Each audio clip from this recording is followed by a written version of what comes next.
Monty Python.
If you think I'm watching that once, you're crazy.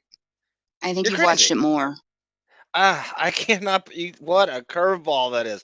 I'm just gonna watch the one thing, and you know exactly what I'm Oh talking my about. God. Okay. Okay. Okay.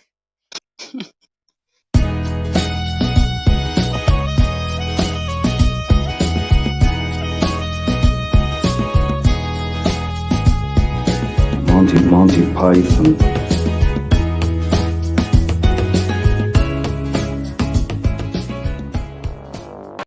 Hide. Okay. I was screaming at you. I had no idea that was coming. I don't think people realized Monty Python, and I kept doing it. People like, "What the fuck is this idiot talking about? You dumb inside jokes."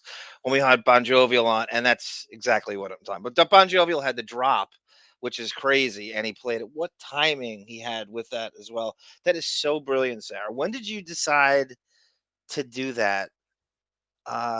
Because you told me about the opening, and how did you put it? You were so tortured. How did you? It's not. What did you say? It's not. What's the term you used? The filmmaking term you used. What?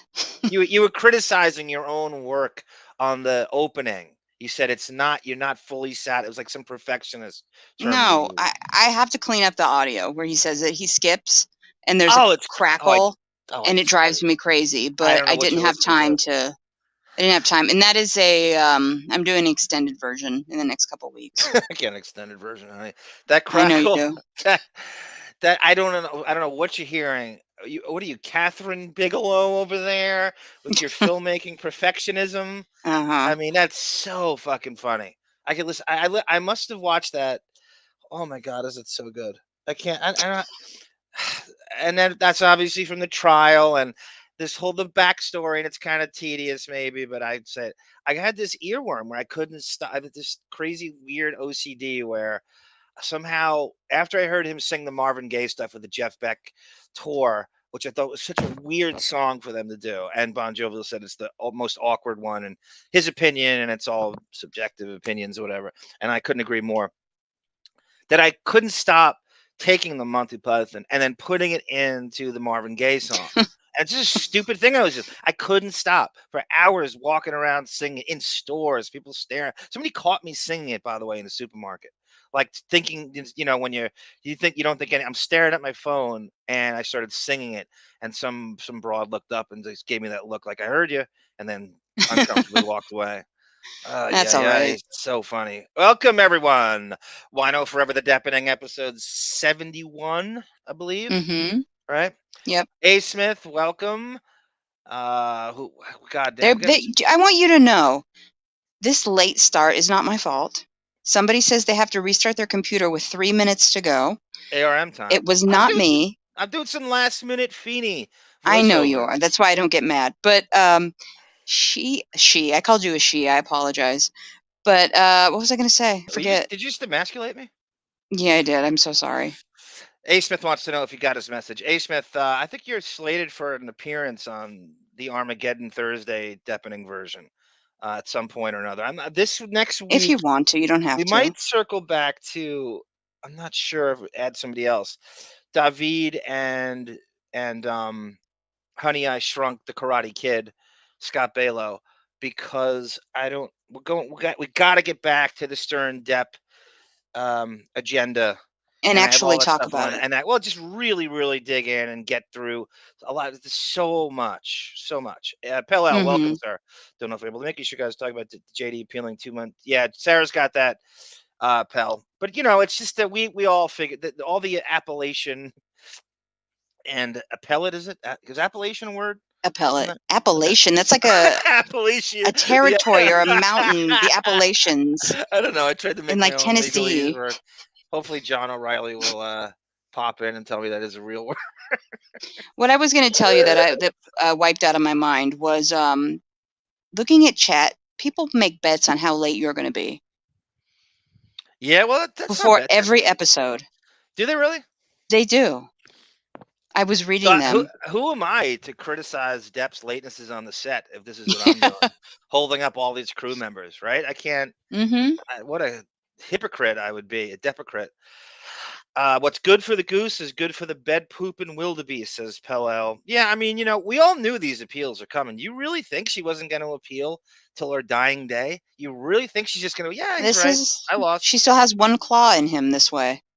And then he's going to, my wish at the beginning of the trial was he takes out that $2 million victory she thinks, because that victory gassed her head up thinking she can go much further.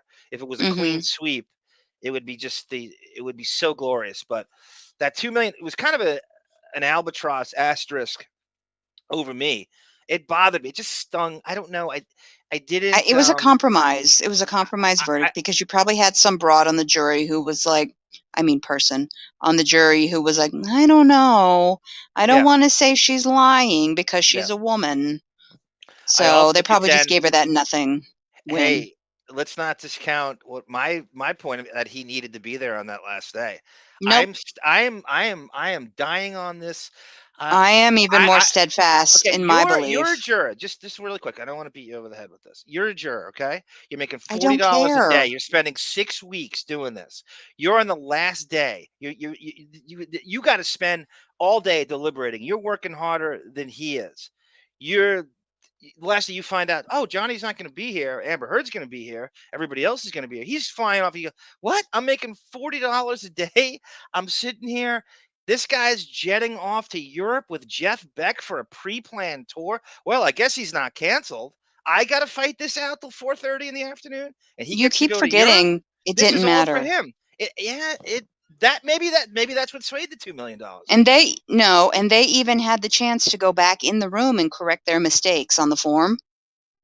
At that point, they knew he wasn't there. Yeah. You got to drop it because it didn't matter. He won. She got her lashings, and she's about to get him again. Well, no question, but I think that it's something hitting some of these, and that you're running the risk of somebody super bitter that's looking at this A-list movie star just flickering and wiping his sweat off on the last day of this trial with some contrived cool factor, like this walk-off home run before you even, and it actually looks pompous, like, oh, I know what's going my way, I'm leaving. I mean, it actually looks arrogant that you're assuming you're going to win anyway to the jury and all the people, all these civilians that spent weeks camping out, over 2 hours sleep and waiting online for hours, and he's not going to be there for the victory. No, please. It's None done. of us would ever do that. None of us civilians. Camille held the fort down. I know you well enough. You would never walk out on your trial. Because I couldn't. You always do the right thing. No, I would. You know what I would do if I'm him? And this makes me evil. But as she's sitting there sobbing, and she squeezed out a tear when she lost. Well, I got something. I would have gotten up, walked over, bent over, put my face in her face, and said, "You like that?" Yeah. Well, do it then. Sit there and now you're dead to me. And then I would have been arrested. The other thing is too with the jury, and I do Hooper, welcome. Chewing ice. I had a big ice. Oh God, you talk about this is worse than any celebrity death or any Norm Macdonald's death to people or any Ray Liotta and James Caan. I lost my ice machine, I think. My mini ice machine. It's huge. I don't know how I might have to go old school again and go to trays and just put multiple trays in because it's a very slow one of these portable igloo ice machines. I And still I think you deserve a should. hotel ice machine. I deserve what the hotels use. I still think you should just clean out your freezer and buy some ice at the store that will last you longer than ice Nah, trays. I don't know because it's too much. I don't like running to the store for every individual ice You bag, and every time I talk to you, you're going to the store. I don't know why this hotel ice machine isn't universal. I remember being in a high school basketball gym, and even as a referee going in changing, these coaches' offices have these ice bins and shit that's been around since the 80s. Why doesn't households have this? The 80s have had these ice bins where they put this big scoop in. Why is that not a universal thing in households? What is the big deal? In so many ways, we're stuck in the Stone Age, with the flying cars, how they're not around yet, and we're like, what? I think ice. So antiquated still with ice. I think we've had ice machines on refrigerators since the 80s, Mm-hmm. and yet it's not this. It needs to be enhanced. It's the most important natural resource. We forget gas. There's an ice problem, huge Yeah. ice problem. Oh, I wanted to tell you this. This reminds me, our little banter here. We had a comment on one of our videos. I don't remember which one, but I addressed that person. By the way, before you do, Michael Frazia. He's been in the chat. This guy, you have like these super fans from A. Smith to Frazia. This guy loves you. He called you my other super fan, but before I forget, Andy from Cincy. Yeah. Even though you're a Bengals fan, it's okay. If you want to be on the show, you got to get back to me though. Let me know when you're available. That goes for everybody. Yeah, of course. If you have an angle or something you want to weigh in on, we did this thing. I had this revelation. It's always in the shower.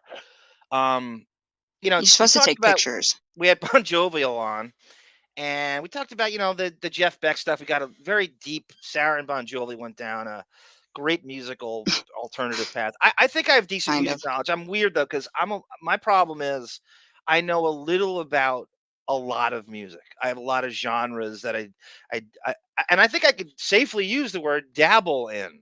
I think I'm a dabbler in a lot of ways. I never really master anything. You just riled up the pack. They're gonna start going in on the dabble. No, I mean I genuinely deserve that for music and a lot of. There's a couple bands I know, and I do think I have an above average knowledge of music. But my problem is I just jump around too much to genres and different things that I never actually master anything. And you two do master your bailiwick and master of your domain. And I mean, who am I? Matt Pinfield over here. I was on like a little mini vacation over at the beach yesterday at my parents' house, which will later be my house someday. Can't wait. Glorious. It's gorgeous yesterday and today probably. But this morning I found on YouTube, and there's no better app, YouTube. I found Lollapalooza 92, Chris Cornell and Eddie Vedder duetting on a side stage after their first performance. They just wandered over to a side stage and just started singing Hunger Strike. I died. What a temple of by the way, how many bands has Chris Cornell been part of outside of God, 4 or 5. Can you name them all? No, I can't. Audio Slave, he did solo. He dabbled in Mad Season a little bit. I got one more. I got a Screaming Trees. Did he? I don't know. I'm asking you. You know the garden scene. I'm sure they're friends. I'm sure he helped somewhere. I'll say yes. Oh, but anyway, let me get to that comment. This woman commented, I'm going to paraphrase. First word, annoying. Get to the point, and if you've got something to say, just say it. So to both of us, because we talk about other things on this show.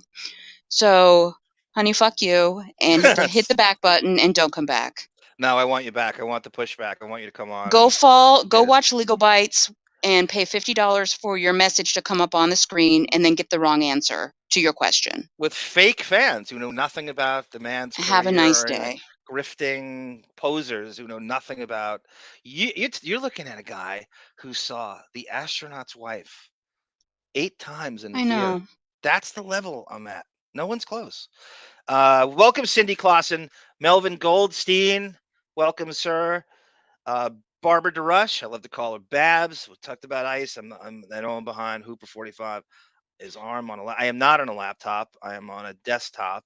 That's I am on a actually tablet with a cracked screen, so I apologize. Fine Chug? Oh God, I mangled that. He actually has contacted me to be on the show. Oh, no problem. But I have to take note of something here. Audio Slave was the worst. Have you ever heard I Am the Highway? I cry listening to I Am the Highway. How dare you, sir? You gay. What was the hit they had? But I love you. You can't change me. I think that was him solo. His solo stuff was not maybe you're right. the best. Maybe you're right. Okay. A. Smith, Aussies are known for dragging their people down. What conversation did I walk in on here? I don't know. We're thinking there's Melvin Goldstein. First things we need to first talk about. We need Housewives not knowing who Beefus is, even though they said it. Okay, a little Beth diversion. Beth's dream, Melvin, is to be on those Housewives shows, and I bet you she was on. She was on season. No, but as a cast member. She had a credited. No, she wasn't credited, but her face wasn't blurred out, so she signed a release in season 2 or 3. It was 3 of New York Housewives. Okay, so she's in a scene. She's sitting next to that goblin troll Kelly Ben Simone at a fashion show. Multiple scenes at that fashion show. And it's on. Okay, yeah. You've watched the episode, no, so I've heard. Don't pretend. I'll get that clip. I will totally get that clip. It's a get the whole episode. Thing, right? You have to edit it. Yeah, she's woven throughout about half of the episode. Yeah, her dream is to be. How many conversations do you think she actually had with Howard begging him to be on that show? Yeah. And I'm not. This is not some like. She will never be on that show because you have to show your home. Exactly. That's exactly where I'm going. Exactly. She is everything that show is. She's exactly what. And I bet you Cohen. And look, this is not grad. You don't know these broads are obscure. You're supposed to know who they are from the show. So they were gonna. I'll guarantee you, she has had at least 20 conversations yelling at Howard. She needs to be on that show, and we'll do it from the guest house. And we're not gonna. And that motherfucker is so terrified of that plastic surgery palace secrets getting out and Castle Gayskull that there's no way. Even when he did the Seinfeld thing, they shot it at Tony fucking Coburn's brownstone hallway. Yeah, I do long for a party scene though on their back patio around that goblin pool. Yeah. Where they're gathered and he hobbles out in his black leather bodysuit, and a gust of Long Island wind just comes over and lifts up a corner of his unstapled clown wig from his scarred scalp, and then that's what he's terrified. No, it's exactly what he's terrified of. Anything they run like in. That slips out. The crew runs in to cover him with blankets and hustle him out of there. I'm 100, and I hate overusing this word. I truly do. I think Andy Cohen has been trolling Howard now for a bunch of years, and he truly wants that studio, and he knows how shitty there's no way he's that stupid. He knows how irrelevant the show is. He knows how bad social media numbers are. He knows I think it was Marta that was talking about his empire, Andy Cohen's reality TV empires far exceeds. I mean, there's like Housewives that have better Twitter followers than Howard does. Like it's not even close to his impact on these shows. And that Vanderpump show and all that stuff is way bigger than anything that fucking shit show, that dumpster fire of a Stern show is doing to this day. And that's for, no matter what the same demographic, gay people. Yeah. Well, most of that 70-person band in the back is Vanderpump Rules and the younger influencer generation's age. Yeah. And they still can't make it work. They still can't figure out a way to relate to anybody. I love the embarrassment of saying you work on that show now for some of these people and trying to explain what you do. And then somebody tunes in and listens to the show and go, this is what you're doing all day? What did I just listen? What was that? Yeah. The cum hat? This is what how are you going to, oh God. That makes me nauseous. How are you going to promote this how are you going to segue out of this piece of shit show and get another job? Are you going to put that in the cum hat in a resume? This is what we're doing? He hasn't had a guest in a month, and you're acting like this is a revolving door of A-listers coming in with this bait and switch commercial you're running. What I can't even. Carolyn Dillman, welcome. Hooper. Okay, we're gonna get into some stuff here. We have a lot. There's a lot of stuff. There's a lot of jumping around. Sarah, let's say goodbye. Can I make a request? There's David. Okay. Let's get rid of Rocky Brooks. Let's say goodbye to him because he's done. Well, you really you're like Brad Furman. You want to get rid of him more than Brad. We have many other things to move to. In many ways, though, I think you underestimate the controversies that surround this movie. And I think collectively, this is almost as weird as the Amber Heard stuff. I mean, there was a death. There was a drunk driving death on the set. Guy leaving the set. There's another lawsuit. It's insane.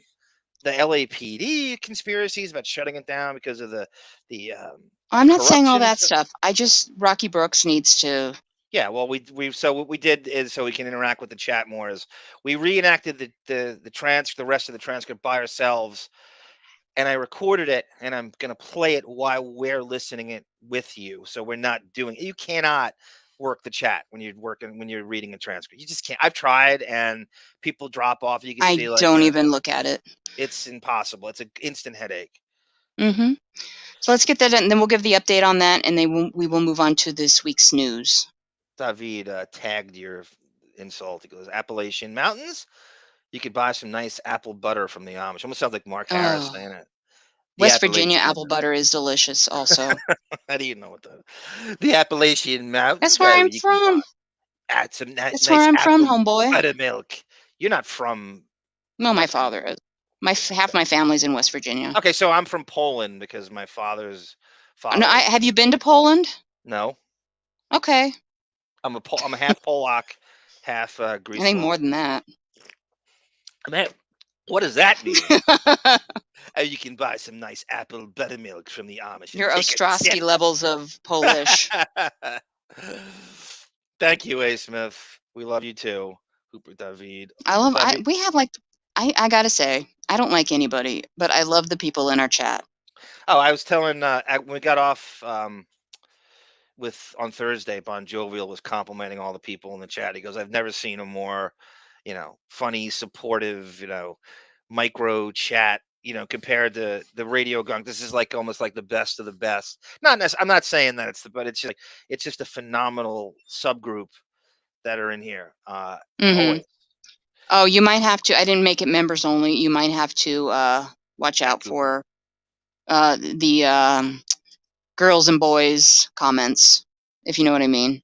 Oh, we love those. We subscribed to all the porn sites. Yes. David, can tell us what Arthur Fielder was like. I can tell you what Cecil Fielder was like. Were you a member of the Boston Pops? Depp did not to be there. He made the case work was taken from him. I disagree, Melvin. I'll go to the grave with that. I think he will never agree. He's got this thing. But you know what? If he ever met Depp, you would be crying at his feet. No, I would call him on that. No, I think that I would probably not have the balls to say some things. Like I wouldn't bring up the statutory rape with Lily Rose on this compound with the 24-year-old wigger. But I would push back on that. We're gonna play a video too. To do that I would say that you need to do funny covers. If you're gonna do and the Hollywood Vampires essentially is a cover band. And we didn't even get too much into them with Bon Jovi. When we circle back to the music, my idea was, we're going to have a musical review of Depp's musical endeavors, and it goes back further. We might even find the kids' music, his old music with the kids and the Rock City Angels. That'd be fun too. I didn't even think of that.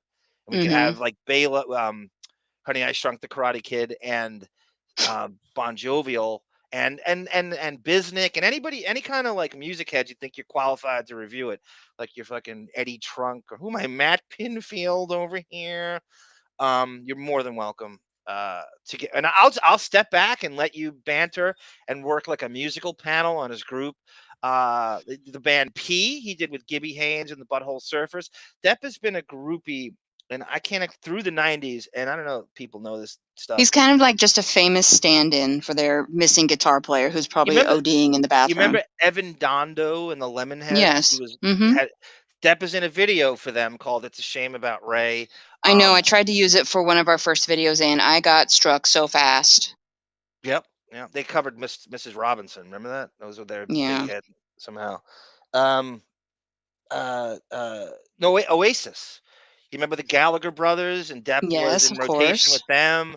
Cut to later on, these hip new bands like the Black Keys and fucking Mumford and Sons. He's in rotation with them. It is insane. He has to. If you're a famous rocker, he's going to his agent is going to track you down, and you are forced to work with him. It's insane. It's the Vetter stuff is really just the West Memphis 3. So I think he's done stuff with Christie Hynde from the Pretenders. Bagged ice says Melvin is the only way to fly. So okay, so we're gonna start. What do you want to start with, Sarah? Let's do non-Brooke stuff. No, let's do Brooke stuff. Well, if we start with the non-Brooke stuff, then we can just finish with the Brooke stuff. Okay, all right. You know what I mean? Whatever you want to do. Okay, so Mr. Feeney was doing a lot of voiceover work for me in the last few days, and this came out. I wish we brought this up to Bon Jovial because he probably knows this guy, and it's an Australian director named Peter Weir. And so Ethan Hawke is running around promoting something, and he took this weird sniper shot at Depp and Russell Crowe. And I got it off Newsweek, and this is how it goes. So stop me if you feel like you want to stop. Okay. Newsweek. Ethan Hawke says filmmaker Peter Weir retired after Johnny Depp, quote, broke him by Jamie Burton on July 20th, 2022. Evidently, reality does bite indeed. Ethan Hawke, or as Sarah calls him, the Hawkman, believes director Peter Weir retired because bad experiences working with Russell Crowe and Johnny Depp. Weir has not made a movie since 2010's The Way Back, and Hawke alleges that working alongside Crowe and Depp in the preceding decade turned the Oscar-nominated director off to the film industry. The Hawkman discussed the Australian filmmaker during an interview to promote his new HBO docuseries, The Last Movie Stars, which is about Paul Newman and Joanne Woodward. Alongside the Hawkman, the series features contributions. Sarah, 1 second. I think I got two versions of this. I know I re-recorded it. I mean, Mr. Feeney re-recorded it because it was I thought it was too soft, and I know I did it over again. Okay. Let me just see if I put it in the wrong full. Yeah. Okay. I re-recorded it louder. You're right. So let me go here. This is what it really is. Okay. I mean, Feeney Newsweek. Ethan Hawke says filmmaker Peter Weir retired after Johnny Depp, quote, broke him by Jamie Burton on July 20th, 2022. Evidently, reality does bite indeed. Ethan Hawke, or as Sarah calls him, the Hawkman, believes director Peter Weir retired because bad experiences working with Russell Crowe and Johnny Depp.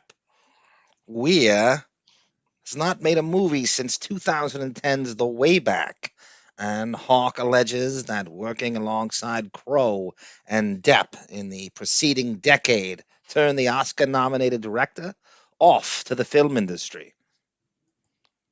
The Hawkman discussed the Australian filmmaker during an interview to promote his new HBO docuseries, The Last Movie Stars, which is about Paul Newman and Joanne Woodward. Alongside the Hawkman, the series features contributions from Martin Scorsese, George Clooney, Sally Field, Laura Linney, and more. I think Weir lost interest in movies, the Hawkman told IndieWire about the man who had directed Dead Poets Society. He really enjoyed that work when he didn't have actors giving him a hard time. Russell Crowe and Johnny Depp broke him. Weir directed Crowe in the Oscar-winning drama Master and Commander: The Far Side of the World in 2003. After the project, he was due to direct Shantarium with Johnny Depp in a leading role, but Weir left the project before production even started in 2007. The Hawkman was a teenager when he made Dead Poet Society, the movie that kickstarted his career. He's someone so rare these days, the popular artist said of Weir. He makes mainstream movies that are artistic, said the Hawkman. To have the budget to do The Truman Show or Master and Commander, you need a Jim Carrey or a Russell Crowe. I think Harrison Ford or Gerard Depardieu were his sort of kind of actors. They were director friendly and didn't see themselves as important. Weir started his career films, documentary. Okay, good enough. So Ethan Hawke is oddly, and I don't know what he knows, is accusing. And Ethan Hawke's an interesting guy. If you get to hear an interview with him in long form, I heard him on Bill Simmons' podcast once. He's pretty candid, kind of a loose cannon a little bit. Doesn't have a lot of. It's a weird career, and it's certainly successful. It's a little rickety. It goes up and down. He. He's accusing Depp of being too difficult on this movie. Again, Sarah, this falls into the series of when movies that Depp never did or didn't get made, or scripts that were kind of, he literally listed on his IMDb and then removed, or stuff, rumors you'd heard about. And there's a huge list, you can go through. Mm-hmm. There's something called Shantarum, and I used to see it all the time in magazines and online, and it was officially greenlit and shit. I don't know how far they got along with it, and the movie just vanished. And Ethan Hawke is accusing Depp of being too difficult on the movie. I'm gonna speculate. I'm gonna say his asking price was too high for it. I'm going to say when that movie came out, Depp's movie star had risen from Pirates, and he demanded too much money. That's my theory. That's a good theory. I mean, it's just one of the things. I don't think Depp's had still had his artistic fastball at that point, or should I say curveball, whatever avant-garde baseball metaphor you want to use. First step, if you want to go basketball.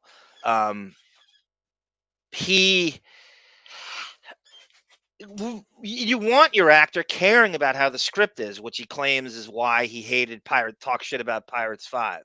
In terms of his relationship with Weir, I don't know of. Russell Crowe's known to be really prickly. With Depp, we've all heard, what a sweetheart he is to Annie and everybody on set. But artistically, it could be different. And I don't know if it was.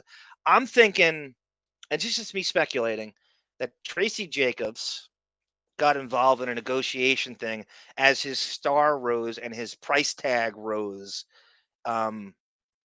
during that very year. And remember he beefed his security up that very year. He went from Jerry Judge to 6 more guys. And an international version also of each guy. Yes, exactly. So, but Ethan Hawke's a weird dude. I could see him having some friends of a friend. He could even be friends with Amber Heard for all we know. Somewhere in there. Oh God, you know what I mean? Totally picture that. We don't know. I think he might have been in something with her at one point. You remember The Stand? That weird series that came out on Amazon. Was he in that? Was he in that? I think you might be thinking of Alexander Skarsgård. You love that guy. I did. True Blood. Oh, you love that guy. Wasn't he Tarzan?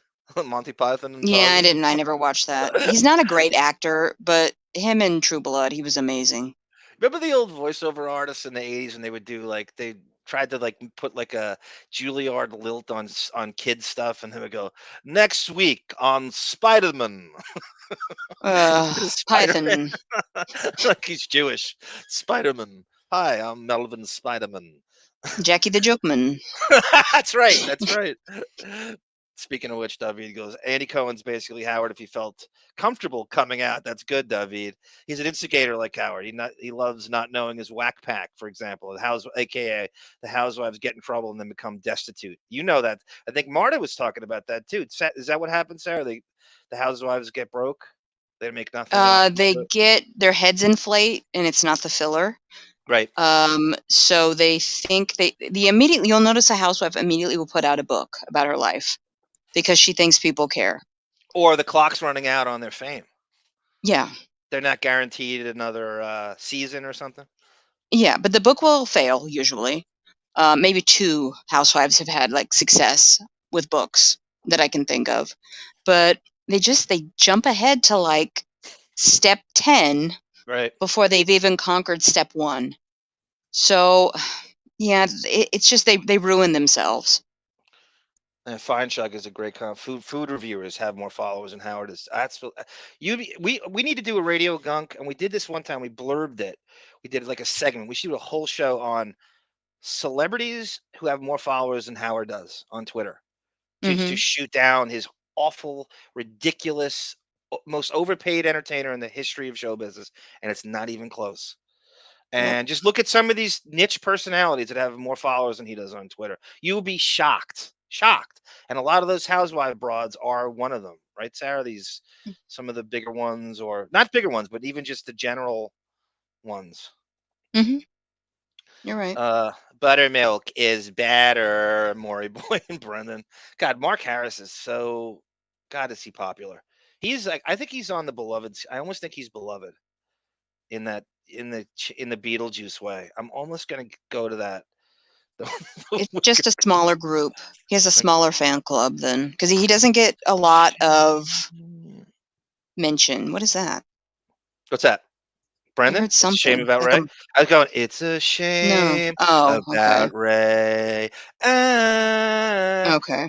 He can't sing. Anybody can be Evan Dando. Ray can't sing. It's the same voice. He's rather mediocre. He got a lot of attention because he was good looking for a grunge guy, quote unquote grunge guy. Does he play any instruments? No, probably not. I don't know enough about the Lemonheads to tell you. My first notice of him, as I read in Us magazine in 1992 or something during the Rodney King riots, that Depp and Evan Dando were in a hot tub smoking marijuana, and they felt guilty of all the shit that was going on underneath them as they hid out in the Hollywood Hills as the riots were going on. Oh, sure, okay. I don't know why I remember that. I used to just scour before the internet. I would just read every magazine looking for Crockett. I know Hooper. I'm so sorry. He's breaking my balls, but I haven't seen this Shane McGowan. That's another thing, right? The fucking the Pogues or the Popes. How many they change their name? The Pogues. Yeah, Shane McGowan, the lead singer, Depp is in rotation with, and there's Crock of Gold, the documentary he did, and I think he worked with him on a few music. So that's another thing we can review with all our music nerds. I got you right here. But for reals, I'm glad you're trying to get to the point. Aussie Bose. Ben4810, welcome, sir. Evan Dando is touring right now, he says, in the UK with the Lemonheads. 30th, and can you believe it's 30 years ago? Holy shit. I kind of can. 30 years ago. Now, I can and I can't, because it's so fresh when they came around and reading that. I can't believe I'm quoting Us magazine from 30 years ago. How crazy is that? It's so stupid.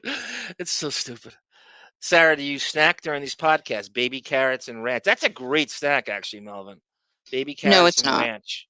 You don't like carrots, do you? I got a baby. I hate carrots. I like ranch. I will drink ranch because I'm white trash. But no, I don't snack, and I hardly drink my tea that I have sitting on the counter across the kitchen from me. But yeah, I don't. I mean, somebody mentioned Milk Duds too as my snack. I have Milk Duds on my birthday cake that's currently in the refrigerator. You know, my favorite funny name is Dudley. I love that name. Okay. I think from Different Strokes, the Gordon Jones. Oh, Dudley had a rough childhood. I like Dudley. He was adopted. He never should have wandered into that bicycle store. how good that. Why everybody remembers that episode with Gordon Jump as a It's the only thing to pedophile remember biker. Dudley by. I know. I just like that. I don't know that name's. By the way, the fucking the Kavanaugh trials. You know, did you see who was sitting in the crowd? Yes, you've told Did I me. tell you that? Chris Oh, okay, Dudley, I told you. former I just really, Blazer. I thought Chris Dudley. Anybody? The horrible free throw shooter for the Blazers and the Nets. He went to college. He went to Ivy League school with Kavanaugh, and he sat there. He looks exactly the same. He looks like a 6'11" Springsteen, doesn't he? No. we got to make like a song. Well, how about fifth, 10 rebound freeze out, and Chris Dudley with Bruce Springsteen. I don't know. I'm just playing around. I know. I love baby carrots. And by the way, is that a white trash thing? Is it because I think in the tri-state we are repelled by any notion of pizza with fucking ranch dressing. I think that's only pepperoni pizza is only ranch is good with pepperoni pizza. I won't have it with any other pizza. How did that start? That's got to be a non-tri-state thing. Ranch dressing with pizza. I dip it lightly in the ranch. Okay. Brendan, yeah. Ethan Hawke was good on Bill Simmons. I heard that too. Possibly Winona told him some disparaging shit about. That's exactly where I was going, Brendan. So on their set of Reality Bites, obviously we know that's a Generation X Ben Stiller directed. I read an article on Ethan Hawke where he said that Depp's career is what he was aspiring to. But Brendan's right. It could have been Winona Ryder, and I believe that did happen, talking shit about Depp at the time with some weird gossip that we'll never be privy to on the set of Reality, but that could very well be. They just broke up. That's it. I mean, that movie came out. They just broke up. I think without question, something's going on there. Brendan is spot on with a great connection and observation. I'm going to say he's out of brown cigarettes, says Afi. Okay. I wish he would be. So the next one, let's go to Sarah wants to show everybody a video she found. I saw this too, and I didn't. What is it? Well, it's the fan thing, and they put a medley. Oh, okay, yeah. I want to just preface this before you play it. I want to see it on the tablet here. Bear with me. Okay, this is him in Italy this last week, and he's on the tour with Jeff Beck that we've talked about ad nauseum. This is after the show, and this is the girls that are flocking backstage to see him, and how they look at him. He's almost 60, which he looks good to me. He looks good. The hair's a thing, but anyway, these girls, it bothers me, the age of these girls. I'm not saying that he did anything wrong. No. He's obviously aware what the limitations are, but these girls are just throwing themselves. Okay, well, yeah. I mean, I have. I saw a little bit of it, and I saw the Camille. Maybe I'm overreacting, and that's very possible. Did this person fuse together the Camille Vasquez overhead shot of the boyfriend, and they're in like a circle talking, and a fan screaming at him, and I think it's in this. Yeah, it's at the end. You don't have to play that though. You too. You're an angel. You're welcome. No. Mamma mia. Okay, enjoy the show. Sì. What do you give her as an age? She's younger. She's about Lily Rose's age. I would say 19. I don't know. I can't tell anymore. I'm sort of when I hit, She doesn't bother me the most. It's the next one, and then there's a wide shot of the girls. But anyway, yeah, she's very young. When I got post 45, it started to become difficult to tell the difference between 25 and 17. I don't know what now. Like girls age. You broads age way better now. It's more difficult to tell age. You only look at women with wrinkles on their face. That's the only way you can be safe. He is 59. What do you say? I thought I heard some. Watch one more.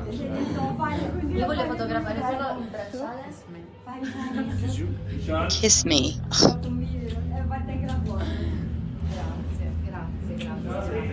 The last photo.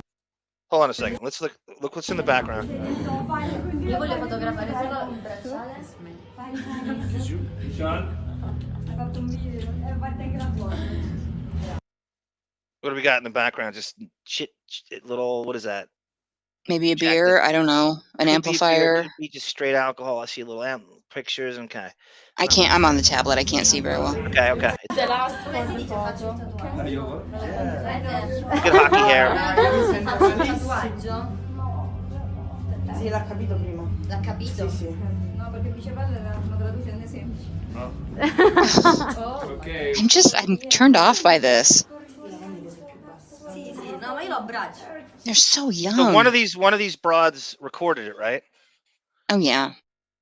So that, and this is we've been saying this, and this is what it doesn't take anybody to.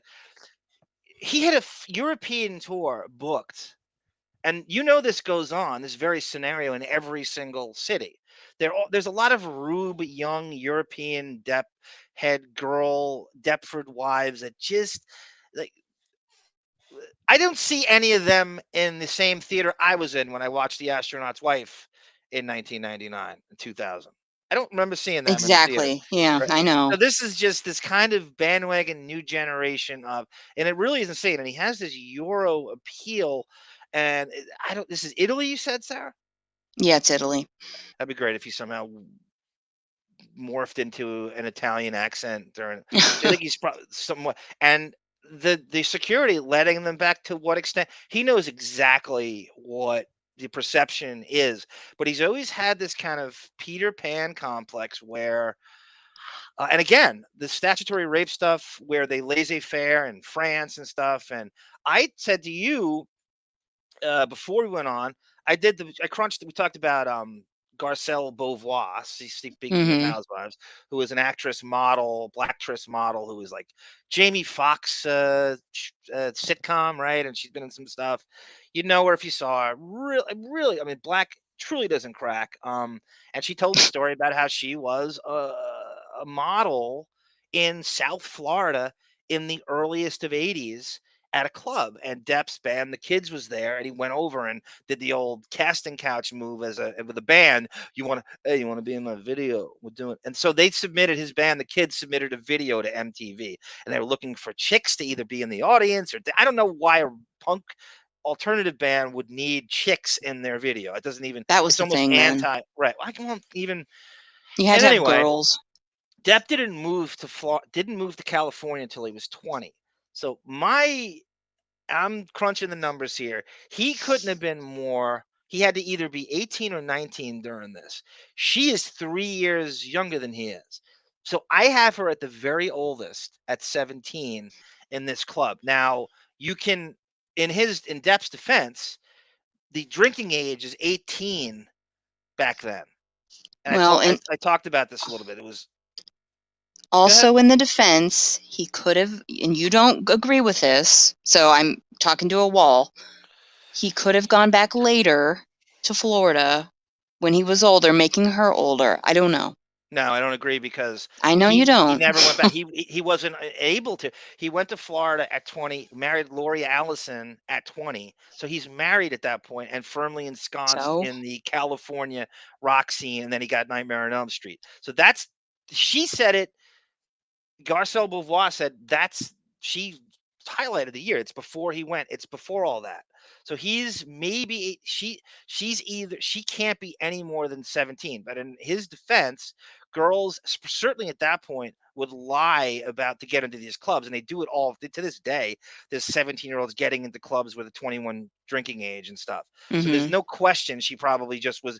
Girls could waltz into, and then you know how lax they probably were in South Florida in the early '80s about hot chicks getting into clubs. So she's 3 years younger than he is. So I'm gonna be bold and say she was 16 when they made out on his sister's couch, Christie, in South Florida. So this is not, and this is nothing to do with the girlfriends. The age disparity with him has gotten wider as he's gotten older. So there was the Ellen Barkin thing, and obviously Lori Allison. But then now it's Amber Heard, and then that Paulina Glenn is kind of closing in on his daughter's age. And I'm not accusing him of anything here. He's just convivial. He's thanking his fans. They're all, and there's no question. They're just, but everybody there is the same, right? They're all girls under 25. There's no, there's no guys. There's no male fans seeing them. Somebody's mentioning Elvis. Elvis, yes. He met her. No. He met her he met Priscilla Presley in Germany when she was 14. They both, well, he's not alive to swear anymore, but she swears they didn't do anything until she was 18. That's when they were married. I doubt that's true, but technically he married an 18-year-old. It's still creepy, but that's the story there. And again, I'm not going to even, because this is, you know how redundant this probably is with this European tour. This is the scene that goes on at every show, right? I mean, are the German fans any different than the Italian Deptford wives who come, or whatever country you want to use, Spain, but none of these, this tour doesn't touch America. I looked at the tour schedule, this pre-scheduled tour before the trial was even over, as evidence he's not canceled. Does that look like a guy canceled? Forget, you really think the trial's outcome would have affected these broads, that they're not going to do the same thing? Actually, I do, because they probably found him by watching the trial, found out who he was, and fell in love with him watching the trial. That could be some of them. I think half, not all of them. No, but let's finish this. They're all over Instagram. And dear Ethan Hawke, you're deplorable. Can't you see? Mettiti in bocca. Abbraccia Johnny. Mi sono messa proprio prima. One last question. How do you think Lily Rose thinks looking at that video? I think she makes sure that the check was deposited in her bank account. I knew you were going to say. We were going to have a show called Born on Third Base. And no, born on a golf cart, traveling to home base from third base. From third, that's Lily Rose. So all the, people, I mean, this is obviously a Depp podcast, but Lily Rose is what we're talking about. Sort of, you're kind of born, and that was the George Bush joke, right? Born on third base and hit a triple. Yeah. So can she get home? Can she take being born on third base and make it to home plate? With him handing the baton. I mean, she has this weird kind of faux indie career that's based on his name, and a modeling career based on his name, and it's just nothing. And we got to play it at some point. There's a couple interviews with her where she's going, I refuse to use my dad's name in any way. I gotta make it on my own steam. Shut the fuck up. Shut up, honey. I mean, I have some semblance of sympathy for you, but shut up. Don't even, how patronizing is that to people that you say you're not using it? Shut up. You're born on third base. Just own it. I have more respect for you if you just said, every fucking thing I'm getting is on my dad's last name. I would love to know how many times in her life, just in general, how many times she stood in a line. Oh, for anything. That's all I want to know. There was remember the thing? There was a concert. Was it the Foo Fighters? Depp security roughed somebody up because I think so, yeah. they got in her space at a Foo Fighter. She wanted to see, I don't even know if it was it might have been one of the younger bands that she likes, and he got front row tickets or whatever the celebrity treatment was, and somebody got in their space in Depp's. It was another lawsuit, and that's a whole other thing. I haven't, it doesn't come up a lot, and I'd like to look at that at some point. There was his Depp security roughed up some dude that got in their personal spaces, like a celebrity box in these concerts, and we'll check them. We'll get to that at some point. This video, you don't have to play the rest of it. It's I've already used all of it in the intro.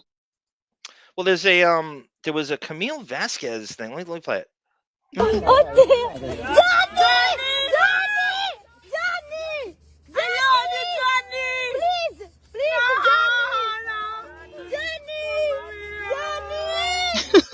By the way, where's Jeff Beck when all this is going on? He's at the hotel. How do you think he feels weird? Like, he's never with the groupies, and they're all over him, and he's kind of sitting there going, "What about me, mate?" And I'm the guitar hero, and the reason he's here, and how that Depp's agent, Wiggum. I mean, at the time, like, one of the jobs Depp's agent has is to hook him up with all the rock guitar heroes of his time that he likes, and eventually he will befriend you and do an album. Rest assured. If he remotely likes you, he will look you up, he will hook up with you, and he will work with you on something, and you can't say no. All right. I would love to see if there is someone who said no to him. Some artist out there goes, well, we talked about the thing where he swore, and I have so many interviews where he would never cash in on his movie fame and come. Now he's touring with Beck and the Hollywood Vampires and P, and you just, all these, you could tear it limb from limb. So I wonder if there is someone out there, maybe a Paul Westerberg from The Replacements or someone that said, you know what, I'm not getting in on this. I mean, we used to make fun of, right, Keanu Reeves and Dog Star and Russell Crowe and 50 odd foot of grunts and that horrible Billy Bob Thornton band. That's what he's the layperson is looking at that as this. They don't want to know him. Put down the guitar and pick a decent script. I implore you. I'm never going to stop. I'm going to pick the script for you. You're going to put the guitar down, and the world's got enough guitarists, and I'm going to pick the script for you. How about that? All right. We made that agreement in 2016 that you were going to do that.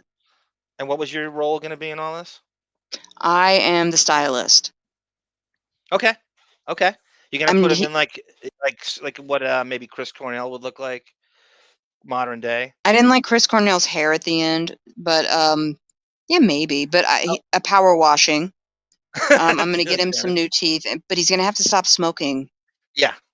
I can't believe anyone in that age group is even looking at cigarettes anymore. I thought I couldn't believe. Anytime you see like an old dude smoking cigarettes, you're like, what the fuck? You still doing that? Especially your mother died of cancer. Yeah. Stop. Don't do that.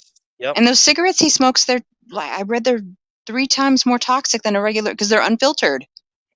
I grew up with one of my best neighbors that were like your aunt and uncle, and both parents were like staunch chain smokers. Like ridiculous into there, and I'd never seen it. They're the only ones still smoking, and all their kids are staunch non-smokers, just staunch non. I mean, I haven't even seen any of them smoke marijuana. Nothing.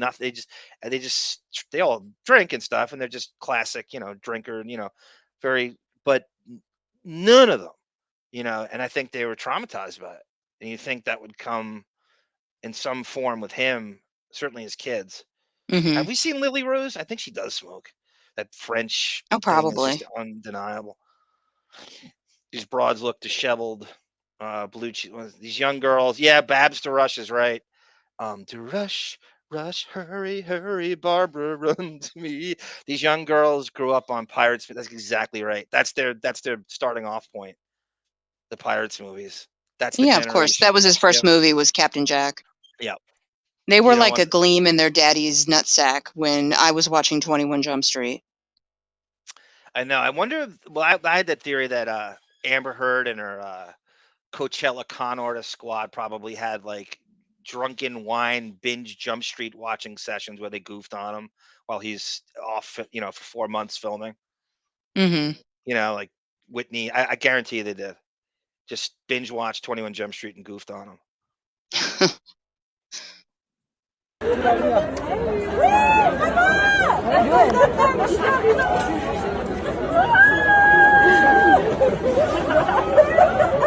C'est quelqu'un, il fout dans le caramel. C'est quelqu'un.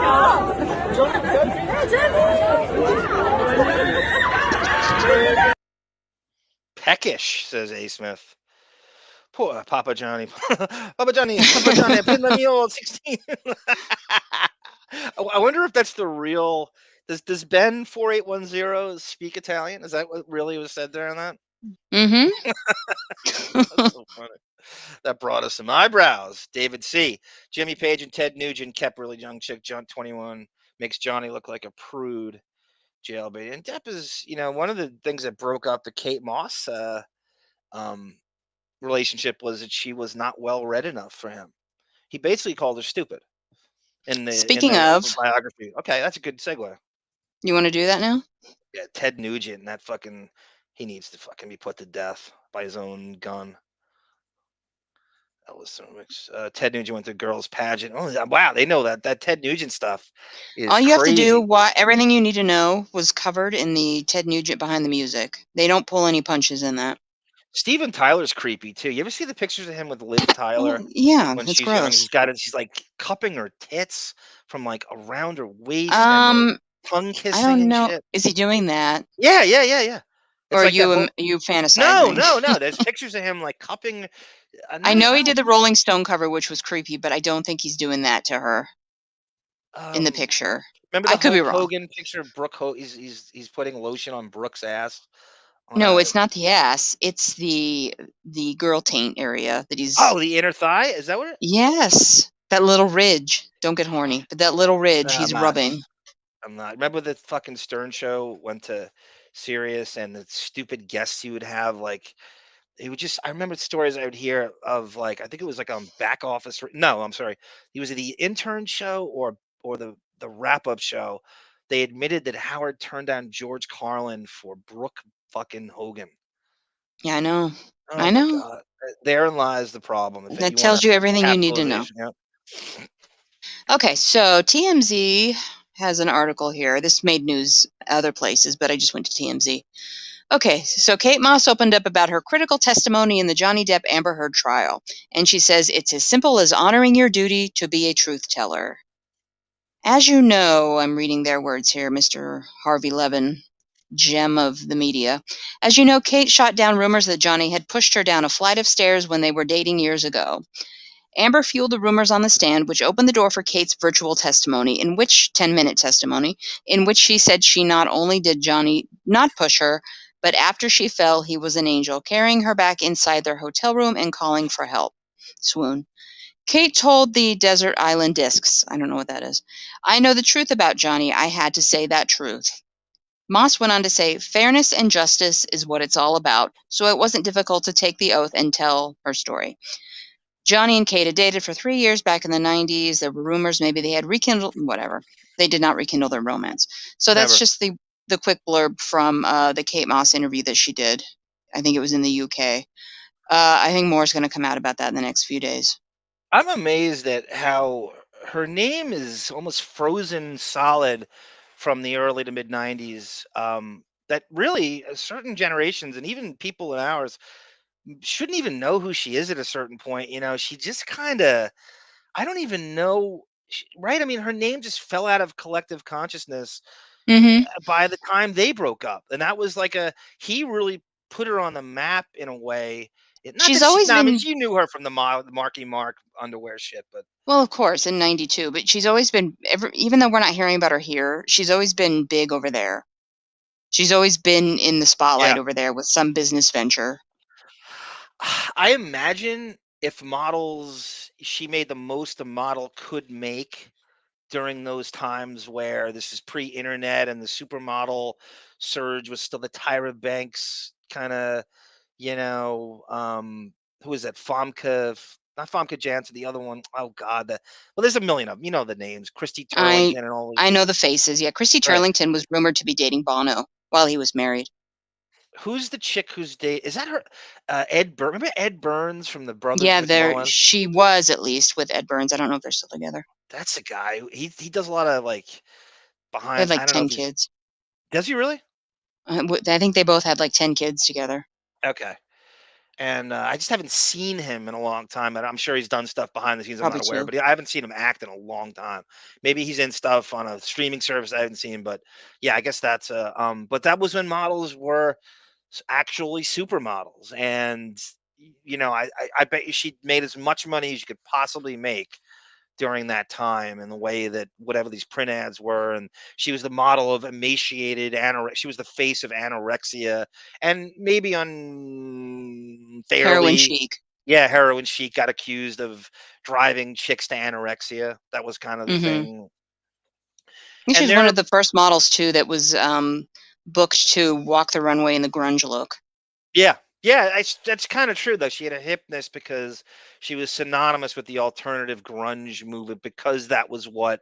I don't know why. Maybe because she had some shit. Did she date one of the Oasis guys too? No, it was Pete Doherty.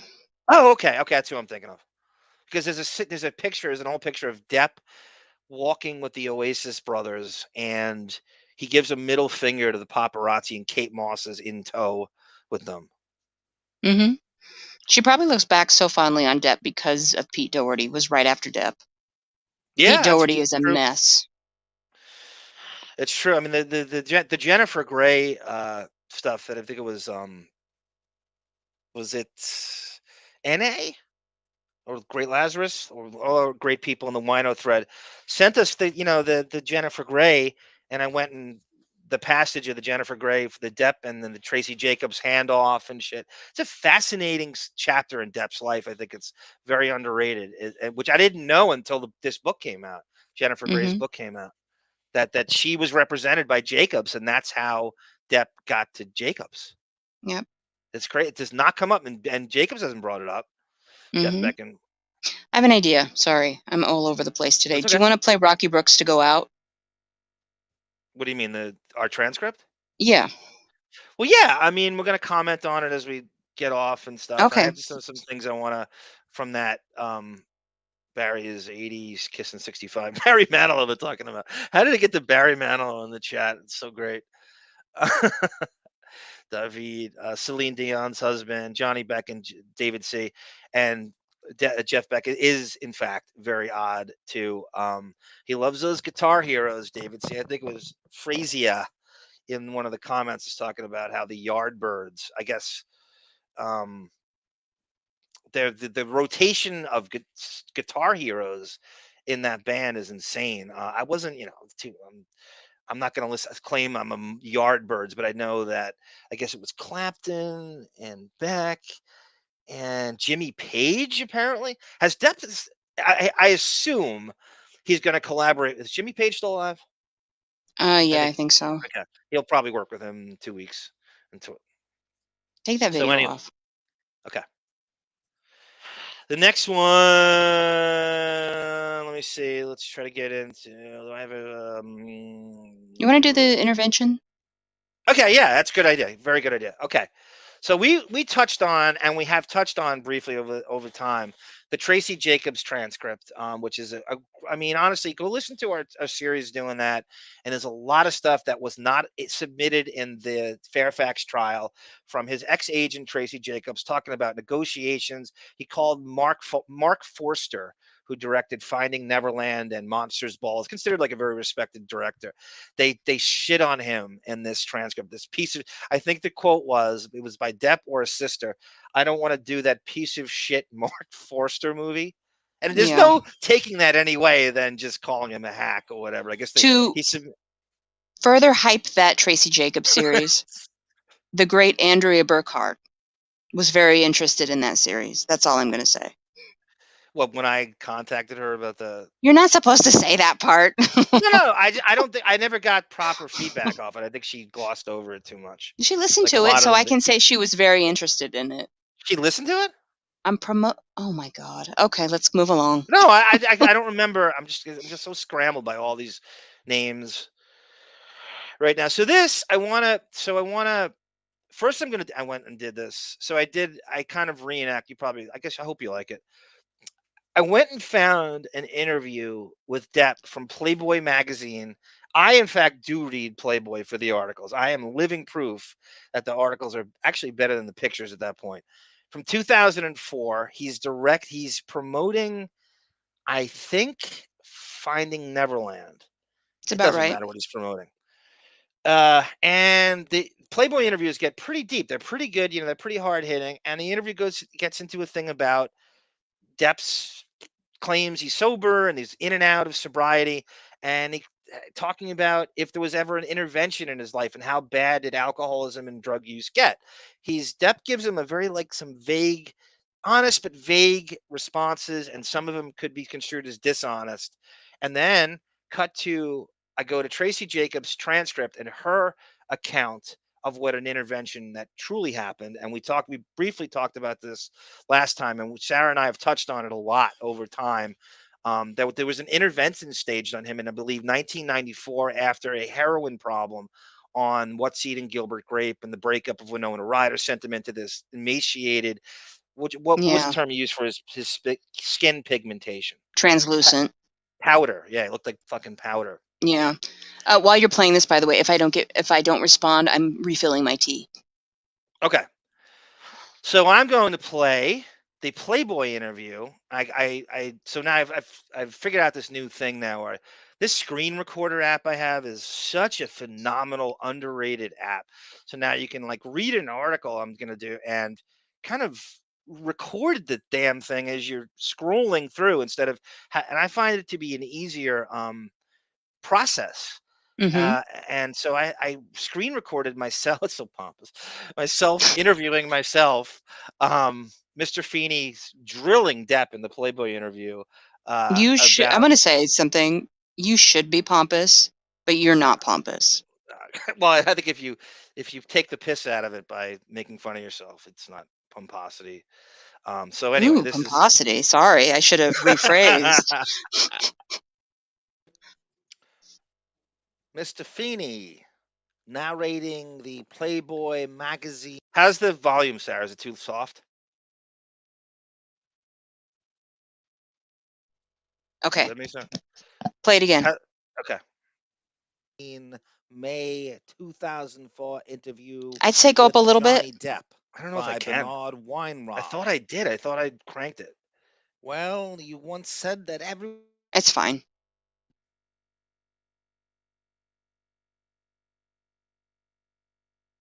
Just be quiet. Okay.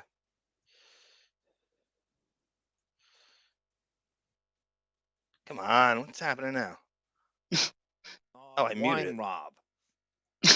May 2004 interview with Johnny Depp by Bernard Weinrob.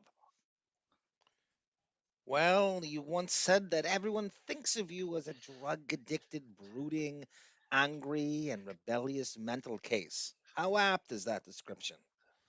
Well, for many years they said I was this wild man.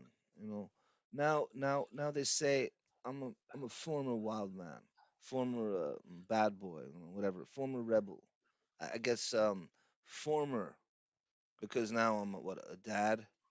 The media tries to stuff you into a mold, and it happens to everybody.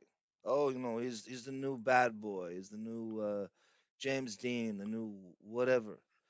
Oh, it's both amusing and annoying at the same time.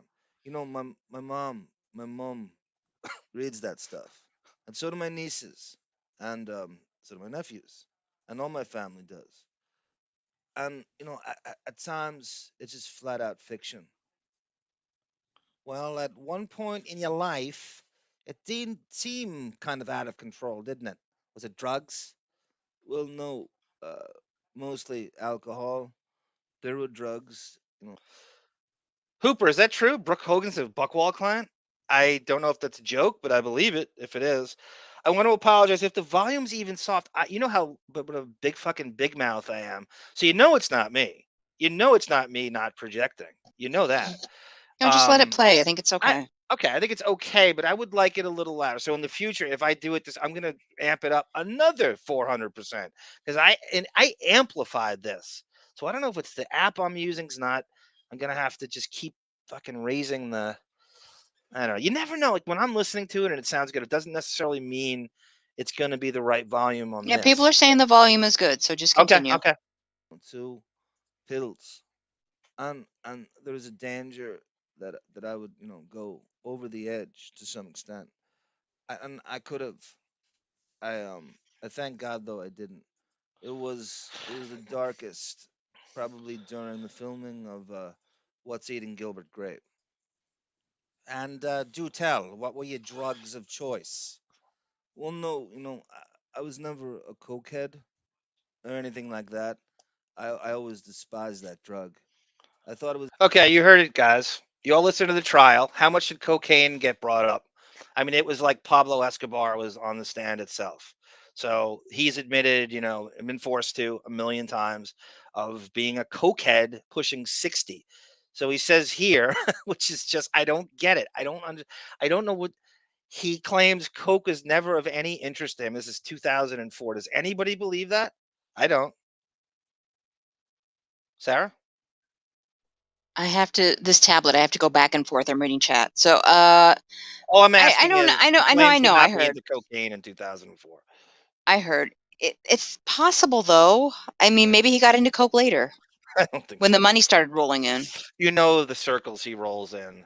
I'm From the sure he Viper did Room to coke. I'm not saying he never did coke and he's this little angel boy, right. but he probably didn't really dive into the coke pile until later on in the late 90s. That's not bad pushback. I'm gonna say I'm gonna call him a liar here and say it destroys his credibility and a very, very charming, subtle liar at times. And he certainly can be brutally honest too, as you saw in the trial. But there's no way in fucking hell he wasn't. And now we have that, whatever, cut to 2022 and all that. How much cocaine trial repartee was there? I mean, it never. I don't think 5 questions came up where that didn't come up, and it's insane. I can't believe it's the same guy. It's like a I'm waste of rewatching time. the Pointless. cross-examination. Right. And That's all. What were your drugs? Go ahead. That's fine. I'm sorry. No. Go ahead. Go ahead. Cross-examination, as we know, that's all they talked about in the text messages and drugs.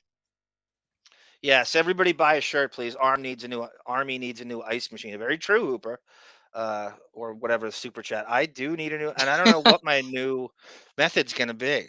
I'm gonna have to go back to fucking trays and just buy I'm not buying a new one. I don't think it's. I was gonna do the move where I could do this.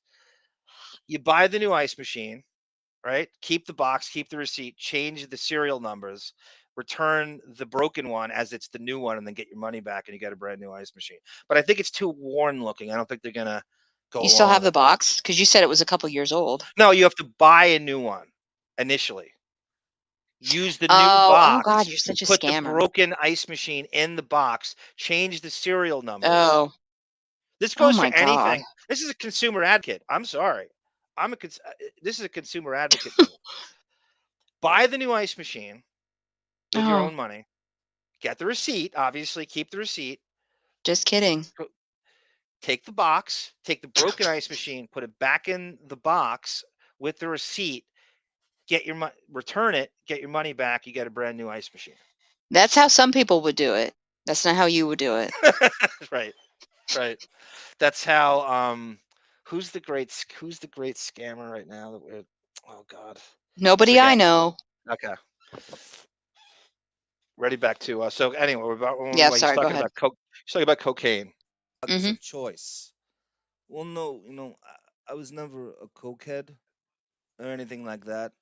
I always despised that drug.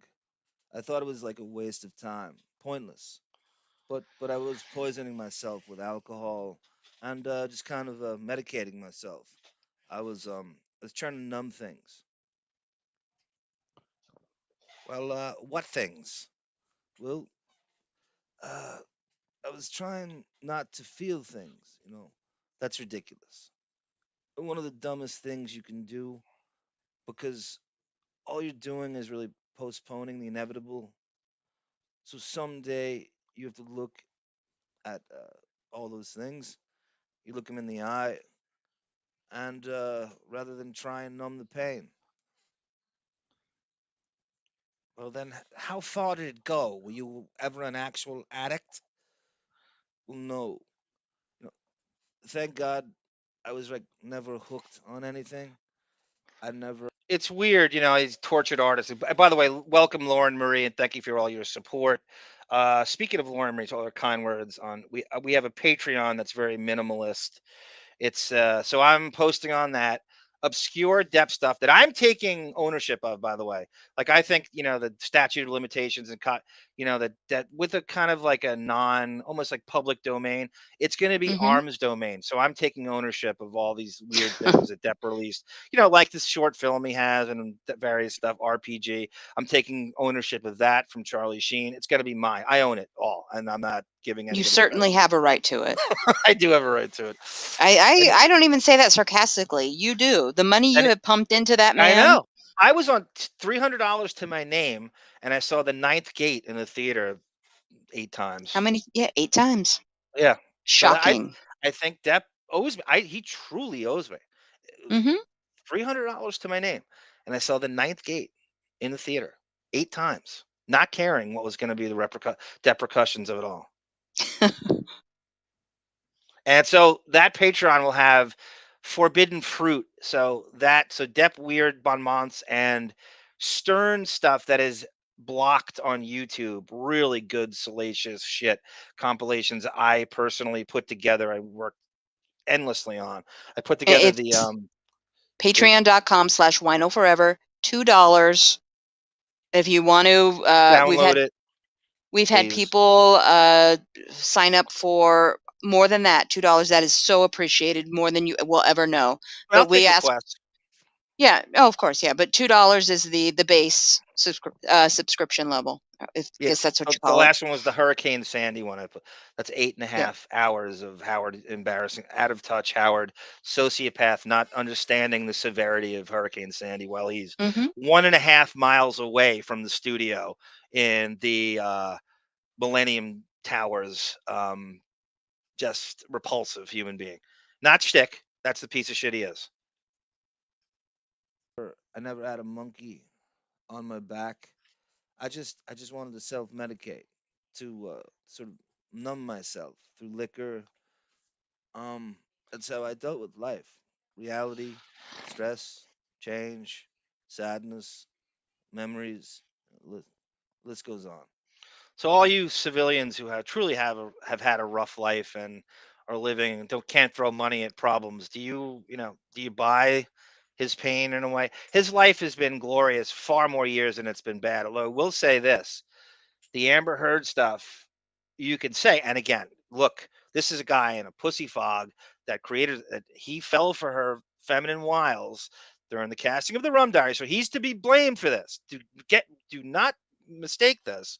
He is culpable in a lot of this. But I will say, where I do feel sorry in terms of, she essentially robbed him of 10 years. Can we say that? I can say easily. Oh, thank you, Hooper. Hooper donated. Oh, thank you, Hoops. I didn't see it then. I'm still a little behind. So just corrupting his mind and his immediate circle with her stank. And you're talking about, they met essentially 10 years ago. Or no, well, the relationship I consummated, they met before that. So we assume he was cheating on Vanessa with her all along. And we know that because we knew the dude from Never Back Down proved that he was trying to contact Amber all through the time that she was shooting that film. So do we have any doubts he was cheating on Vanessa with her? Is there any doubt? No, I am an apologist for him. You are. He was cheating. Yeah. And maybe the French albatross, as it were. But you got to give Vanessa. Sarah, what was the price tag on the mansion? I read $4 million. I thought it was more than that. No, I read 4. Didn't she get like 14 million though, in terms of overall? That's very possible. And they're not married, so he doesn't have to do that.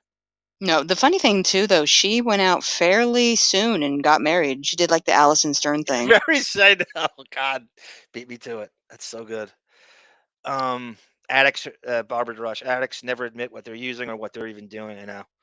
I know. So yeah, again, you want to feel sorry for him in a way and forget about his culpability.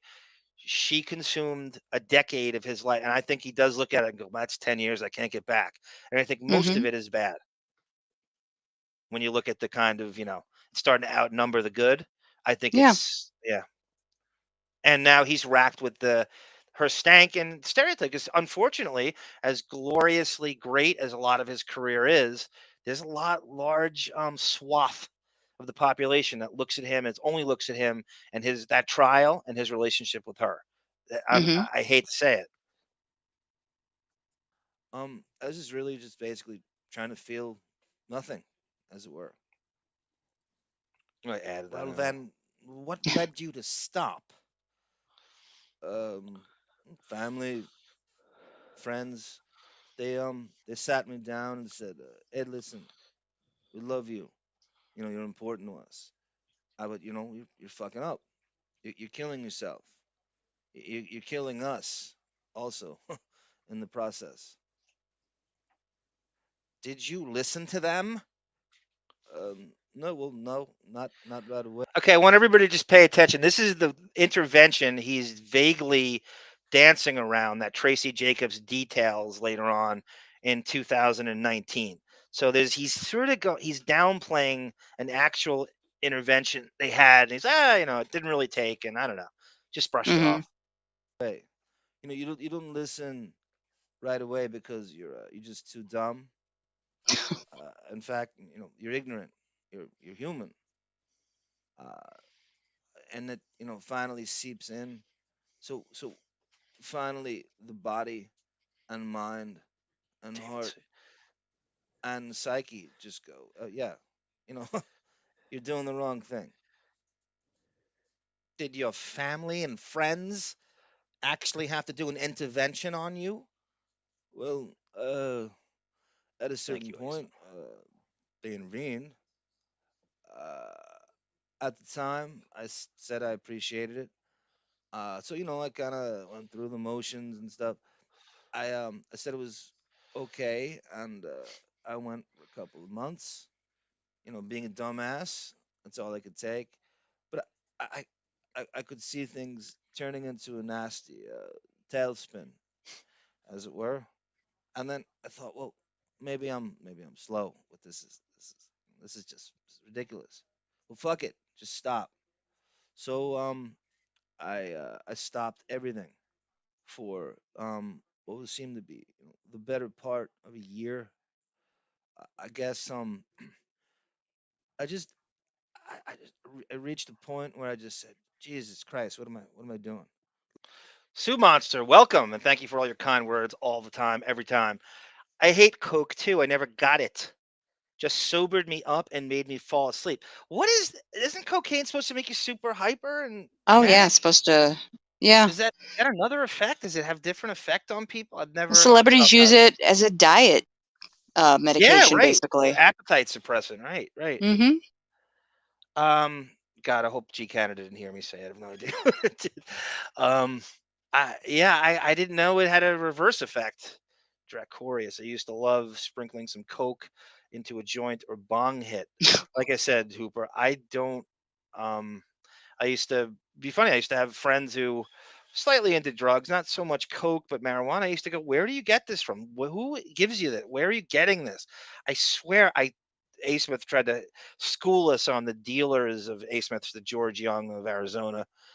I swear, I would not. You could give me 3 weeks, I wouldn't be able to buy it. I have no idea. I would literally just go up to some shady place and go, "Can I buy cocaine?" and just scream it out and would hold the sign up. I don't understand how you get into the throes or the circles of these people. I don't understand where the dealers come from, and is it the dark web? I just don't get it. I'm so out of the loop. I know less about it than you, so you're the Coke connoisseur compared to me. We're out of the. I can't wait to watch the George Young Blow documentary that's coming out in a few days. I think it's an 8-part series. Maybe we'll learn from them. I We're out of hope the Depp's loop. in it. Yo, he's totally in it. He's got a big role Oh, in it. good. Good. We can cut That that was and talk one of the about it. things he filmed when he was, quote, canceled. And Okay. but I mean that not in a sarcastic way, because he's at that point. He's kind of available to do anything, and that was like, oh Mm-hmm. well, they still want me, and I'll do that. Not that he wouldn't have done it anyway, but it was like one of those things that there's a list of things. He did the Trump movie during his quote unquote cancellation for Funny or Mm-hmm. Die, which is a very underrated performance. I mean, people really need to see that. The I Funny know. or I'm trying to get you Die, to do the episode. The Art of the Deal. They reenacted the book, the guys from Funny or Die, and Will Ferrell's one of the people in that thing, and Depp played Trump, and they reenact the book, and it's very cartoony take on Trump, and I really really love it. I really do. Life is fucking good for me. What am I doing to myself? So now I just drink a glass or two of red wine, and that's about it. River Phoenix died of a drug overdose outside your club. What impact did he have on you? The River Phoenix stuff, Sarah, I know you're obsessed with it. Is it continues to be a fascinating conspiracy kind of scandal thing where we've heard different stuff. That dude Bob Forrest, who was on the Dr. Drew rehab show, says Depp and Frusciante are very much responsible for it. That they gave him a speedball or a couple. I still get on YouTube. We still get comments to this day. How could we support Johnny Depp because he killed River Phoenix? Yeah. Yeah, every once in a while, someone chimes in and they hold that still, that they are sure that fucking Sedan dude, that drip on fucking Sedan, that soporific drip, you know, NT said lawyer. that, yeah, well, and there's something to that. They gave a play-by-play of like a speedball being given to River Phoenix, and then he dropped that on the sidewalk, and then then Depp came out there and stuff, and then they had an emergency meeting at his new mansion with Frusciante and their agents and how to deal with it. So I don't know, and we're not there, but there's a lot of pushback on that. It's one of the conspiracy things that should be explored a little deeper. But all I ask, if you're going to comment that, just send me a link because I'd love to know. But yeah, I just want to know where you're getting it. Somebody on Twitter must have said it. David writes, it's tough when someone has the cultural caretaker thing like Depp or Robin Williams to not be sympathetic to their pain. But yeah, I don't know how sympathetic I feel when you're that rich and you could throw money at your problems. That's a good comparison to the Robin Williams, David. Allison Stern is a saint. I agree. True story. Allison Stern is a licensed therapist, and I thought, is she in my benefits plan? I was going to use her and drive to Roslyn Heights to see if she would take me on as a patient and pretend I don't know anything about her. I'm still thinking. God, what's that, Bill? I can't imagine what she charges. If any. Oh, no, it's devastating. I can't imagine the depth of pain that his family and close friends felt. But it was rough for me because, but for them, it must have been unbearable. Can I just acknowledge Lauren Marie? What a super fan she must be. I bought the replica book back in '99 of the Ninth Gate. It was featured in the Ninth Gate, and a deck of cards that explain the etchings. LOL. How we spend our money in our 20s. Holy shit. Even 30s. My God. And a Roman Polanski action figure. Imagine Ninth Gate action figures. And does it come with a hot tub? The hot tub accessory? Oh God, that's Ninth Gate action. Todd McFarlane comes up with Ninth Gate and did the bonus figure is Roman Polanski. I imagine Jack Nicholson's mansion like a setup like the Castle Grayskull. It just opens up like Castle Grayskull used to do back in the day. Yeah. And there's a hot tub there that you have to purchase and set up the scene. So horrible. There was a man show sketch called Saturday Night Live did something akin to this. Remember they had Philadelphia action figures on Saturday Night Live? Yeah. It was a great one of those like interstitial sketches they pre-tape before. It is the funniest fucking thing. They have Tom Hanks with a rocket launcher and he goes, "I'm not gay, you're gay." He just like shoots a thing at that is the funniest fucking concept. There's inappropriate action figures of movies that don't. Oh man, it really makes me laugh. I can't believe Lauren has a damn deck of. I know exactly what she's talking about. I gotta watch that again. But the Roman Polanski stuff is like, you talk about scandals and shit. That needs to be like full. Maybe we should do a whole show on him with Depp. We really should. You want to get controversial? I dare you to go down that. You think road. it's a whole show, or is it? Yeah, I do. We'll talk about the Ninth Gate and their relationship and Vanessa. That's how he met Vanessa. I do think it's a whole show. Okay. I will bring on Lauren Marie to talk about it. You assume she may not want to come on. She probably does. That's noble if you don't or do, but it seems like she knows everything you could know about the Ninth Gate, and I don't know anybody who likes that movie as much as she does. Remember Robin Quivers in the Depp interview? She goes, "But you end up in the Ninth Gate." Yeah, it seemed like a good idea at the time. I don't know if he likes that movie or not. Depp. I don't know what he I don't know what he thinks of it. I would assume no. Sue Monster dated the dealer. Jesus Christ, I'm jealous. Get me his phone number, Sue, so I can ask him some questions. Ask him out. Maybe it was George Young. I think what do you think about my theory that Josh Richman's actually a dealer, and that's what his true ties to Depp is? It's very possible. I can't get a Ron, grip on what he what his does for a living. occupation was. I know, I couldn't either. Ronnie Seabach is art imitating life. Well, how well did you know him? We knew we were certainly respectful of each other. There was always sort of a promise. It's like, hey, you know, we'll get together and do something sometime. I I liked him. I did. I liked his work ethic. I liked his choices. He was a sharp guy. So he had so many amazing possibilities before him. But fuck, you know, what a waste. And for what? What is it for? What is it? Did it affect your drinking and drug use? Well, uh, that's hard to say. That was A picture of the time period now. We're talking Ed Wood filming. That Depp is the height of hipness. You know, the Viper Room just opens, and he's just like, you know, kind of difficult to get him into do like a major, you know, like he turned down Speed and Point Break and Interview with a Vampire and Thelma and Louise, and so this is the height of Viper Room hipness right here. 1993, when I was doing Ed Wood, I was completely sober. You know, no hard liquor, no wine, no nothing. Montauk Highway. Even so, all the tabloids started saying, "I know, we're having drug parties at the Viper Room," and the whole thing was just weird, awful, ugly. You know, sad actually. The incident is so seared it onto my brain and onto my heart. Okay, that's it on. So that's his take on drugs and River Phoenix. And let me remove this. And now I'm going to put what Tracey Jacobs had to say. Okay. In the transcript of the actual intervention to sue Monster. It's a hyperactive thing. It puts me down, makes me smile for some sake. Hooper wants me to go to Mastic. He's absolutely right. If you want drugs, just walk around Mastic. Someone will come up to you. Coke makes you want to do stuff and gives you kind of a false energy, not want to eat, says Maury Boy. I wonder what kind, if Adderall has any cocaine additives in it.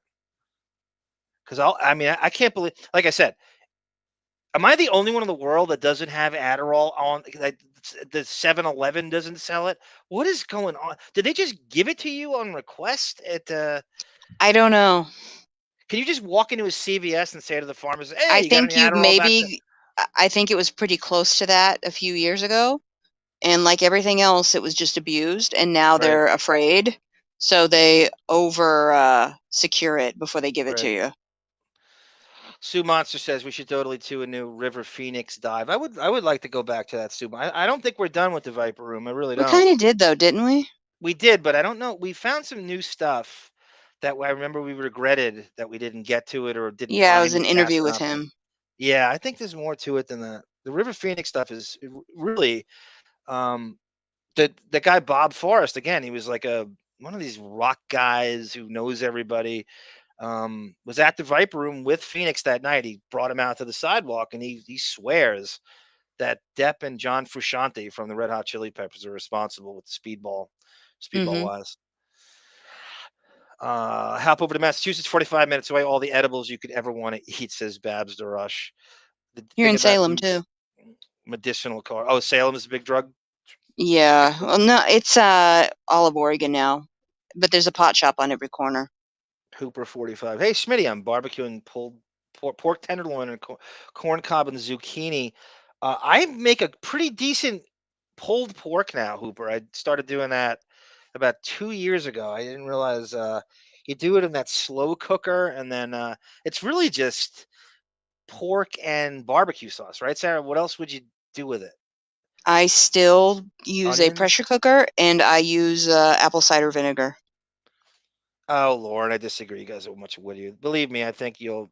The offer's there if you want to sit in on the ninth gate. I mean, I don't think. Believe me, I think we're just. I'm here to facilitate your expertise on it. I think you'll be great, and I guarantee you'll be great. But I can't. You. Better than you or Saratoga does. Adderall is cocaine light, basically, says Feinschlag. Thank you, sir. Okay, so now I'm going to play for you Tracey Jacobs' take on this intervention in 1994. It's far more interesting than what you just heard and more detailed. And this is directly from her transcript, which was an Amber Heard witness transcript, I believe, leading into the UK trial. Ms. Jacobs, before I ask you about that, did you have a little better volume, right, Sarah? It's a little snappier and louder. Yeah, it's better. Okay. And I don't know why the other one didn't. And I know I tried to enhance it. Live and learn. Too soft. Were you ever involved in an attempted intervention with Mr. Depp in respect to his substance abuse? Yes. And what? I'm trying to do this like half-ass Tracey Jacobs impression. I only know her from with very little footage. She has a very nasally, Jewish, sarcastic lilt to her. So I'm just doing like a male half-assed version of wow, just to sound a little different. Did you put the glasses and the blonde wig on? I did to try to get good. in the character, and it's the real deal too. I got it on eBay. All right. Attempted intervention with Mr. Depp in respect to his substance abuse. Yes. And what role did you play in that? As one of the 4 people that were going to do it, we met with a doctor interventionist at St. John's Hospital to learn what is required in an intervention, since we didn't have any experience. And do you recall what year this is in? Oh, I would say approximately 25 years ago. Ah, okay. And who are the people who are going to be involved in this intervention? Well, as I remember, it's myself, Christie, his stepfather, his mother, and some friends of his. Okay, you got that, Sarah? So we got this is at Jacob's house. So this is post What's Eating Gilbert Grape for a heroin problem, as we've pieced together, and other things, probably coke as well, which he claims he didn't want. Right after the breakup with Winona Ryder, which led to that. So it's Tracey Jacobs, Christie Dombrowski, his sister, his stepdad, I think his name's Palmer, his mother, Betty Sue, and some friends. So we're looking at probably a group of about 10 people. And he walks in on this at her place. 10. She says 10. She does say 10. Sue Monster episodes, the River Phoenix stuff is episodes 5 and 6. Is it that Jacobs she's talking about? No, she want to know what episode number, probably for the River Phoenix. Oh, the Viper Room. Right, Viper Room. Yeah, there's 2. Probably more in part 2, but I think we mentioned him in the first one. But there's a half-baked part 3 too, which the guy that's not out yet. Yeah. Yeah, it's only 48 minutes or something like that, and so you got to go ahead to that. Remember the story that Monique showed us? In fact. Yeah, I know. That's the oh my god. Let me give you the number on that one. You can look it up. Some method wigs are mandatory. There were about 10 people. And did that intervention ever take place? Yes. And what was the outcome of it all? Well, it took place at my house, and the outcome was he left basically yelling and saying, "I'm not going to rehab," and he didn't. Okay. Sarah, you with us? Mm-hmm. Did you find it? Yeah, episode 11 is kind of part 3. I wouldn't even call it part 3. I don't even know if we mentioned River Phoenix in it. I think we do. I'm almost positive we must. So I vaguely, not so vaguely, whatever the middle ground of vaguely and vividly is. I don't know if the word's been created. I swear there's no way we didn't bring him up during that. All right, so 5, 6, and 11 are the episode numbers. Did you hear Jacobs quoted Amy Winehouse? I'm not going to rehab. Ms. Jacobs, 4 people that were going to do it. Okay, where are we? We met with a doctor interventionist at St. John's. Oh, I would say approximately 25 years ago. Ah, okay. And who are the people who are going to be involved in this intervention? Well, as I remember, it's myself, Christie, his stepfather, his mother, and some friends of his. There were about 10 people. And did that intervention ever take place? Yes. And what was the outcome of it all? Well, it took place at my house, and the outcome was he left basically yelling and saying, I'm not going to rehab, and he didn't. Okay. Okay, that was what I don't know who in our chat at a great point. It might have been Hooper, it might have been Pellel or someone like that. I don't know why I remember that being could have been anybody. But that's what money gets you. That's when you like we talk about, how arty, well, there's no bottom when you're that rich that you can just walk out of an intervention like that, where you're walking into your mansion and you're walking to whatever. When you're broke and you're destitute and drugs cause that, you don't have a choice in that. You can't really walk out because he's walking out and into a great life anyway, right? I mean, Mm-hmm. that's like a guy who can throw money. You have money, being rich, and even at that point, he wasn't super. I don't even know what he's wealthy from at that point. Remember the story about he owed money to the guy. The it's part of the story you're reading, right? The Anthony Fox story. Yeah.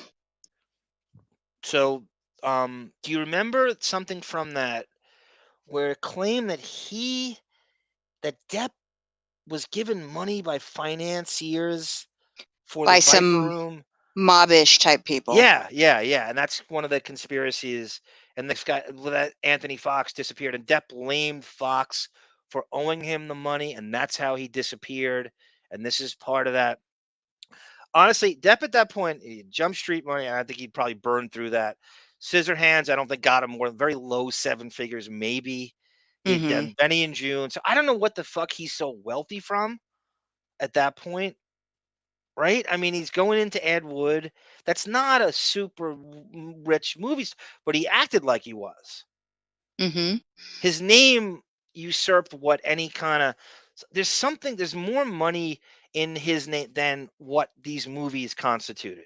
He doesn't have any producer status, and he hadn't done anything monetarily successful yet in terms of motion. Scissorhands did all right, but he didn't have any back end or anything. He had no leverage on it Yeah, well, whatsoever. I fully believe he got involved with some pretty nefarious group of investors to get involved in the Viper Room and get it up and running. The rest of it, I'm kind of iffy on, like with the disappearance, but because he had his own issues going on, Anthony Fox. So, and If there's a that's good you or chance I, he's still alive. if that's you or I in an intervention scenario, and we talked about this to the people who have, I think we posed it to Balo and, but anybody with a, if A. Smith, anybody with a drug posed with an intervention like that, how do you react? When you and I, you gotta hear him out. I don't think we have the option to really leave, No, we don't. right? I mean, you got to sit there and go, all right, and then at the end, maybe you're so annoyed, maybe you don't. I don't give a shit what I am. You I'm know what walking though? out. I got to tell you, I probably would have to leave and just try to do it on my own because I got to go to work. Yeah, I can't, I'm, you don't have poor. right. I You're can't not afford to exactly. be out for 60 days at But promises. So I'm sorry. if that happened to you, your job just wouldn't pay you. Like if you had to go, if you got arrested, if you not arrested, if you got hospitalized for a depression or something, did I they mean, you just can always apply for like long-term disability where you get a fraction of your salary. I right, can't afford that. So I would right. have to go to work and just cold turkey it myself. NA writes, NA is a very big Depp contrarian, and we like him for it. He's going in. NA showed us all these. Yeah, we're gonna do a story, and he found something. There's a thread, and it's got your name of your cartoon cat, Camilla, um, who basically just posts all the salacious stuff Oh that yeah, Depp's been her. involved with over and over again, and she like preemptively blocked the Deppening Twitter, and so I had to go on with Bob Ostrowski to read it. And I think we could do a whole show on that. He's Lily Rose passive aggressively turned up in an intervention theme music on TV anytime Marilyn Manson's over at that. It's a fascinating thing he's talking about. The Manson, he's her fucking godfather, which is bizarre in itself. That's the best you can come up with for your firstborn at the time, with all the friends you have over the years. Him disappearing, and she admits in the Jacobs transcript, which is the most fascinating transcript, that he was basically an absentee dad for a bunch of years, two years to Jack and Lily Rose. And Manson is very much part of that kind of just that midlife crisis, and they love their mom, and it's very, very Allison Stern in a way.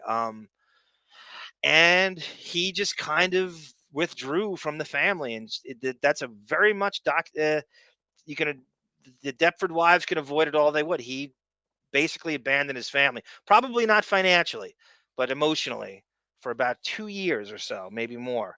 Well, and I'm sure when he was in the throes of the frenzied ecstasy with the new Amber Heard girlfriend, that he was kind of probably ignoring the kids a little. It's only natural to do. I mean, you're not gonna. It's not right, but it's what people do. If you were the kids, how hard is it, do you think, being around new mom who's only fucking 10 years older than you, or not? Well, probably, let me say 12, 13 years older than she is. Well, and also emotionally, like, butchers your father in front of you. Yeah. And then you got to go back and forth to your mom, and she's livid, and she hates her guts, and there's no question. I think it's very, very, very difficult. And then it's impossible to look at it, and impossible to smile through it. And Amber Heard probably overcompensated and tried really hard to become their buddy and fun, cool stepmom, and that can only go so far. And that's got to be fucking weird. And then Jack's towel snapping her father at Thanksgiving, and you're a savage, Jack. So, all right. So that intervention stuff is fascinating to me, and I would love. And again, it's a great old story from his past that just does not get nearly enough traction. You want to go over the appeal real quick? Yes, please. Okay. So, as we know, Miss Heard, if you follow the what do you call those? The captions that we had for the stream, Miss Heard, as in heard incorrectly. Okay, sorry. We know that she has filed the appeal to keep one claw in his side, because once that's over, he's gonna not have to think about her. Maybe go a couple of days without having to do so. But anyway, she has filed the appeal. She has put down a total so far of $500 to get the initial paperwork done. She still has to put in the full amount into like an escrow account, just so she's not wasting everybody's time by filing continuous appeals, just trying to avoid paying the reward or the award. So anyway, less than a day after Amber Heard gave formal notice of her intent to appeal the verdict in Johnny Depp's defamation trial against her, the Aquaman star's ex-husband has launched his own countermove. So he is this is being considered like a checkmate move by people. In paperwork filed this morning in Fairfax County, the former Pirates of the Caribbean star has put his legal players on the board. Quote, plaintiff and counterclaim defendant John C. Depp II by counsel hereby appeals to the Court of Appeals of Virginia from all adverse rulings and from the final judgment order of this circuit court entered on June 24th, 2022, end quote, said the 4-page notice of appeal. All right, a legal tactic right now. Depp's appeal is as much in pure response, ads popping up all over the screen here, to Heard's appeal on July 21st, as it is an effort to try to claw back the $2 million awarded that the Virginia jury gave Heard in her $100 million countersuit against Depp and his 2019 $50 million complaint. On June 1st, after 6-week-long, anyway, they go into the verdict, but his statement here about his decision to appeal, the verdict speaks for itself, and Mr. Depp believes that this is a time for both parties to move on with their lives and heal, the source added. But if Ms. Heard is determined to pursue further litigation by appealing the verdict, Mr. Depp is filing a concurrent appeal to ensure that the full record and all relevant legal issues are considered by the Court of Appeal. And that's the end of the statement. And of course, the reps for Heard did not respond as of Friday. I would love if they did respond. One time I want to hear Don Buchwald did return comments. Did return our request for an interview. Eve Barlow is busy crafting a response now. Don't worry about it. It'll be out by the end of today. So tell everybody who Eve Barlow is again, because this is just a name that comes up, an irritant mosquito of a fucking lesbian relationship, and she comes up all the time. And she was Eve Barlow is the latest hanger-on. She is pretty much up Amber's ass. She is her spokesperson. She crafts these. Whenever you see a statement from Heard's camp, that's Eve Barlow. She was also like a villain. She's an online villain now. Yeah, if you remember Gina Duders, who went up and made an attempt to testify, it was Eve Barlow who found an old tweet or an old like that Gina did responding to somebody's post about the trial. She presented that to the court and got Gina thrown out. Meanwhile, she didn't show the date that Gina liked the post. Right. So Gina was thrown out in error. But unfortunately, Gina admitted to having watched the trial. Had she not admitted to watching the trial, she would have been able to testify because it would have been proven that Eve had left information out by not showing the date. Such weirdness and kind of bullshit. Like we're so obsessed with, oh my God, the controversy surrounding the both of them, and they're both banned and stuff. And it's like the jury heard it. It's not like the jury didn't. You can't take it back what they heard. You can't just wipe somebody's brain. Exactly. They heard it, it got the job done. They heard it. You're not taking it back. And I say this all the time with all the objections through the trial. It was like they heard the opening. Like you can't unhear all the if I'm in the jury and I hear an objection, like, okay, that's information you're sensitive about. That's information you don't want us to know. Okay, I'll hold that against you because you don't want it heard. Like when they object, that's shit they don't want. They're afraid of it. I look at if I'm on the jury and I'm looking at them. Oh, you're afraid of that. That's why you objected. And so I'm listening. I'm gonna take in something. You can't unhear it. Yeah, that new cliche that goes around is I can't unsee that, or I can't. Yeah, that's a perfect use of that. You can't unhear it. If you'll notice too, if you rewind back mentally to Gina's testimony, she was able to get in a couple lines about, the Amica cream, about how it doesn't cover it doesn't cover bruises. It's translucent. Yeah. It takes days to work. She got that in before she was thrown off the stand. And also lots of talk about Amber's drug use. David C., great question. Hey, didn't Lily Rose grow up in France, but still found her way to LA? God, David, her life is so exactly like she was known as a French girl, and she's back and forth, and this is Jack too, and they kind of go back, and you see that this pictures of them going in and out of LAX all the time with security and paparazzis chasing them right up until right to the security the checkpoint, and as soon as she realized that to use your dad's name is only going to work, I think Sarah dropped out. Was only going to work in she'll be back. In films and modeling, you're gonna have to use his last name. She went to. I don't know. It would be fascinating to track her. Where on earth is Lily Rose in those years, especially her teen years, going back and forth from France to LA, and then she speaks perfect French and perfect English, and you probably can't tell either one. And at some point, she thought she was more. I guess she's whatever is going to help her career is, and I assume she's more LA bound than France at this point. And that goes for Vanessa too. I think Vanessa, when she remarried, I think that's more of an as Sarah's back. You back, Sarah? Yes, I'm back. Okay, good. We talk about Lily Rose and she considered France, and it's fascinating to track her travels with Jack and back and forth. It really is fascinating. Born on third base teen life that is. Hooper says, when I hit the mega lottery, I'm going to open a club like Studio 54, hire David and his quartet and pretend they can play the viola. Eventually take the quartet on tour in Europe. Oh, God.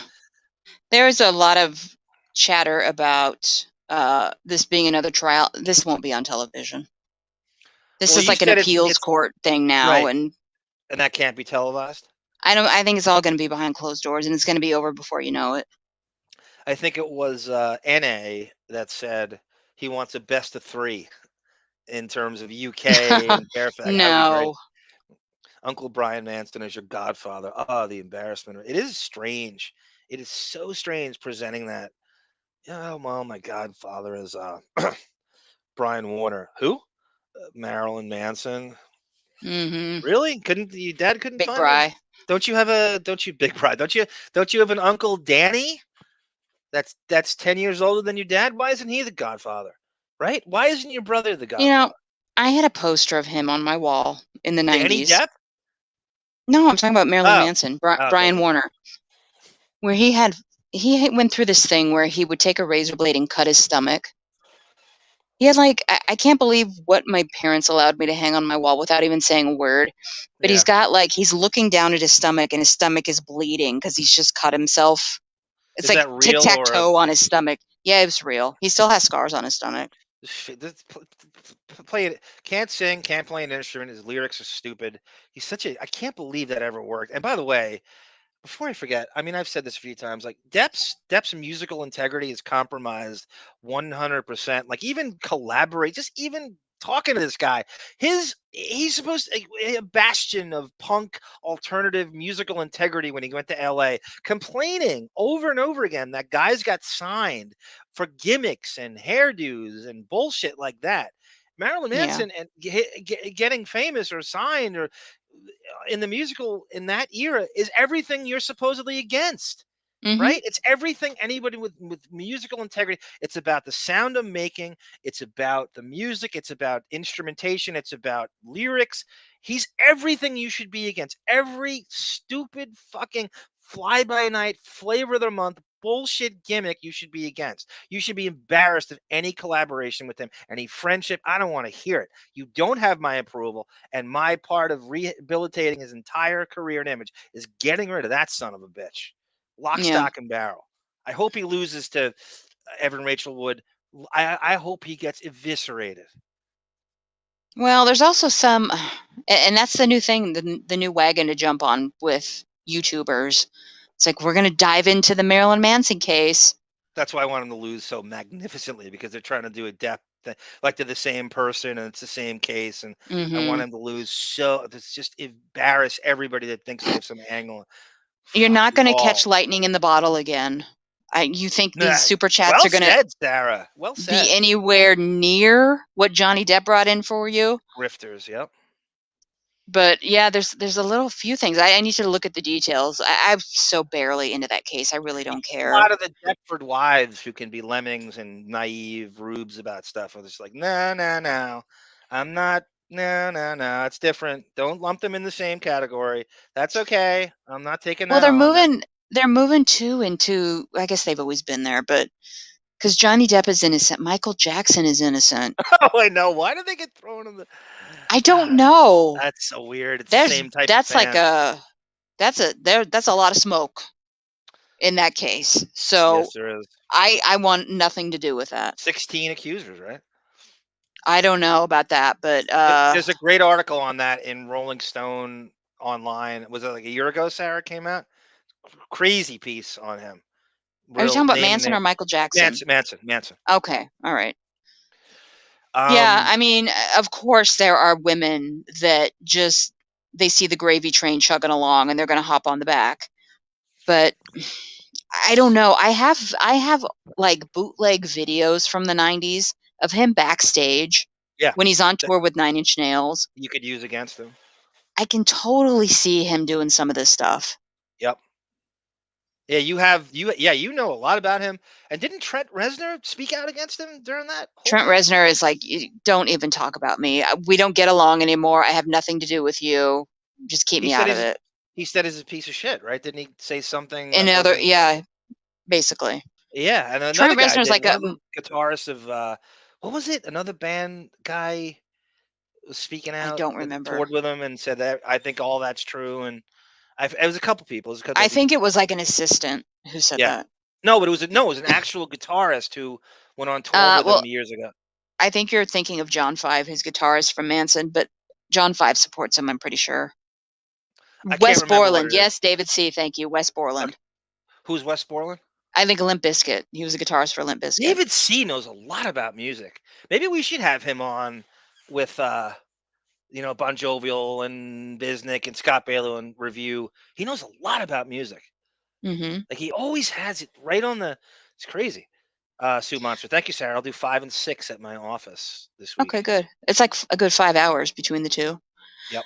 Pello, I have a question. You're saying Maynard from Tool. Is there a scandal with him? Please don't tell me that.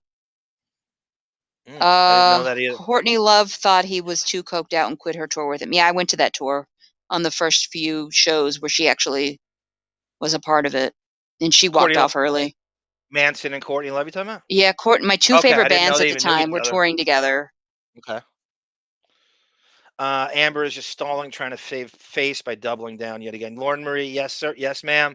She does not want to pay that money, and that's a great way to just run the clock out. And it's just like, oh, that'll never get here. Just keep pushing it. Something's going to happen. Somebody will come in my rescue. I have a new thing about that. Speaking of her checkbook, Elon Musk, you'd think he would just paid it by now, right? Apparently, he's not paying it. What makes me think that is that he's given her a hard time about this. She's dripping, or her people are slowly dripping stories about him being abusive when they were together. Really? I didn't even catch that.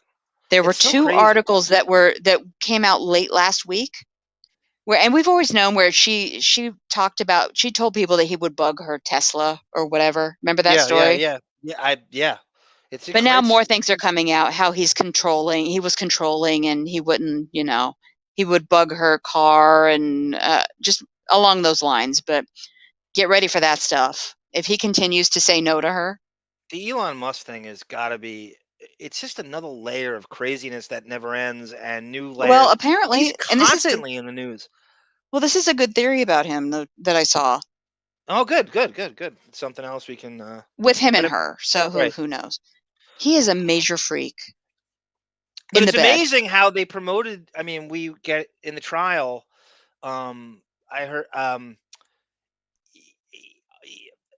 well, at one point, the entire thing was promoted in the fact that James Franco and Elon Musk are going to testify, and we can't wait, and they both just two just fucking classic weasels, just lubricious weasels that somehow both got out of testifying in a way. And you think well, that was pushed by Court TV in the beginning because it wasn't just Court TV. They were trying to get you to tune in.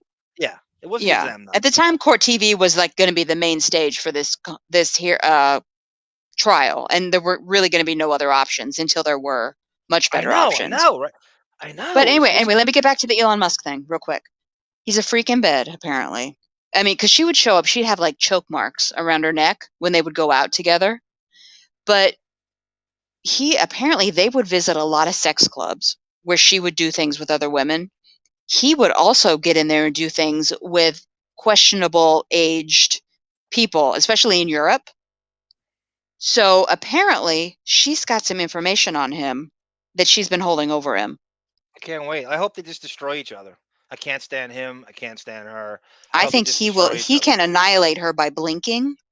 So I don't think she's going to release it, but I would assume she's threatening to do it.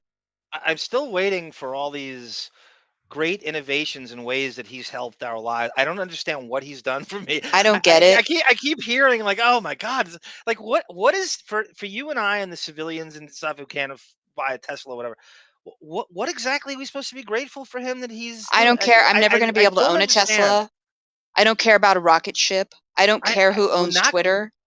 Yeah, I don't know what we're so grateful for. But this is totally self-indulgent, and just the arrogance. And is it hair plugs? Does he have like vibranium hair plugs?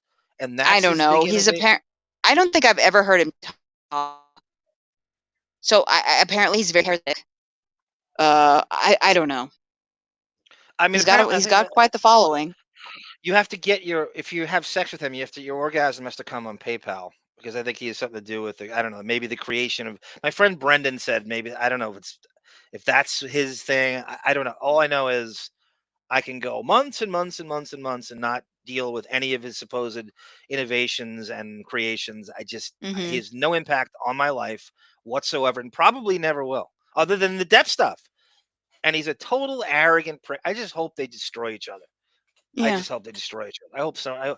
I hope she takes him down and he takes her down, and they both destroy each other. All right. So the next thing we're gonna go to. Are we at Rocky Brooks yet? We are at Rocky Brooks right now, and I'm going to show you some stuff I found, some articles. This is just something that happened on this. This set is riddled with crazy shit. A dude died in a drunk driving accident during the. Listen to this. City of Lies. A Radar Online. City of Lies is the movie that Depp was in with the Tupac and Biggie and the assault Rocky Brooks trial, which we are in the midst of. So this is something that happened on this. A dude died in a drunk driving accident coming from the set of it it's insane, the shit that comes out of this movie set. It's a whole documentary in itself outside of the movie. Exclusive. Confidential documents reveal Johnny Depp's City of Lies set was riddled with freak accidents and fights among crew and tragedies. By Whitney Vasquez and Adam. By the way, how weird is that name? And Feeney comments on it. Feeney comments on that. Vasquez and Adam Levy. Whitney Vasquez sounds awfully suspicious to fellow Depp heads. It sounds as if they took Whitney Heard, Amber Heard's sister, and Camille Vasquez, Johnny Depp's lawyer, and combined the names. Johnny Depp's 2018 City of Lies film may have featured an award-winning cast, but behind the scenes, it was anything but a one-take wonder. Look at what Feinchug writes. My mom. I was going to comment on that. Wow. I had a poster of that band. It said "Smells Like Children" scrolled across the top. My parents never said a word. Affy writes, my dad ripped my Allen Iverson poster off my wall. What? What? Is he a racist, your dad? Or Allen Iverson's you can't get more out of talent out of a human being than he did. He's 5'11", and you couldn't play the game at a higher level. He's a fucking scoring title, and god damn it. He was a beast for quite a few years, and 5'11", dunking over Shaquille O'Neal. I mean, you can't squeeze more talent out of a human being than he did. One more thing. Sorry. No. And this is a nothing story, so it's not even worth you pausing this. But I used to have, in Kaiser, Oregon, there was a record store called Ranch Records, rest in peace. I miss it every day. They moved to Utah. But he would hold all of the promotional stuff that would come in for the bands I liked, like Nine Inch Nails, Marilyn Manson, Hole, all that. And he saved for me this living room wall size poster of the Mechanical Album's album cover. I had that behind my bed. I had all the Celebrity Skin posters. I had German posters with misspellings.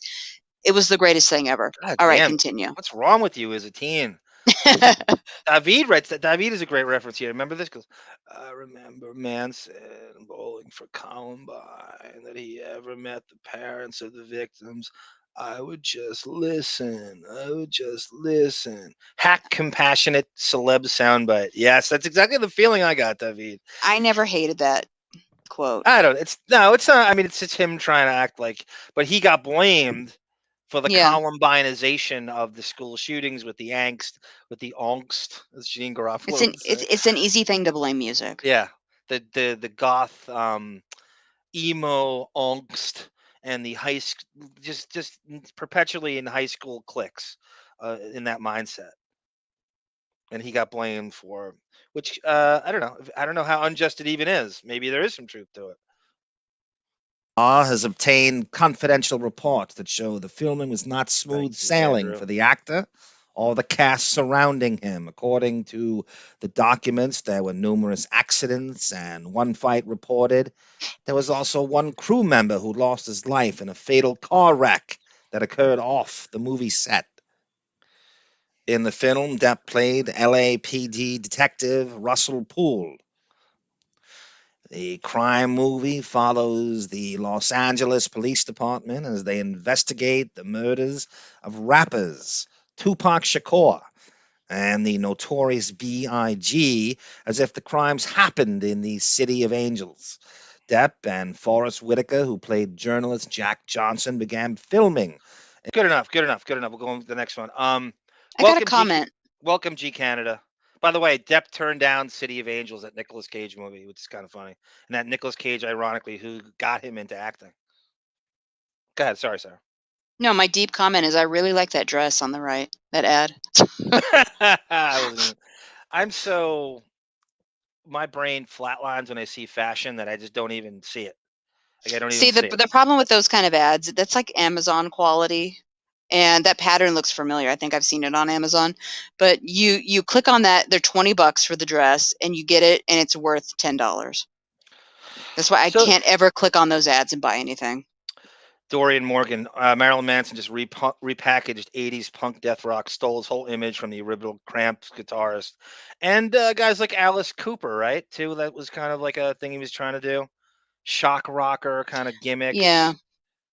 I'm not just buying into the I gotta say, he did it well. In the 95, 96 era, he put out some good stuff.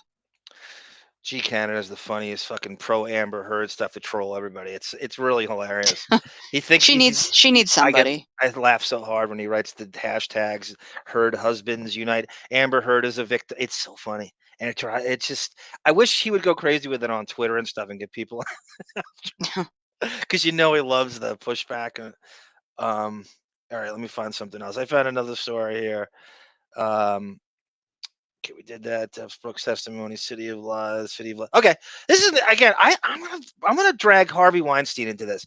Did you know Miramax is was the production company on City of Lies? And I think I did know that. Yeah, it's kind of, listen to this story. I didn't even know this. I found this like 20 minutes before we went on here.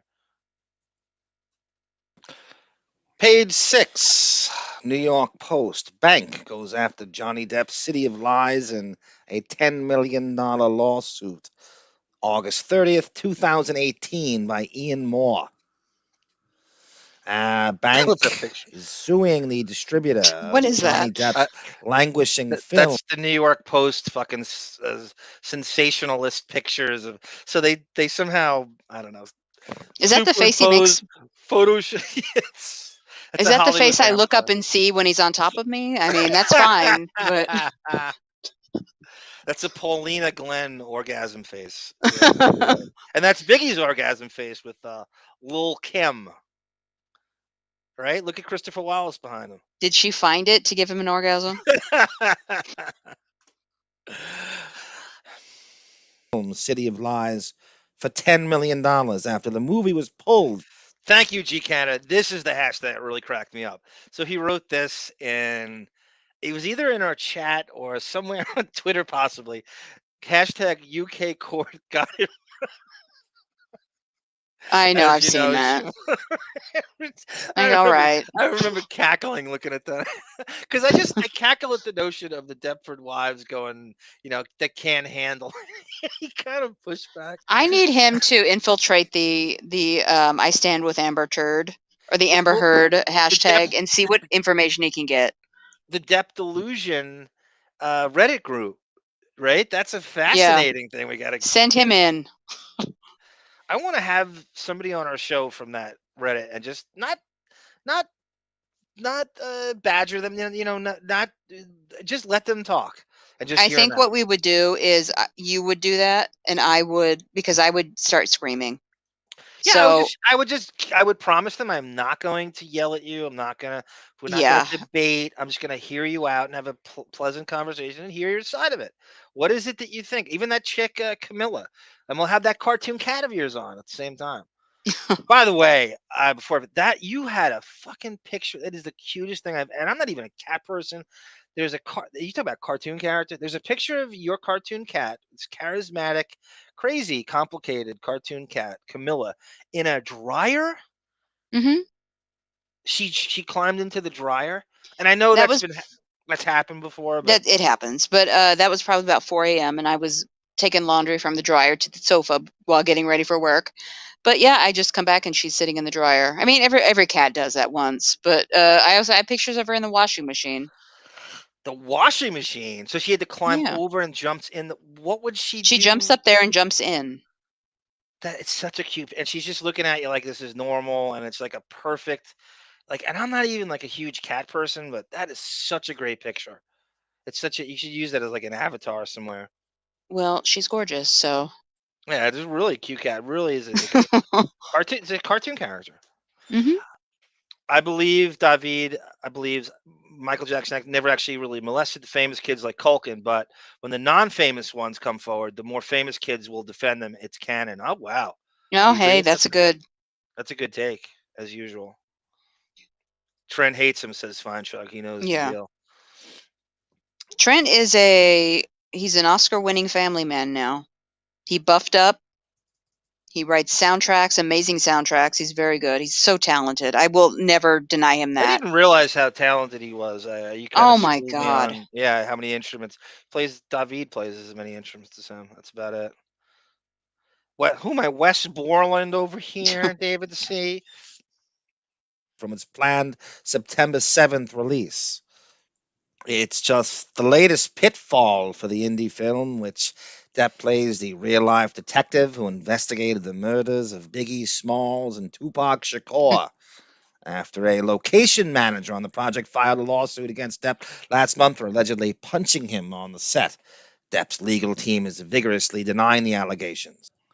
As part of the movie mess, Bank Lumai filed papers in California federal court this week against the film's financially spiraling distributor, Global Road, alleging it, and Miramax, who actually owns the TV rights, owe the Israeli bank millions in guaranteed payments. But Miramax allegedly told the bank, according to the court documents, that no payment is due. What is the deal with Harvey Weinstein's brother now and Miramax, Sarah? Do we have an update on what the fuck I is think going it dissolved. on? Did it just dissolve? I think the brother, they sued the company, and I think they had to dissolve the company. But I think he's just in hiding, as he should be. I mean, he spoke out a little bit. He was like embarrassed by it, and he was like, "Oh, he's a piece of shit." Of course, trying to save himself. He did do that. I remember like he didn't know what was going on. Oh, absolutely, he knew exactly what was going on. But I wonder if Weinstein's stuff helped destroy that. There wouldn't be a problem with this movie, even backing if he weren't arrested. Because Depp, like it or not, Depp, and a lot of people did, had a relationship with Harvey Weinstein, from Finding Neverland to Chocolat. They were friends. He was picking his daughter up from school with him and shit. So I wonder if Weinstein's thing kind of helped destroy some of the funding for it. I don't know.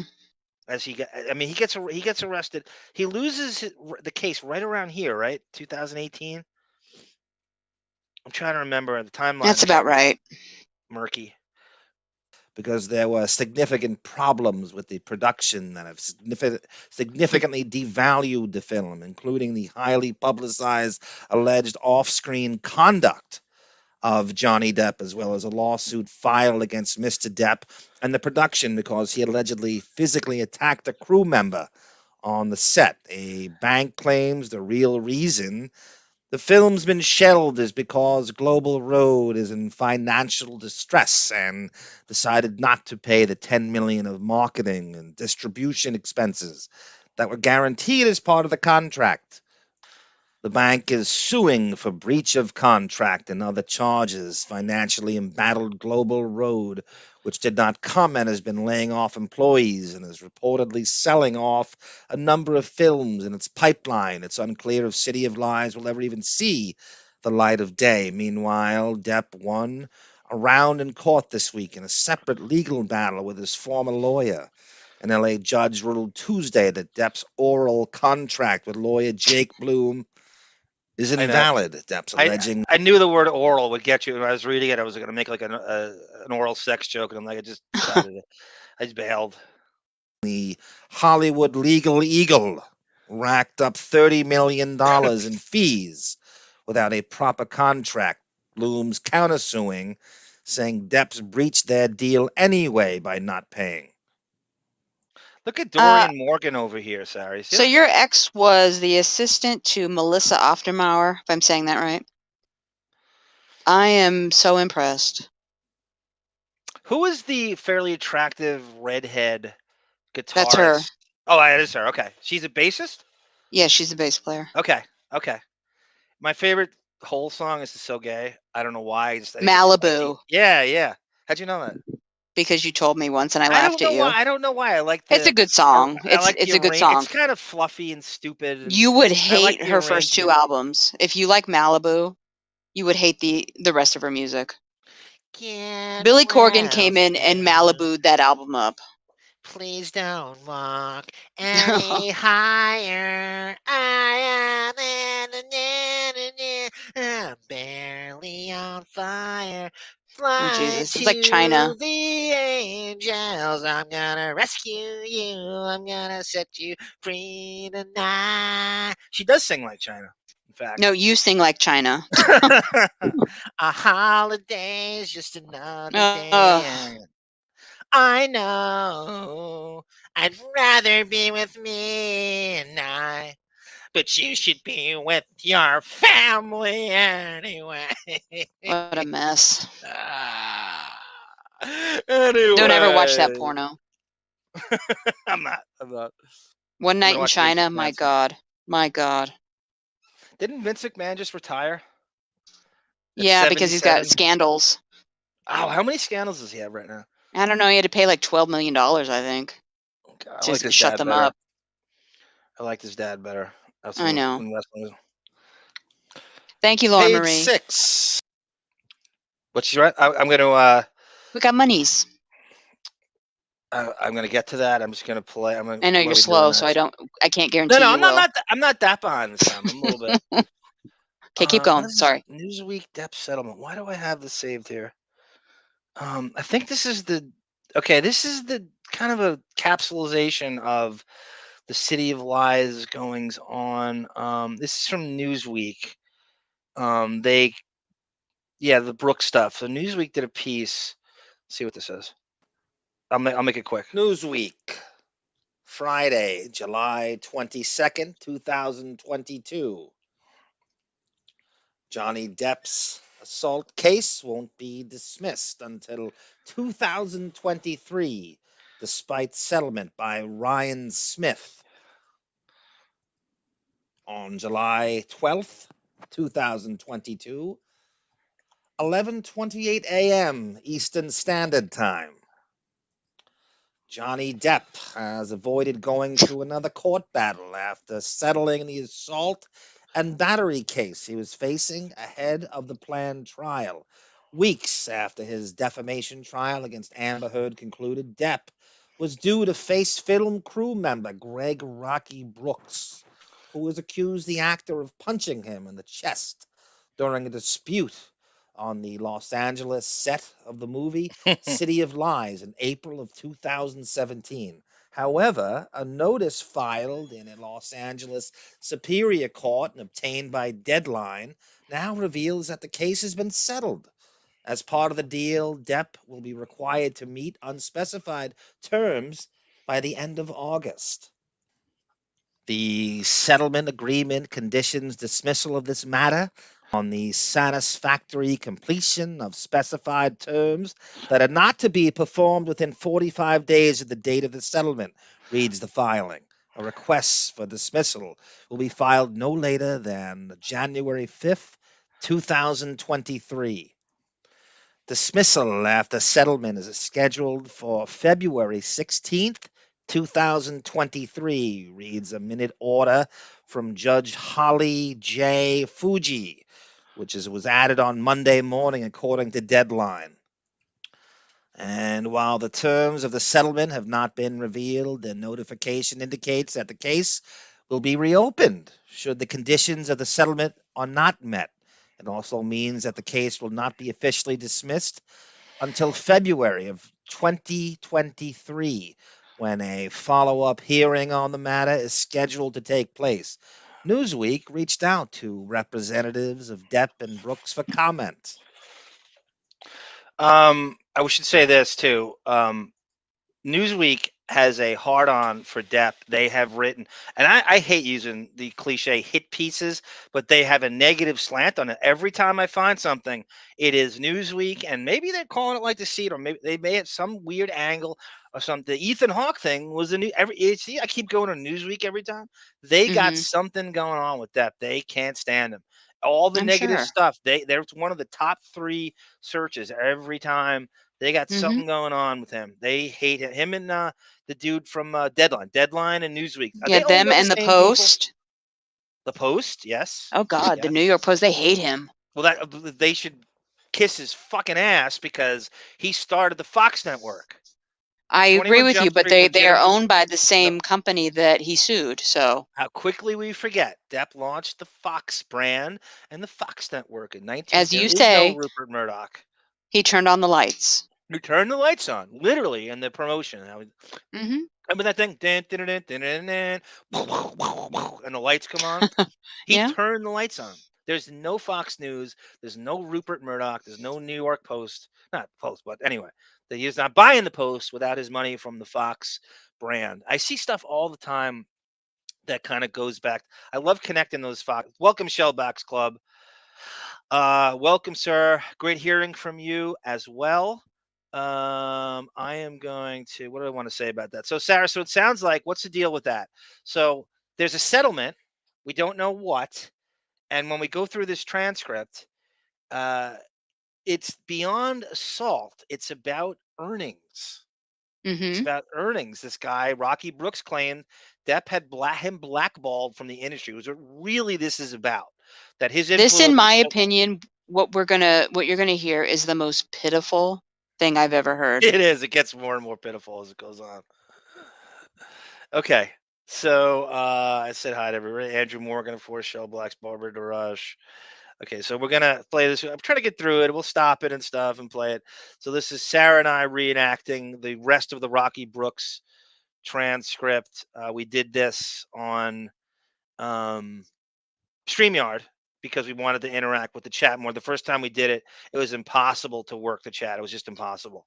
And since I'm on a tablet, it's going to be you that has to interact with the chat. So, but you could see some. I can see. I can't type. Okay, what the hell did I label this? Depp's Brooks recording. Here it is. Okay. Oh. Mr. Brooks, I want to back up and ask you a few more questions. I should say this too. It is not Camille Vasquez doing it. It is Randall Smith. That was the little wonderkind. He was the young dude in the background, right, Sarah? That I guess he was doing some of the video depositions. He never did he cross-examine anybody? Maybe a witness or two during the trial? I don't remember. Randall Smith. It's the lawyer you probably never heard of, but he was at the trial. Allen Iverson, winner of the Trail Spiel, 300 million made, broke now, total jackass. Yeah. Questions about the exchange where you say Mr. Depp screamed at you and hit you with a couple of punches. Correct. Okay. Yes. Can you remember how long the incident with Mr. Depp lasted between the time you recall him approaching you and raising his voice to the time his bodyguards left with him? How long did the whole thing last?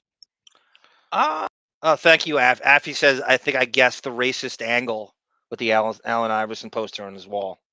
Man, okay. I just took a real long shot at that. I had no idea. I'd be right. I don't know. Sometimes you just the arm tuition went off.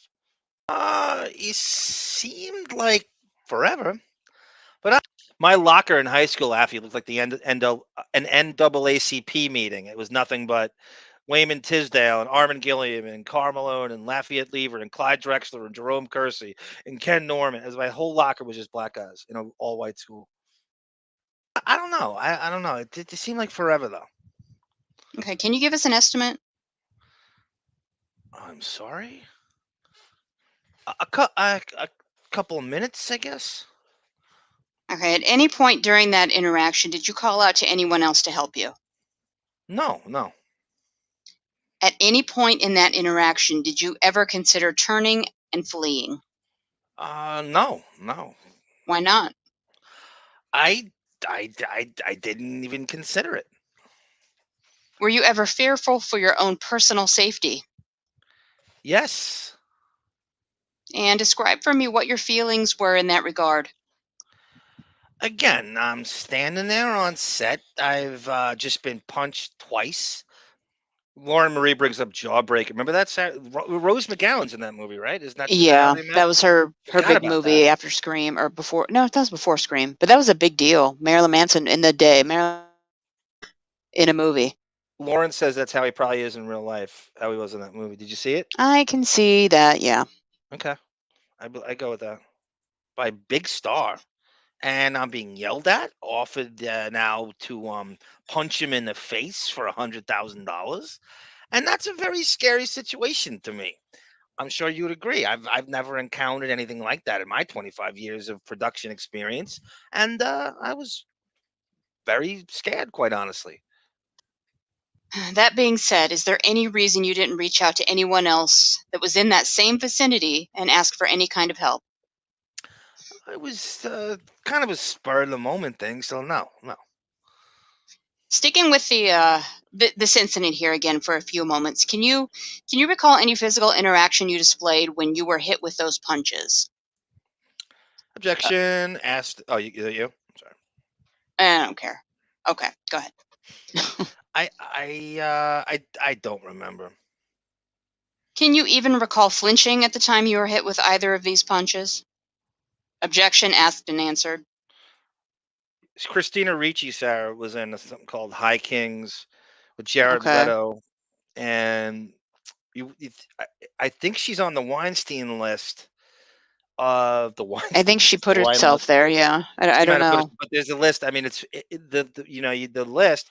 There's like 50 something broads in this collage, and it's all actresses who were huge in the 90s and some of the early 2000s just vanished. Heather Graham and Christina Ricci and Mira Sorvino, and the list goes on and on. It's a good one. Depp and Christina Ricci is another all to itself. David, that Christina Ricci, I feel they had a fling on The Man Who Cried. This is me with a very educated speculation. They were in Sleepy Hollow together. They were in Fear and Loathing. She had a cameo in that. She was a co-star in Sleepy Hollow, and they were in The Man Who Cried, which is a independent film he did with John Turturro, which barely anyone saw. I'm the only one that saw it. I believe they had a fling during that, and he just ditched her. And this is Hell Hath No Fury as a woman scorn, as a Ricci scorn, and I think that's coming home to roost. She says I like Amber Heard very much. This is like from a couple months ago. I'm a very big Amber Heard fan, as per Christina Ricci. I don't remember. Can you recall dropping your arms to your side to cover up after you were hit with either? David is and obviously accurately the Kelsey Grammer voice when you do the Juilliard bullshit like that Mr. Feeney does, where you do the thing when you run out of breath and you go, push out the final words from the could you, like I said, could you imagine Kelsey Grammer just in mundane life with that fucking Juilliard accent? He's from Jersey, by the way. Thank you, Lauren Marie, once again. Great job to you as well with all the ninth gate intel. Of these punches? Objection, lacks foundation. No. Is it fair to say that as you sit here today, you really don't recall what physical reaction, if any, you had at the time with these punches? Oh my God, if you had at the time these punches were landed on. Objection, misstates testimony. Can you repeat the question, please? Sure. Probably a good idea for the narrator here, too. Okay, is it fair to say that you don't recall one way or the other what physical reaction, if any, you had at the time these punches were landed on? Thank you, Andrew. Okay, we're jumping ahead. They skip here. It seems like an 8-minute gap lapse in between. So all of a sudden it's back to you, and go ahead. Okay. Depends on the psychology of the person, I guess.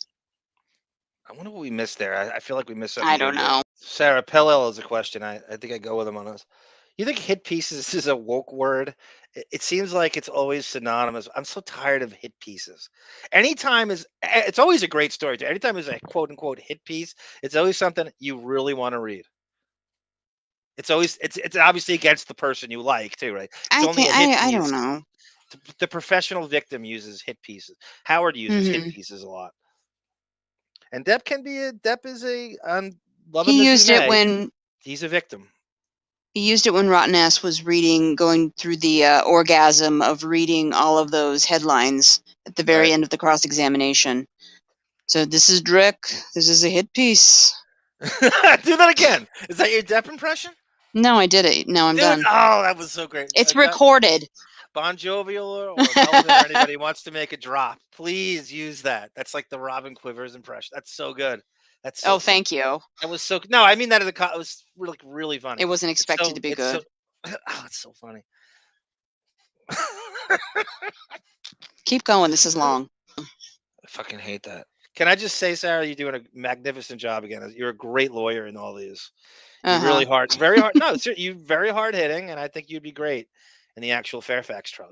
You sound like Liz Cheney in the January 6th. I would need a couple of brain cells to rub together. Andrew Morgan goes, without Johnny Depp, I wouldn't know what a loofah even did to Bill O'Reilly. I got that loofah. Get a couple of wines in you. I'm gonna get you in the shower. I'm gonna rub you down. Was there a Depp loofah thing? Yeah, he used the loofah at some point in the. On her? On who? On Heard. It came up in one of the transcripts. So he assaulted her with a loofah now? I don't remember that. Okay. Poor girl. Everybody's different, you know? How long before the incident between yourself and Mr. Depp was it that you saw Mr. Depp smoking marijuana on the balcony? Within a couple hours. Okay, was the incident where you saw Mr. Depp smoking marijuana on the balcony the only time that day that you saw Mr. Depp do any sort of drugs on the set? Yes.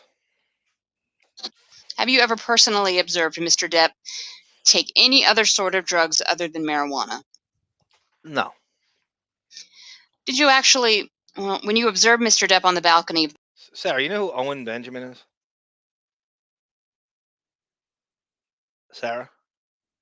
No? If you hear me, Sarah. Yes. Do you know who Owen Benjamin is? Yes, I do. That's a Christina. What's his deal? He was a writer for Steven Crowder at one point. They were kind of partners. Right. He just eventually, a bit actor. He kind of just went crazy, and now he has a cult, and he lives in Idaho.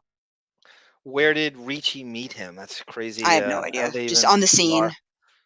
He was a stand-up comedian too, so that scene, I don't know. I wonder what year that was. I don't know much about that. They were engaged. Oh, really? Yeah, but those people, they become engaged in like 2 days. She's a kid now, too. I hope its head didn't... Could you smell? What's that, Sarah? I hope its head didn't follow in her DNA steps. Wasn't she in a movie called Pumpkinhead? Or something like that? Pumpkin... She was the star. Okay. Kidding. What he was smoking? Or what was being smoked? Yes. Can you describe for me what you smelled? I smelled burning marijuana.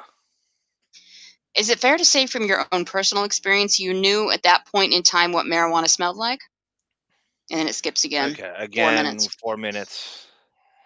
I guess this is me, and somehow I'm in the middle of something saying, within 10 feet of me, and he was the person I was walking towards when the incident even happened.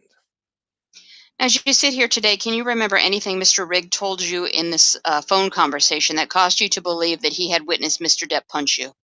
Objection, asked and answered. He did not. He knew that there was an altercation between the two of us. He didn't see the punch, though. Fair enough. And I'm not trying to... Yeah. By the way, before I forget, Sarah, I looked up Rocky Brooks. He really went out of his way to try to scrub himself from the internet in every way. I mean, it's very tough. So I found something. He does indeed. He has 2 kids. They're both like early teens, preteen, and he very much needs a payout. I think he's a gig worker in these things. He Yeah. is not set up, and he is looking for a fucking payday in every way. He has 2 kids. He's thinking about the future. He's got to be pushing 6. He's got to, maybe he is 60, and he Mhm. doesn't know. And it claims he lost a lot of work. So he probably got advised by some ambulance chaser, let's sue Depp. And they knew his net worth. But Depp is going through all this weird, all this stuff. I mean, he literally is at the worst part of just the his managers and that financial lawsuit, the Amber Heard stuff. Insane controversies all hitting him all at once. And Mhm. knee deep in this, and they just were trying to pick at that carcass. But I think this dude, I mean, I was looking at, it makes a lot of sense. He, as a gig worker, and he's in a union of some kind, but I don't know. I would love to know. Maybe someone can look it up for us. What a location manager makes per movie, and I'm sure it's not all the same, but maybe it is. Maybe it is like some kind of range. Like, what is the most you can make as a location manager on I these don't things? know. If you're in union, you have a minimum amount Okay, that you're going to make. because it's all about money. Because what happens, it's not about assault. It ends up being, oh, well, he blackballed me from the business. He knows all these people, and I can't get shit. And Depp's kind of the monofilament of who he's worked with goes. He's almost 60, and he knows so many people. And I feel his connections is how he got tipped. I think he got tipped off on Amber Heard cheating on him, all on with from Billy Bob Thornton to Franco. I think he has friends, and I think he's made some great relationships, and I think he has spies and moles on all these film sets that tips him off to all the shit that's going on. It never comes up, but I'm just speculating that that's got to be how it works. And I Mhm. don't think Depp's laying those allegations of who cheated with who if that wasn't true. I think he's getting shit told to him all the time. I Yeah. would love to be his mole. I wish I could. Mhm. From Channing Tatum to DiCaprio to Pumpkinhead to Potato Head is what he called those two.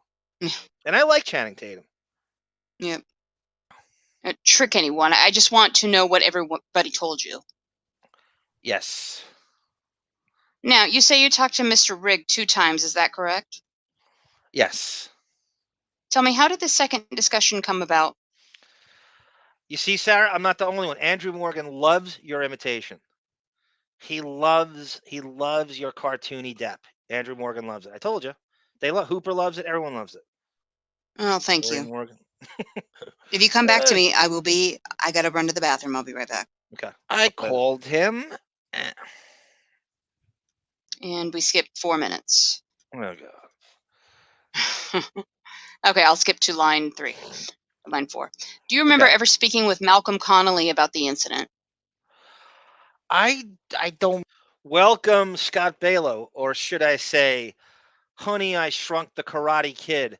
We're calling on you perhaps Thursday, but down the road, we're going to do a musical panel to review Depp's music. I'm going to use you, Bon Jovial, Biznick, David C., whoever wants to be in on this.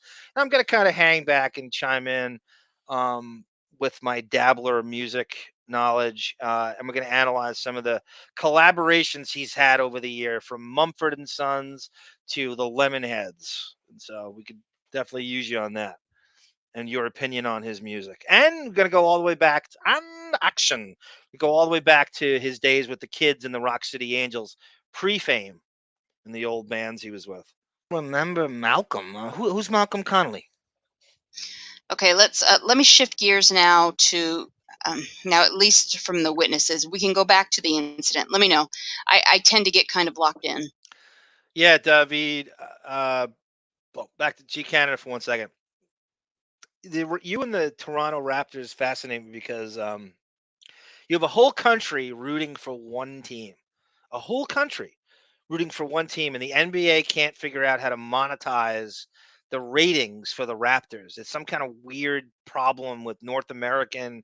It is crazy, and that's a great question. I've heard the Malone Stockton Utah Jazz used to have a hard time getting black players to free agents and just trades they would veto because no black players wanted to play with Malone in Utah because it's such a white state, and they construed it as racist from the crowd, and they would hear racial slurs coming from the Utah Jazz crowd, and no black players ever wanted to play there, and that's why the deck is so stacked against. Malone and Stockton should never be held to the same kind of bullshit ring fucking championship standard that the all simpletons use to grade, which was not a thing when I was a kid, that people counted rings, because there's such a disadvantage. There's really like a lot. It's not a fair playing field of where, the Lakers, the Celtics, the access they have versus.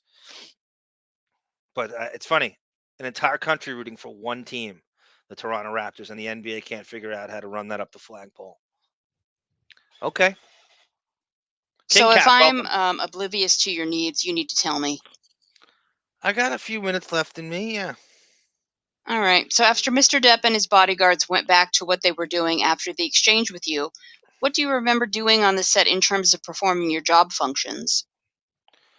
Again, I remember making sure this.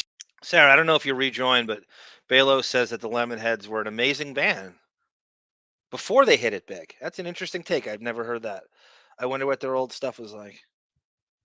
Streets got cleared, and that we were off the streets, and that the street was reopened, and the lights were gone, and the cables were off. David C. writes, I know who Evan Dando is, but not my genre. I like metal, rap, a few things. You must love Ice-T's. What was it? What was that? He did the fusing of metal and rap. Oh my God. What was the name of the band? It was like an anti-cop name. You must love that. I forget the name of it. It was big for 2 years. I forget, but you must love when Ice-T combined metal and rap. And it's like a Rage Against the Machine type shit. And then I remember being upstairs for rap. Oh, my Tom Morello over here. And what does rap mean? Well, G Canada breaking my balls. Sarah goes, yeah, arm's gonna hang back. Laughing my fucking ass off. You can talk for 9 hours without breathing. Big mouth can't hang back for shit. You're probably right. I will try my best to hang back and let the musical experts hash it out. But I have to give my Depp knowledge. You see, that can't not be. I have to chime in with my knowledge of Depp interacting with these bands. When we finish the filming. Oh shit! I skipped ahead. Sorry, it jumped. How about I wrap you in a snot blocker? Oh, that's gross. Okay, and what role, if any, what was your job function in relation to wrapping up the filming? Again, I'm the location manager, and I'm responsible for making sure that permits are enforced. And did you continue to perform your job functions as production manager that entire evening? Yes, I did. Were you physically and emotionally able to perform your job function? I agree, Affy. Bring that the Vancouver Grizzlies. Call them the Vancouver Jump Streets, because that's the first show that was ever shot in Canada. 21 Jump Street in Vancouver, and I like that, the Vancouver Jump Streets. And they need another team in the Pacific time zone, and it's a huge, beautiful city, and they deserve Canada needs an NBA team in the Pacific time zone. Agreed. That evening after the incident. Yes. Did you ever file a police report in relation to what had occurred between yourself and Mr. Depp? No. Another good point, G Canada. The Raptors get ratings in Canada better than NBA team in any home city. Same as the Blue Jays. The Blue Jays get better ratings than the Yankees. That's great. I forgot that Blue Jays national right. Because the Expos aren't there. I never thought of that. The Blue Jays versus every other Major League Baseball team. You remember how long this is, right? Yeah, I do. All right.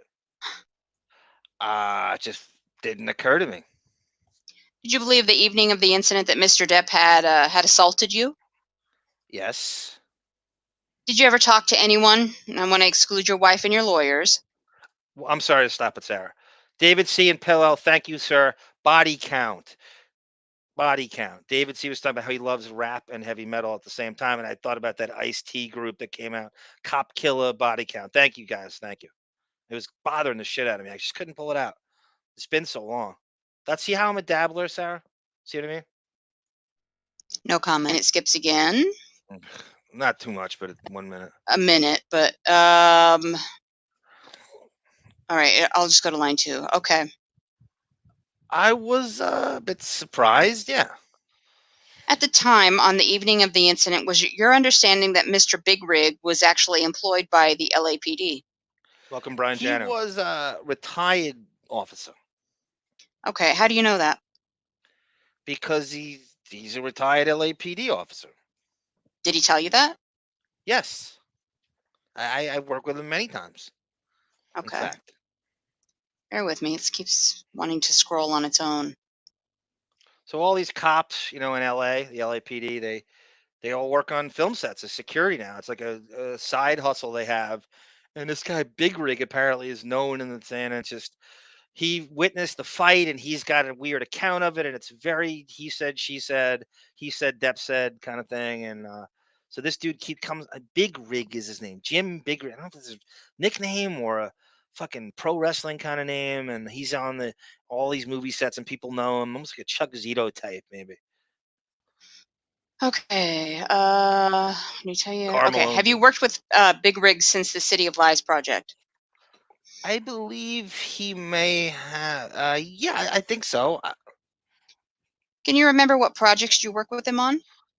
No. Did you ever ask any member of law enforcement to do anything to investigate what had happened between yourself and Mr. Depp? No. Why not? Again, just didn't occur to me. At any point through to today, did you seek any sort of medical treatment in relation to anything that happened to you with the incident with Mr. Depp? Not just therapy. Oh, we can break that up. Do I correctly understand that from the moment that Mr. Depp landed these punches on you on the set through today, you haven't seen any medical doctor for any complaints about what happened to you? No. No, I don't understand, or no, you haven't seen a medical?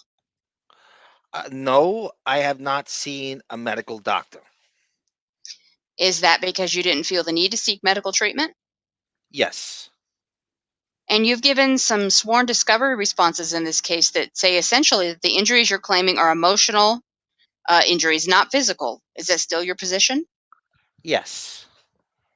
And would you agree with me today that... Okay, there you go. So now he's going. Everybody thought, oh, he's going emotional. So now he's doing the thing where you can't prove emotional anything. It's ambiguous. Emotional. He sees the shrink, I believe, and he's talking about future earnings being blackballed from the industry. And that's become emotional, that he's freaked out and he doesn't know, and he's lost sight of who he is. And this is not what's been shown you. So you got to read these transcripts, because this is what's,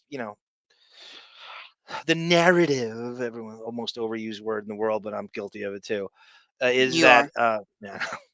So we're heading towards this, and there's a lot of You didn't suffer any physical injuries as the result of this incident? no.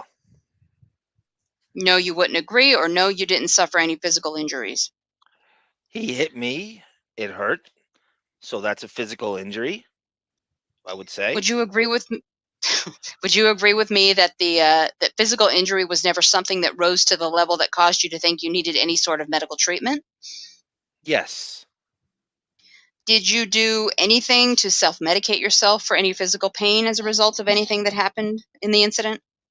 Objection, vague and ambiguous as to self-medicate. I go home, I take my my nighttime pain medication for my injuries, and And the injuries you're referring to now are the injuries relating to your spinal cord? yes. Okay, and the injuries relating to your spinal cord are not something you attribute to Mr. Depp, correct? That's correct. As long as we're on the subject, and it skips Oh God, here. 20 minutes. 20 minutes. Okay, I'll go to line 3. You don't know her credentials one way or the other, correct? I guess not. But you know she's a family therapist, correct? Yes. And you actually had sought assistance from Miss, is it Bridgham? Yeah, it's fine. Prior to the incident. So there it is. He's getting psychological, psychiatric verification to go through with the lawsuit. And I feel like if he did, Of course. that's how Depp. I'm telling you, Sarah, if settling this thing for Depp's probably like much easier. I mean, wouldn't the lawyers cost more than what Brooks is even standing to get from this? If you're a Yeah. location manager, would he be going after his full salary for work he missed? This is not disclosed in anything. I'm just speculating. What he claims work he missed because of Depp's blackballing him. And what the fuck does a location manager make? I would think paying Vasquez and Chu's firm is way more money than what Brooks would make. So to have them go through the trial, mathematically, just throw money at him, and I don't have to pay Chu's firm. And you're done. And Yeah. you're done. I'm guessing that's what his philosophy is. Correct? Correct. Okay. Is the only professional that you've sought any sort of treatment from as a result of the incident, would that be Miss Bridgham? Yes. Okay. And since the incident happened, how many times have you visited, I'm going to have to say this name 100 times, Ms. Bridgham to seek treatment? At this point, about 3. Were 2 of those within the past few months? Yes. Do you recall the evening of the incident while things were wrapping up that you sat down with Mr. Depp and had a talk? Okay, with no skips, so it's good. I recall at the wrap, he actually apologized to me. And let me back up. How do you remember how it was that you came to talk to Mr. Depp during the wrap? I was, yes. I was on the 2nd floor of the Barclay Hotel. Okay. Where we finished filming for the night. The camera had wrapped, and he approached me to apologize. Did he approach you, or did someone on his behalf say that Mr. Depp wanted to speak with you? I don't remember that one. Okay. That may have happened, but I really don't remember how it happened. I just remember he came up to me with an apology. I'm sorry, your accent's killing me. And where were you when he offered by the way, the apology? Sarah, it's Bingham. Like, there's a guy, one of his Jack Wiggum was like an executive or manager. It just, you don't have to. You could say Wigham, but I think it's Wiggum, like or Bigham. So it's just like you almost don't pronounce the H. Bingham. That's a tough one, right? Bridgham. Bridgham. Okay, whatever. Okay. However you want to do it. All right, I'll figure it out. We're on line 11. I think so. Did he approach you? Line 15. Okay. That may have happened, but I really don't remember how it happened. I just remember he came up to me with an apology. And where were you when he offered the apology? In the second, in the Barclays set on the 2nd floor. Did you actually sit down with Mr. Depp, or was this just a stand-up discussion between the 2 of you? I remember it as being a stand-up discussion. Do you have any recollection of sitting down and having a glass of wine with Mr. Depp that evening? No. Do you drink wine? No. Do you drink at all? Rarely. Do you recall the words Mr. Depp used when he approached you? Brooks sounds like one boring motherfucker. I'll say that. We are not hanging out. We will not hang out. He's the male me. No. You're so much deeper than that. Just because you're a teetotaler doesn't mean you're boring. You're not boring at all, Sarah. I think the entire chat will back me up on that. No, I'm pretty boring. So much going on. All right, well. I live in reality. You always do the right thing. Things were. How about you? This guy doesn't even have ice in his soft drink. How about that? Well, neither do you anymore. So. Hey, I forgot about that. I tried to erase from. I'll remind you as many times as I can. What do I do in the end? I'm gonna have to go ice cube trays. Now it's haunting me again. Head to the store when we're done. Sue Monster, it's pardon my French, winos. I have to run and dine with the people. Thank you, Sue Monster. Thank you. Great to have you. As long as you did, thank you. Thank you for all your kind words on the comments and in general. We will see you this week on Thursday at least, and I'm sure there's a gunk somewhere in there too. I don't know what we're doing next, though, gunk wise. Thank you again, Sue Monster. Wrapping up? No. Is it fair to say you don't remember the specific words he used, but the gist of it from your recollection was he offered an apology? Yeah, it was an apology, sure. Did he say anything to you during this discussion about whether or not he had physically struck you? I do not believe that happened. What did you say to Mr. Depp when he offered the apology? I don't remember. I believe that he apologized to me. Some words was said, and then we kind of did that, that bro thing, and that, that's. The So witnesses now we're indicated? going to. So he's like doing a bro hug, I guess, in this parenthesis, and it doesn't skip. We're still at 12:44, so it's back to the E1 month. And when you say he did that bro thing, what do you mean by that? You shake hands and you go like that, like the black man handshake, like that black guy handshake. So during this, Ms. Armanac, you don't know the bro thing? We're going to bro right now at the end of this depo. Yeah, thank you, G Canada. Hit the like button. I hate being a whore like that. But he's right. Thank you, G Canada, for pimping for me. Hit the like button. Thank you. Oh, what? Okay. And you gestured for us, and I appreciate that, but our reporter can't take down what you did. Although our video can, but I'm not sure that's admissible. But regardless, I just want to understand exactly what happened between the two of you from what you're describing to me. So, in your mind's eye, you recall Mr. Depp offering words that you took as an apology, correct? Yes. And you can't recall one way or the other whether he said what he had done or not to you, correct? Yes. Look at Hooper. It's just you remember an apology, is that right? Yeah, yes, I do. Run the Griff banner. And then after the apology, and you say some words were exchanged. Can you remember any of the words that were exchanged between the two of you? No, just the apology. And you say we did the bro thing. By that, you gave a gesture.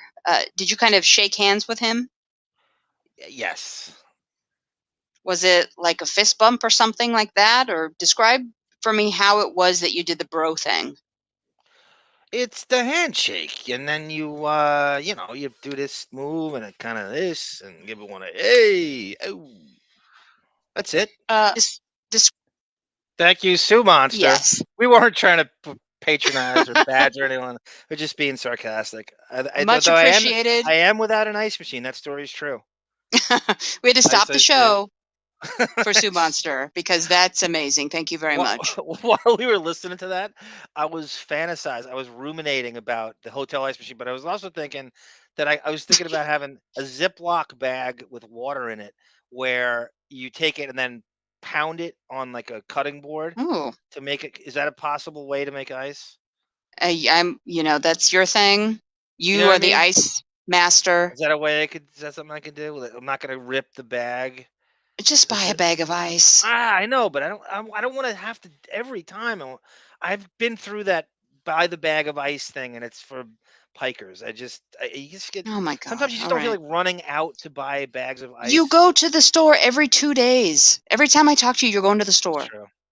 But it's not always the same ice, and the cube consistency is not the place. This is what I have to listen to all the time. Everybody, please donate. Describe with your hands what you're doing. So you shake hands and then you go half a hug sort of thing, like a little lighthearted tap of some kind, like a tap hug kind of thing. Okay. So you and Mr. Depp joined hands. Hold on. Okay. Joined hands on a handshake. LL feels like white trash when he buys bags of ice. I am though. At least I admit it. No, I know exactly what he means though. It's a weird feeling when you're walking out with people staring. You're going on a picnic. It looks like you have a life. Yeah. Yes. And then you simultaneously kind of wrap the other arm around each other? I'm going to do that, Barbara. Yes, Babs. Skips ahead. It does? Oh, my God. Mine does, Oh, you're skipping it. Okay. That's okay. That's okay. That's okay. What page are we on? We're on page This is the middle of my breakdown. 131. Yeah, I was such an unnecessary break. I've had bad breakdowns though, but I thought if I'm anything, I don't put stress on people. I think I'm de-stressing. I think I'm a de-stressing individual. I believe in most instances. You're always prompt. Yeah. You never give anything to me last minute. Yeah, Never you're mind. right. Back to the tape. 65 on the side. Okay, what 131 in the line? action. Well said, Brian Janu. The Iceman cometh. I know that should be my nickname. I love the superhero Iceman too, Robert Drake. Transcript. Line, I'm sorry. Okay, you're on line 6. Okay, it skipped like 10 pages. Okay. Okay, all right. And you gave each other effectively a hug, correct? Effectively. A bro hug, yes. And you call it a bro hug? Yeah. Okay. How long did this interaction with Mr. Depp last? Not long. Was anybody else present to witness this, to your knowledge? There were people on the set clearing out. At that point, I don't know who was up there to see it. Did you accept his apology? Yes. Did you tell him that you had no hard feelings? I don't remember what I said to him at that point. No. Do you think you conveyed that sort of sentiment to him at this time? He apologized to me and we hugged it out. So probably yes. Okay, so based on what you do remember about what the two of you did in this exchange, it's your best recollection that you would have conveyed to him somehow that you were accepting his apology, correct? Yes. Do you remember taking a selfie with Mr. Depp at the time that he offered the apology? It was later in the evening. How much later in the evening was it that you took a selfie with Mr. You see what Balo's saying here, Sarah? Iceman by the Descendants. He thinks that should be my theme song. I saw that. call, Yeah, Balo. I was just thinking how I'm going to put that together. I need footage of you with ice. Such a tortured filmmaker. Mm-hmm. You know? Mr. Depp. Objection lacks foundation to the term selfie. Go ahead. Yeah, Pell, sorry to interrupt again. Hugged It Out is from fucking Entourage, right? There's that Ari Gold speak. So I'm guessing Mr. Brooks is a big Entourage fan and loves Ari Gold from Entourage because that's where I first learned it. Actually wasn't a selfie. Jeremy Piven. So someone else took a picture. Yeah, we do overuse selfie, right, in every situation now. He's right. It was someone else took a picture. Okay, so at some, well, let me stick for the moment on this discussion. Yes. Where he apologized and you accepted, can you recall anything else that transpired between the two of you during that exchange? No, I mean, the apology happened and I just wanted it to be over with so I could just go about my business. Okay. Sarah, Melvin wants his milk dud count. Tea count. I think because I had a piece of cake today, so probably 4 milk duds that were on the cake. Those are milk duds on a cake? Yeah, they're milk duds. Milk duds are great. That's one of my favorite And snacks. the sides of the cakes are Kit Kat bars. Oh, wow. I know, my mother loves me. Iced tea count, probably 3. Deservedly so. Here's Lauren Marie with a compliment. Hey, Sarah, you would make a great trial lawyer. Your delivery is so non-nonsense. I couldn't agree more. I've been saying that all along. I trip over my tongue. So I don't know. I wouldn't be able to deliver like, see, the Camille Vasquez closing with the extra oomph on it. So I don't know. You remind me of fucking Liz Cheney of the January 6th hearings. You really do. And that's the delivery. No nonsense. Fucking. It's kind of intimidating. Honestly, Lauren's absolutely right. Move to strike everything after the word no as non-responsive. Can you recall any of the words you conveyed to Mr. Depp at the time he offered his apology? Happy birthday, Sarah, says Pellel, whenever that may be. Thank you. It's next week, but we celebrated a week early. I don't know why, but we did. How close is that to a deppening? Is it on the same day or? What do you mean? The date of it is on. It's Friday. Thursday. Next Friday. Okay. Great. Best day to have a birthday, right? Who doesn't love it? Yeah, I guess. Every kid's fantasy is to have it on Friday or Saturday. No, I cannot. Now, at some point after, and this was in the lobby of the Barclay Hotel, is that right? No. This was on the second floor on the set of the Barclay Hotel where we just finished the filming. Have you told me everything you recall about that encounter with Mr. Depp? Yes. Okay. At some point later in the evening, did you again come into contact with Mr. Depp? Yeah. Yes, I did. When was that? That would be in the parking lot after we cleared the building. And tell me what you recall about that encounter. We were just trying to get everybody out of the parking lot. I mean, Depp was taking pictures with his Melvin says happy 69th. Sarah, you're Howard's age now, which is crazy. You're not far off. No, come on. You're at least 25 years younger than that. That's exactly actually, yeah, you're right. I think it's exactly what it is. I just threw that out there and somehow fell on it. Fans pretend you didn't know. who were always waiting for him. Miguel thought it would be a good idea to take a picture, I guess. So you and Miguel Gutierrez were present at this time? Uh-huh. Is that a yes? Yes. And Mr. Depp was also present? Yes. What did Mr. Gutierrez say to you about whether a picture ought to be taken? Objection asked and answered. You can answer again. I believe he asked Johnny if he would take a picture with me. What did Mr. Depp say? He said yes. And did Mr. Depp then allow Mr. Gutierrez to take a picture of you and Mr. Depp? Yes. Do you have a copy of that picture in your possession, custody, or control? I'd have to look for it. Look at these fans. I deleted it. Did Mr. Gutierrez text a copy of that photo to you after he took it? You know, I don't remember if he used my phone or his phone or whatever. But was the photo taken by Mr. Gutierrez? Hooper wants to take you to Padma Lakshmi's restaurant in Portland for your birthday. Does she have one in Portland? I don't know. I just okay. Just threw that out there. The weird thing is, if you, speaking of her, go to Top Chef, the Portland season, they film the finale like 3 blocks down the road. Yeah, I remember you saying that. That's why I don't know. Does she actually have a restaurant in I don't. Portland? Probably not. Okay. I doubt that's the one and last time, the only time she's ever been here. Is Oregon known for any kind of food of any kind, or is there any? Yeah, seafood galore. It is. Oh, right. You're right. Wine. On the damn coast. Okay. That finale was filmed at a winery that's like literally down the street. Okay. So if you want to know the beautiful area I live in, watch the finale of Top Chef. Dave's Hot Chicken. Is that a real thing? It says Ace. No, yes. What's Dave's Hot Chicken? I don't know. Is it a chain or something? Is that an Arizona chain? It's probably some sex joke. I don't know. It could be. That's classic.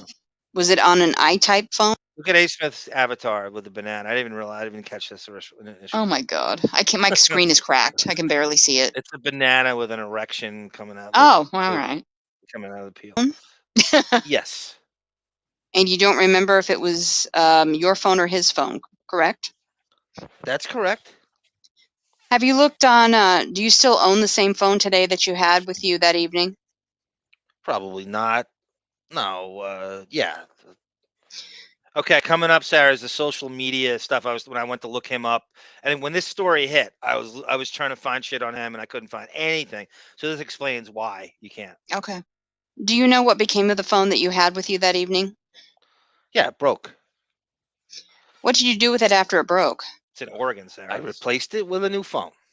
I'm looking it up. When's the last time you've seen a copy of the picture of yourself and Mr. Depp that Mr. Gutierrez took? When I erased it off of Facebook. When was that? Right after I filed the suit. Oh, that's weird. Why did you erase the photo right after you filed suit? Didn't seem like a good idea to be there for me, you know? Why'd you think it was not a good idea for it to not be there? Common sense. Did the photo remain on your Facebook page from it or about the day after the incident until the day you filed your lawsuit? Yes. Were you and Mr. Depp both smiling in the photo? Yes. Okay, pause. Is this photo that you posted on your Facebook page that Mr. Good... Was that you, Sarah, or was that the... No, that's me saying pause.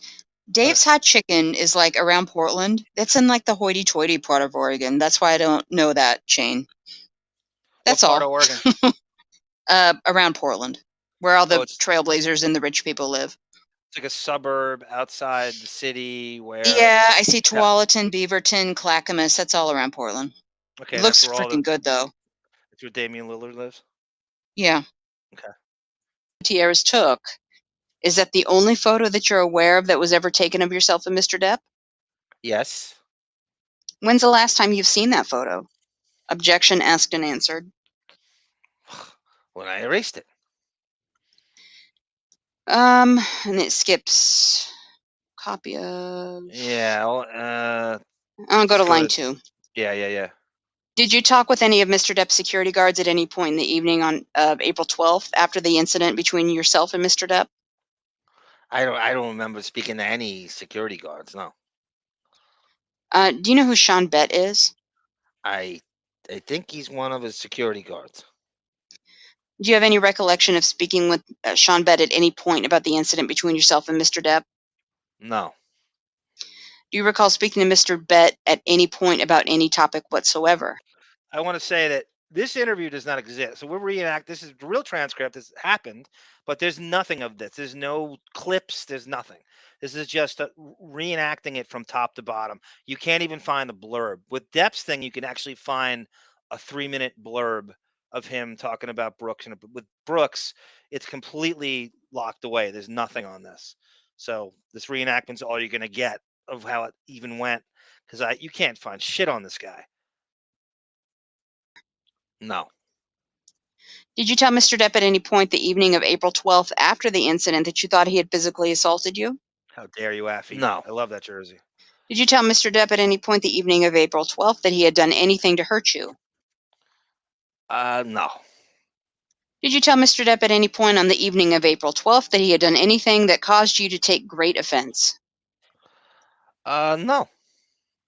Did you tell Mr. Depp at any point during the evening of April 12th that he had done anything to cause you emotional trauma? No. Did you ever tell Mr. Depp that you were traumatized by what he'd done? No. You make any effort to reach out and contact Mr. Depp at any point prior to filing this lawsuit? No. I want to back up in time now and pick up where we actually left off the first day of your deposition. Okay.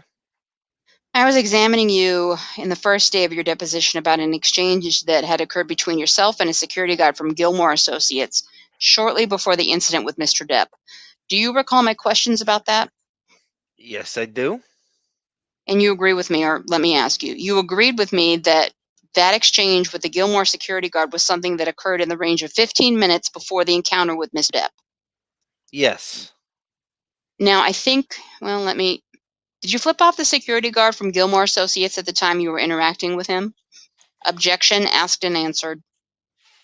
Does that mean I shouldn't? No, ignore my objection. Oh, yeah. Yes, I did. I gave him one of these. Oh! And by flip off, I mean you showed him your middle finger, correct? Yes. Which is a... Sarah, you could make a collage. Maybe someday we could do this, of Depp giving the middle finger in various ways over the years with paparazzi images. There must be like 40 pictures of him giving the middle finger. Yeah, you can do that. We could do that. Being fun. Have a whole show based on A body language way of saying basically fuck you, correct? Uh-huh. Yes.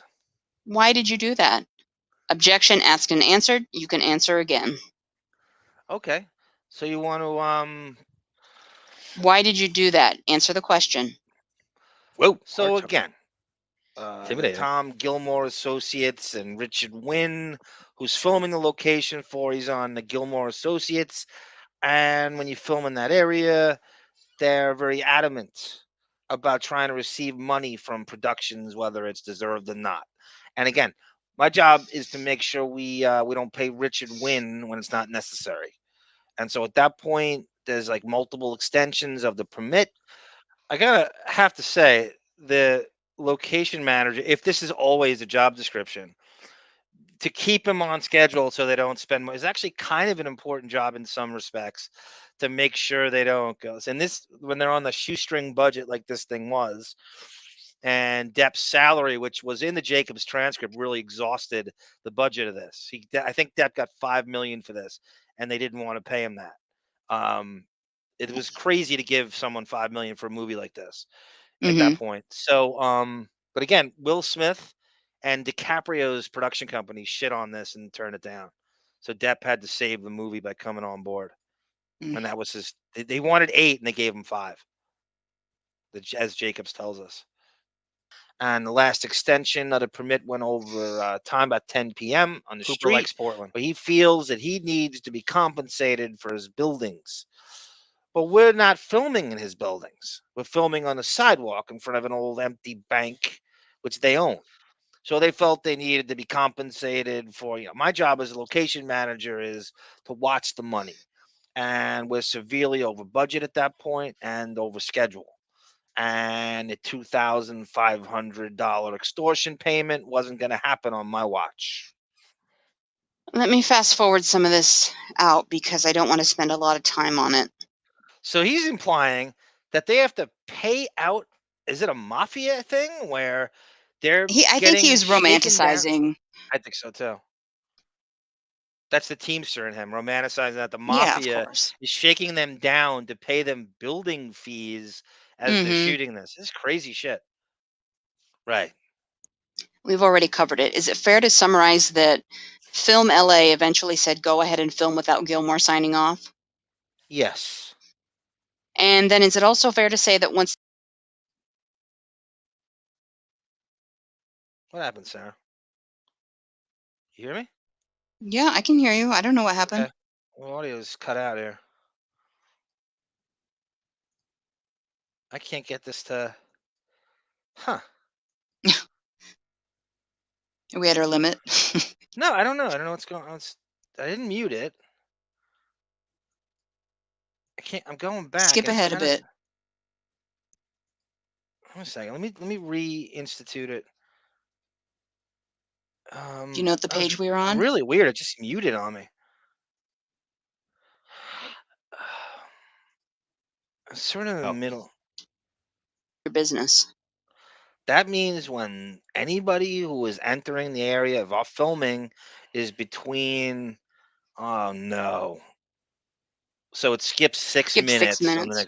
On the next, it goes on 4th. I'm assuming he's describing the street numbers and how no one can get near the set because it's his job. So it skips 6 minutes and it's back to Sarah as Armagnac. Okay. He asked you when this accident occurred. Read it again and answer, please.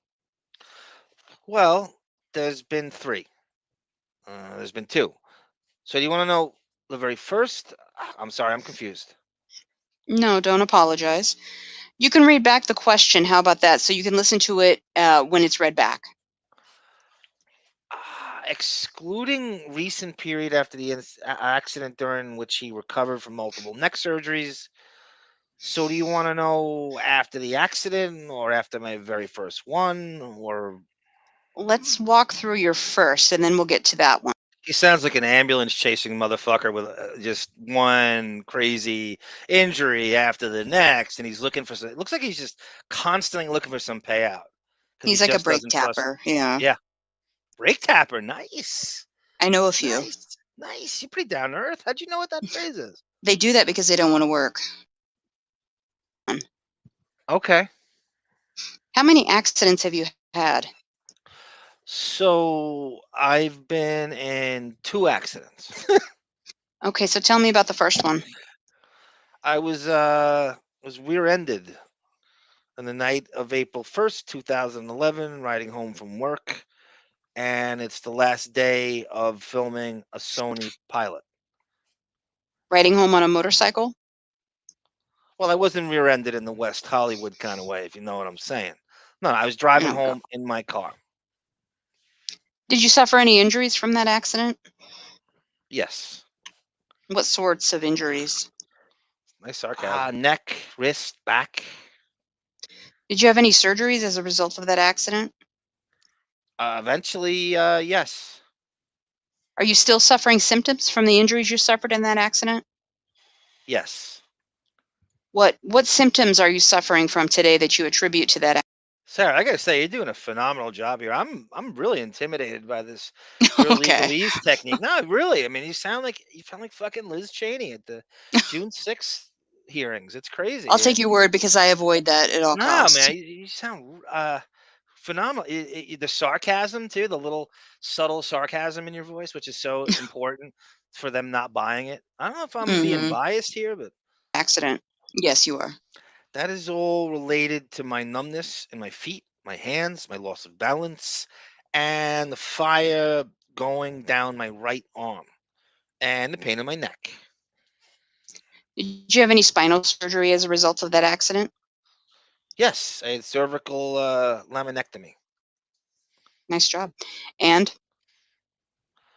But it was roughly 4.5 years later. Thank you, Pell. Yeah, she sounds legit. There's a professional, harsh tone. That's well said, Pell. I agree.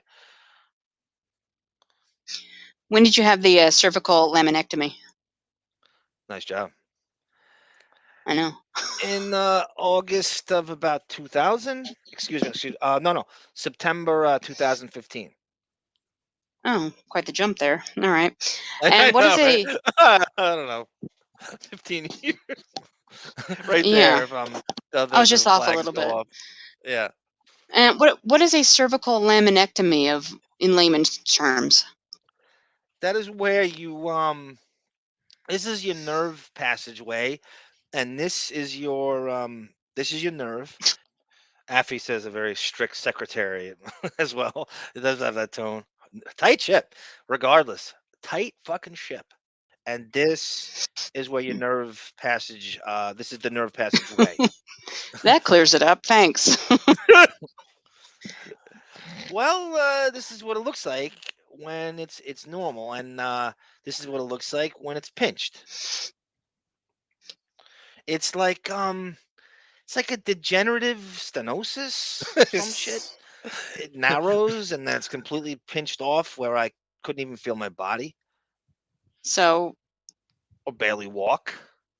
So in layman's terms, the inside of your spinal column pinched on the nerves and caused... Completely shut it off. I was very close to being paralyzed. Okay. Did you have another accident after the April 1st, 2011 accident? November of 2017, I believe. Tell me about that accident.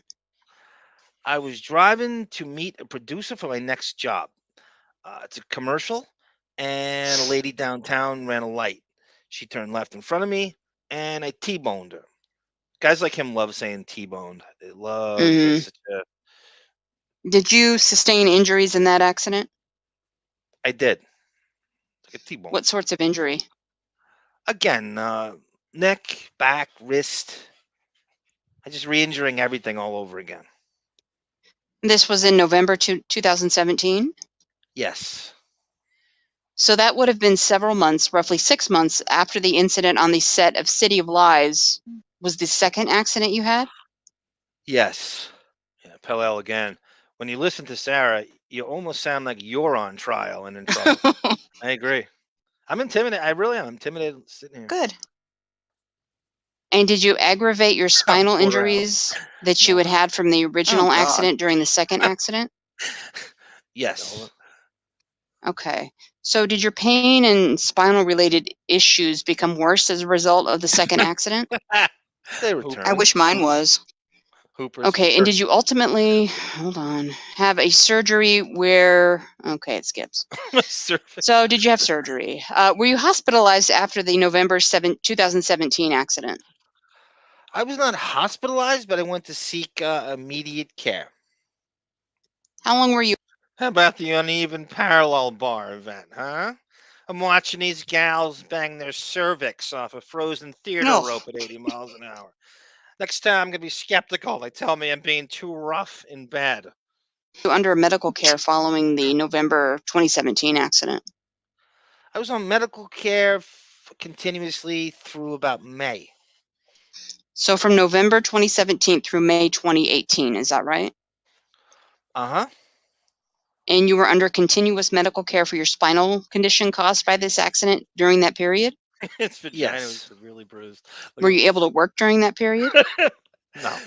That would be great, Sarah, if the lawyer stopped or you said, really? So, Mr. Brooks, your vagina was severely bruised? And in the interrogatory response, were you Nice. referring to a recent period where you were recovering from multiple neck surgeries?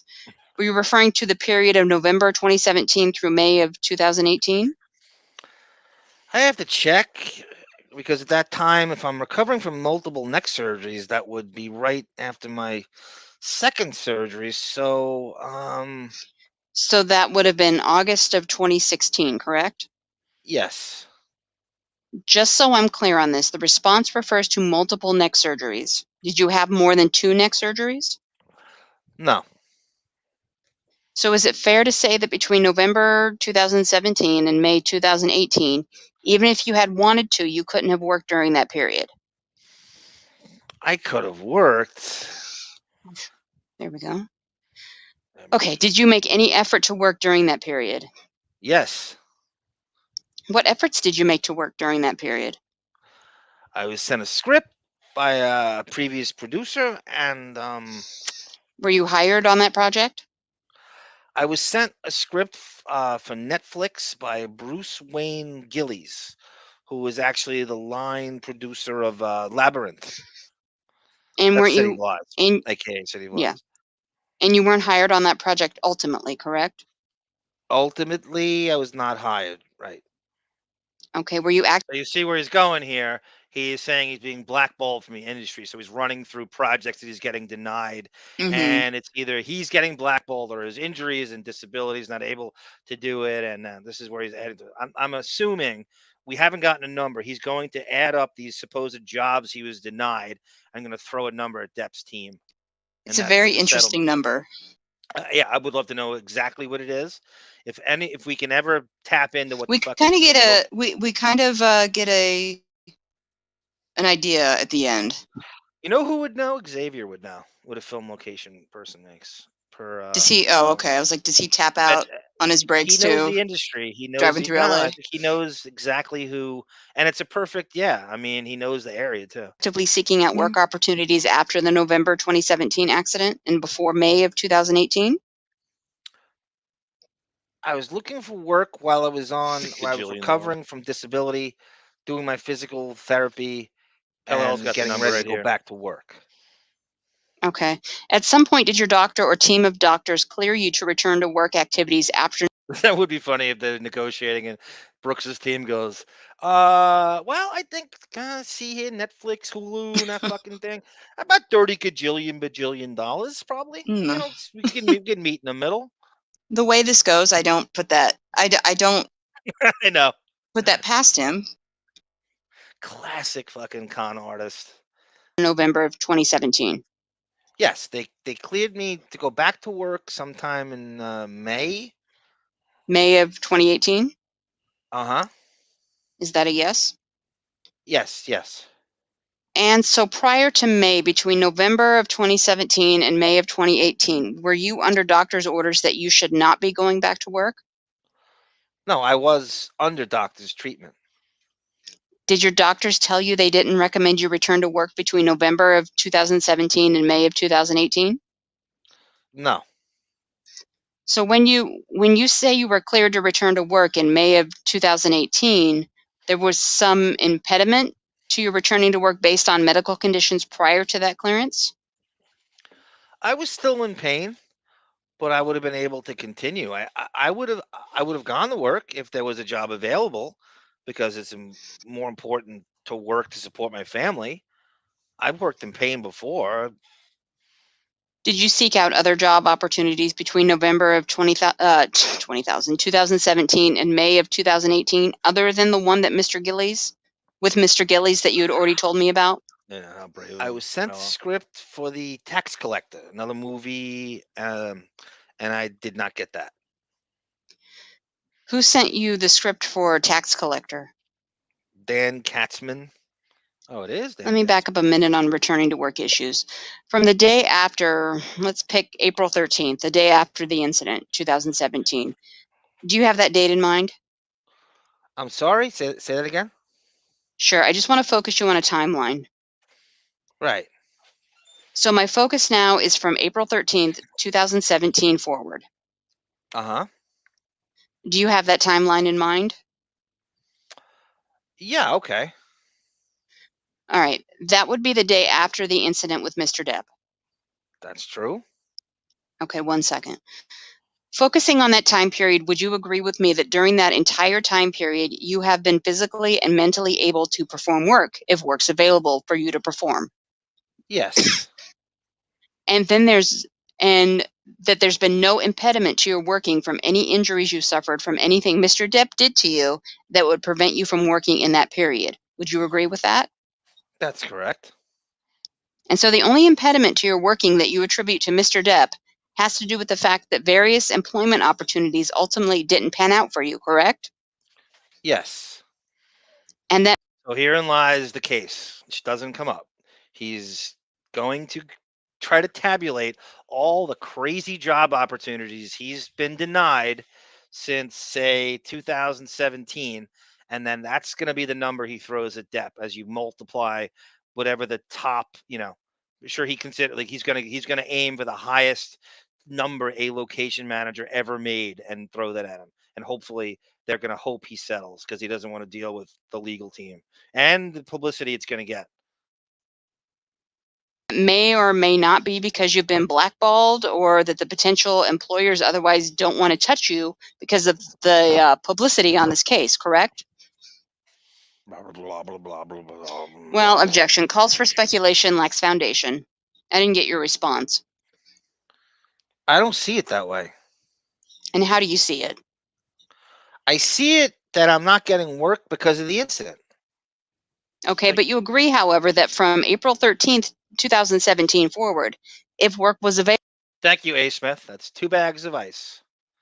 Or 1 super bag of ice at BJ's. Yes, available, you were physically and emotionally able to do it, correct? And I did.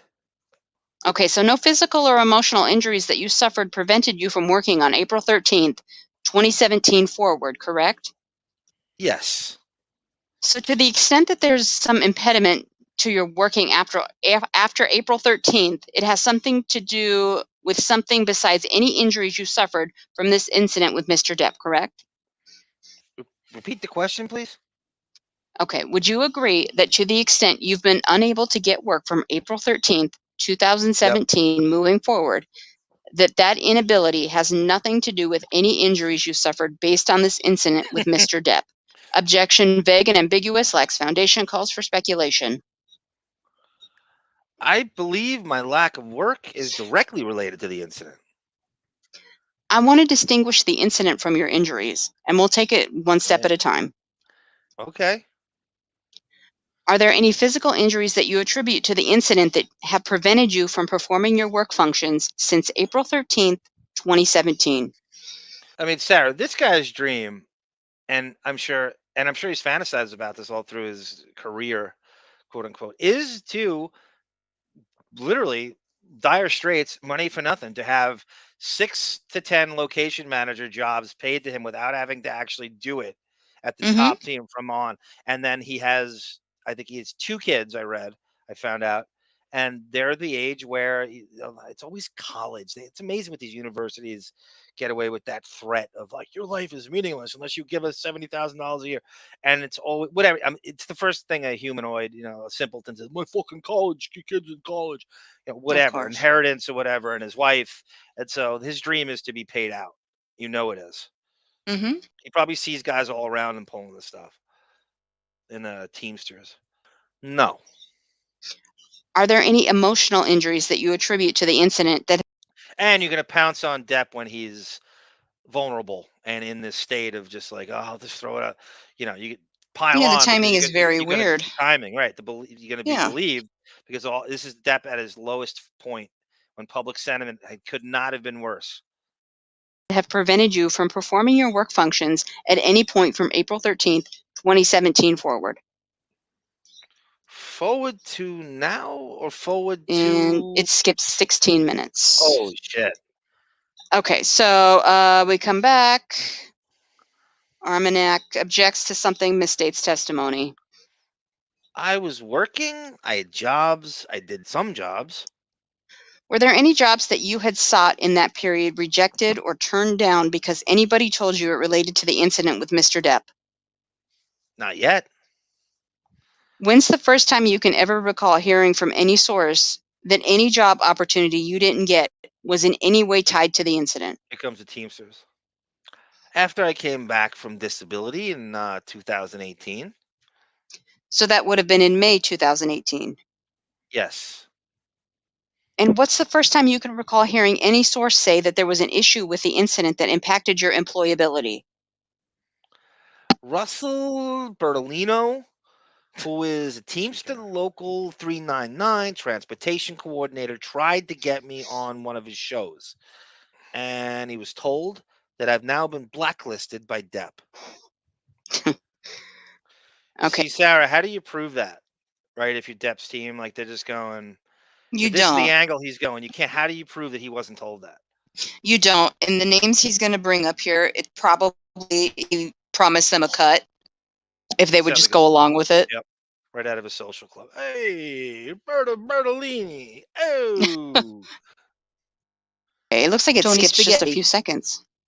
All right, I'll go to my question. So would you agree the first time you had any difficulty in securing employment opportunities tied in any way to the incident came after the incident got publicized in the New York Post? Yes. Do you have any reason to testify that Mr. Depp did anything to cause the New York Post to publish that article in May of 2018? No. Do you have any reason to believe that Mr. Depp made any effort to publicize anything about the incident that happened between himself and you on April 12, 2017? No. Putting aside Mr. Bertolino, I want to focus on potential employers. Has any potential employer that you've sought work from ever told you directly that Mr. Depp had blackballed you? No. And has any potential employer ever told you that they were not willing to hire you because of anything having to do with the incident? Yes. Here we go. And who told you that? Well, Russell Bertolino himself. He wasn't your employer, correct? That's correct. And I want to be clear what I'm asking you. I understand Mr. Bertolino said some things to you. Yes. As did Mr. Gillies. Yes. I want to focus on what you personally have communicated from or to with potential employers, okay? Do you have that in mind? Yes. Have you ever yourself had any potential employer tell you one way or the other whether the incident had anything to do with your employability? Nobody will tell me that. And has any potential employer ever told you through today that your employability has been negatively impacted by anything that Johnny Depp has done or said? You see, Sarah, you can't prove it the way he frames that. Now he's saying, well, you can ask around. You're not going to get a real answer. I can't, of course, they're not going to tell me that. Just Exactly. wink, wink. Of course they was. Mm-hmm. He's too powerful in the industry. So Yep. that's a great way to just not have to prove it. No one has told me that. Okay. Would you agree with me that the source of your belief about your employment difficulties ultimately is based on what Mr. Bertolino, and Mr. Gillies? LL, that's funny. He said arms get ice. You can cut off a corner of their unused hockey rinks and send it to arm. That reminds me of a Superman move, right? Where he uses his heat vision and cuts off an iceberg and then holds it, flies over the where the dried out area in the world, and then the sun melts the ice cap over the van, and Superman rehydrates the dilapidated country. Can you imagine if you lived in the Fortress of Solitude? Oh, that's my dream. That is the greatest. And Superman's not even my favorite character, but there are things that are about his mythos that are just the best. And you just nailed it. That Fortress of Solitude is my dream. Who doesn't want to live in the Fortress of Solitude? I don't. God damn it. I'd go to the Phantom Zone if they had enough ice. I'm good with the solitude thing, but I don't want to. You want to live in an ice block. I don't. Aquaman, don't discount that he has access to tons of all the Arctic stuff. He controls that. Yeah, that's true. You just travel. You swim north for an hour and break off a piece of ice for your drink. They have shared with you. Steve Rogers. Yes. Again, Steve Rogers had the ultimate ice masturbation, right? To be frozen in ice for years and years and years. You would just have like a hard on through the whole thing. That's what broke through the ice. That's what got me out. Not the Avengers, but Namor. Okay. Are there any other persons besides Mr. Bertolino and Mr. Gillies that have said things to you that caused you to believe you've become unemployable due to the incident? Yes. Who else? An associate named Cecil Gentry.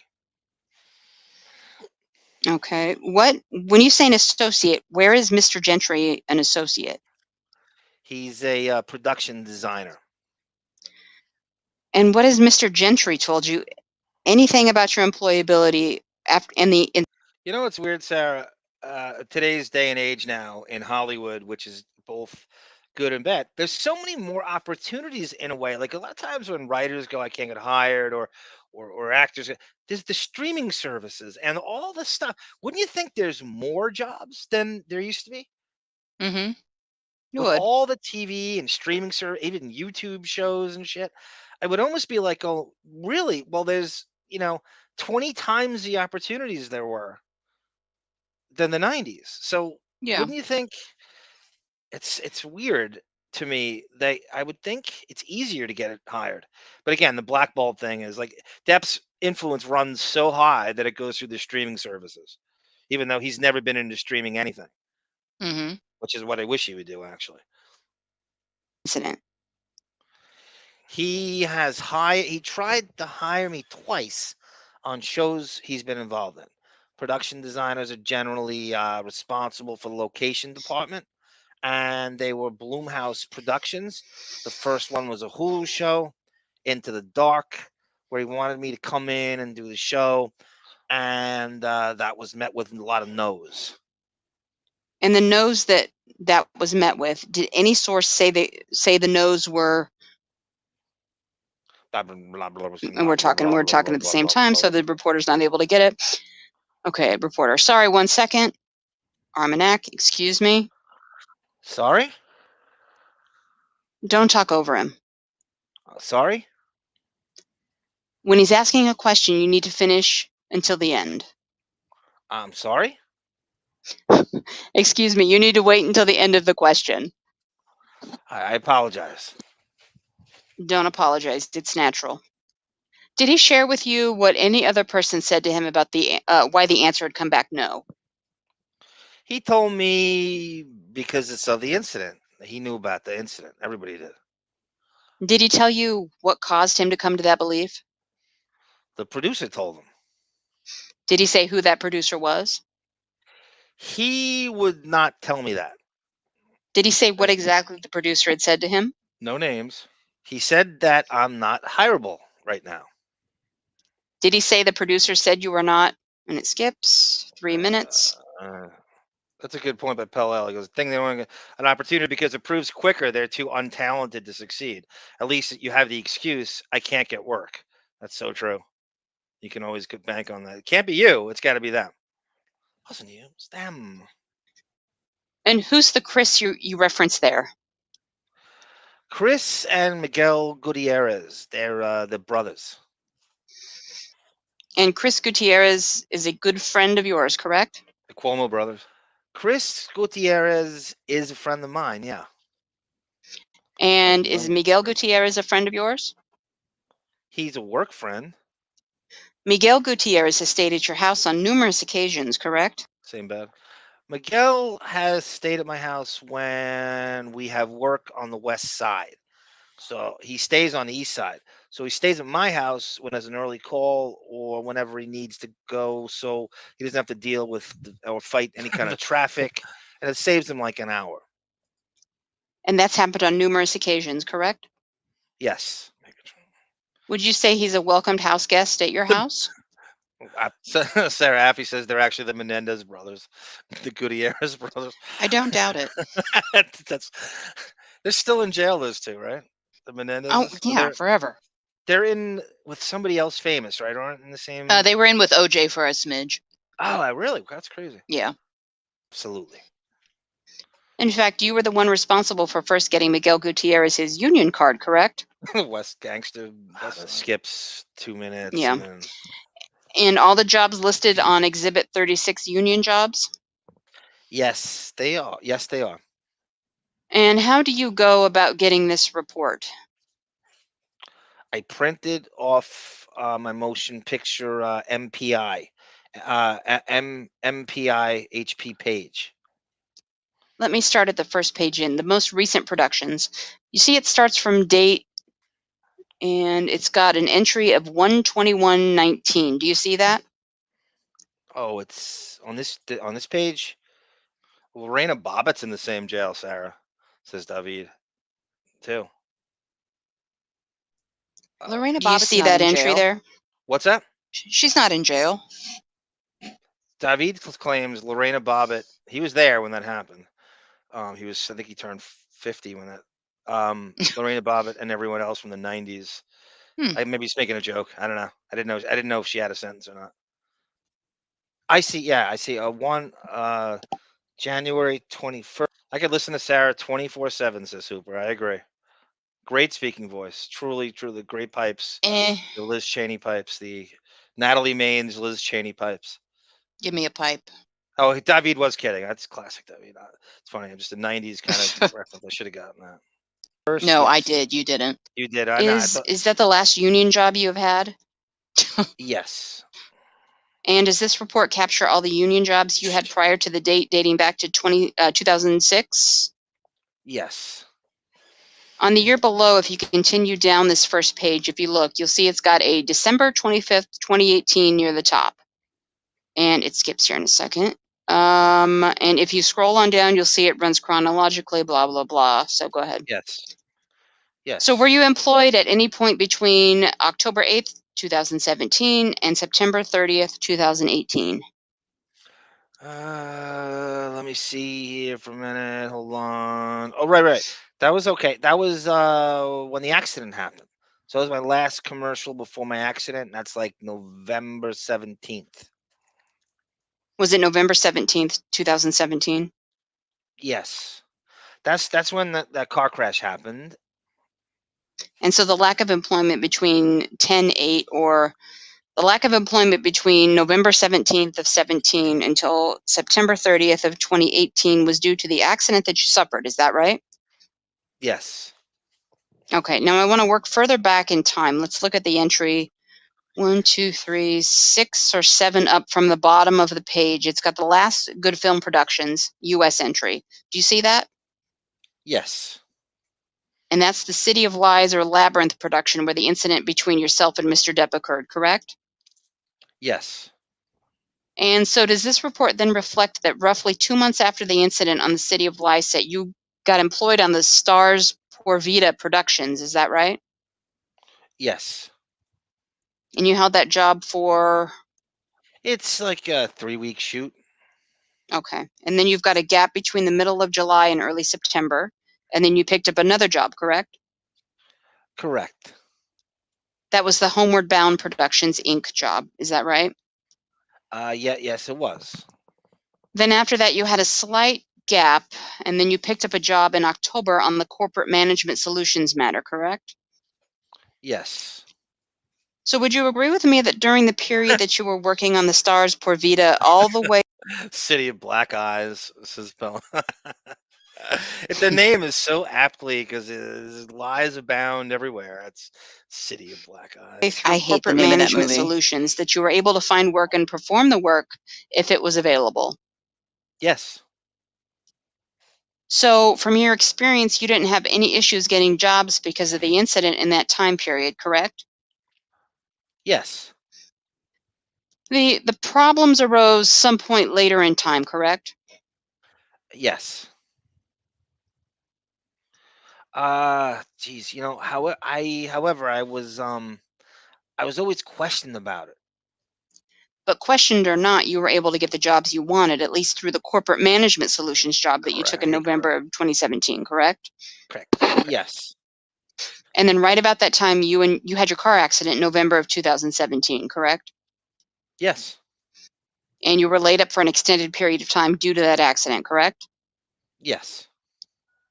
Let's work our way backwards. If we go to the next page, it's got 2016 entries on it. Do you see the MODOP Films LLC entry? Hold on a second. I haven't gotten it yet. Hold on. And they skipped 27 minutes. Wow.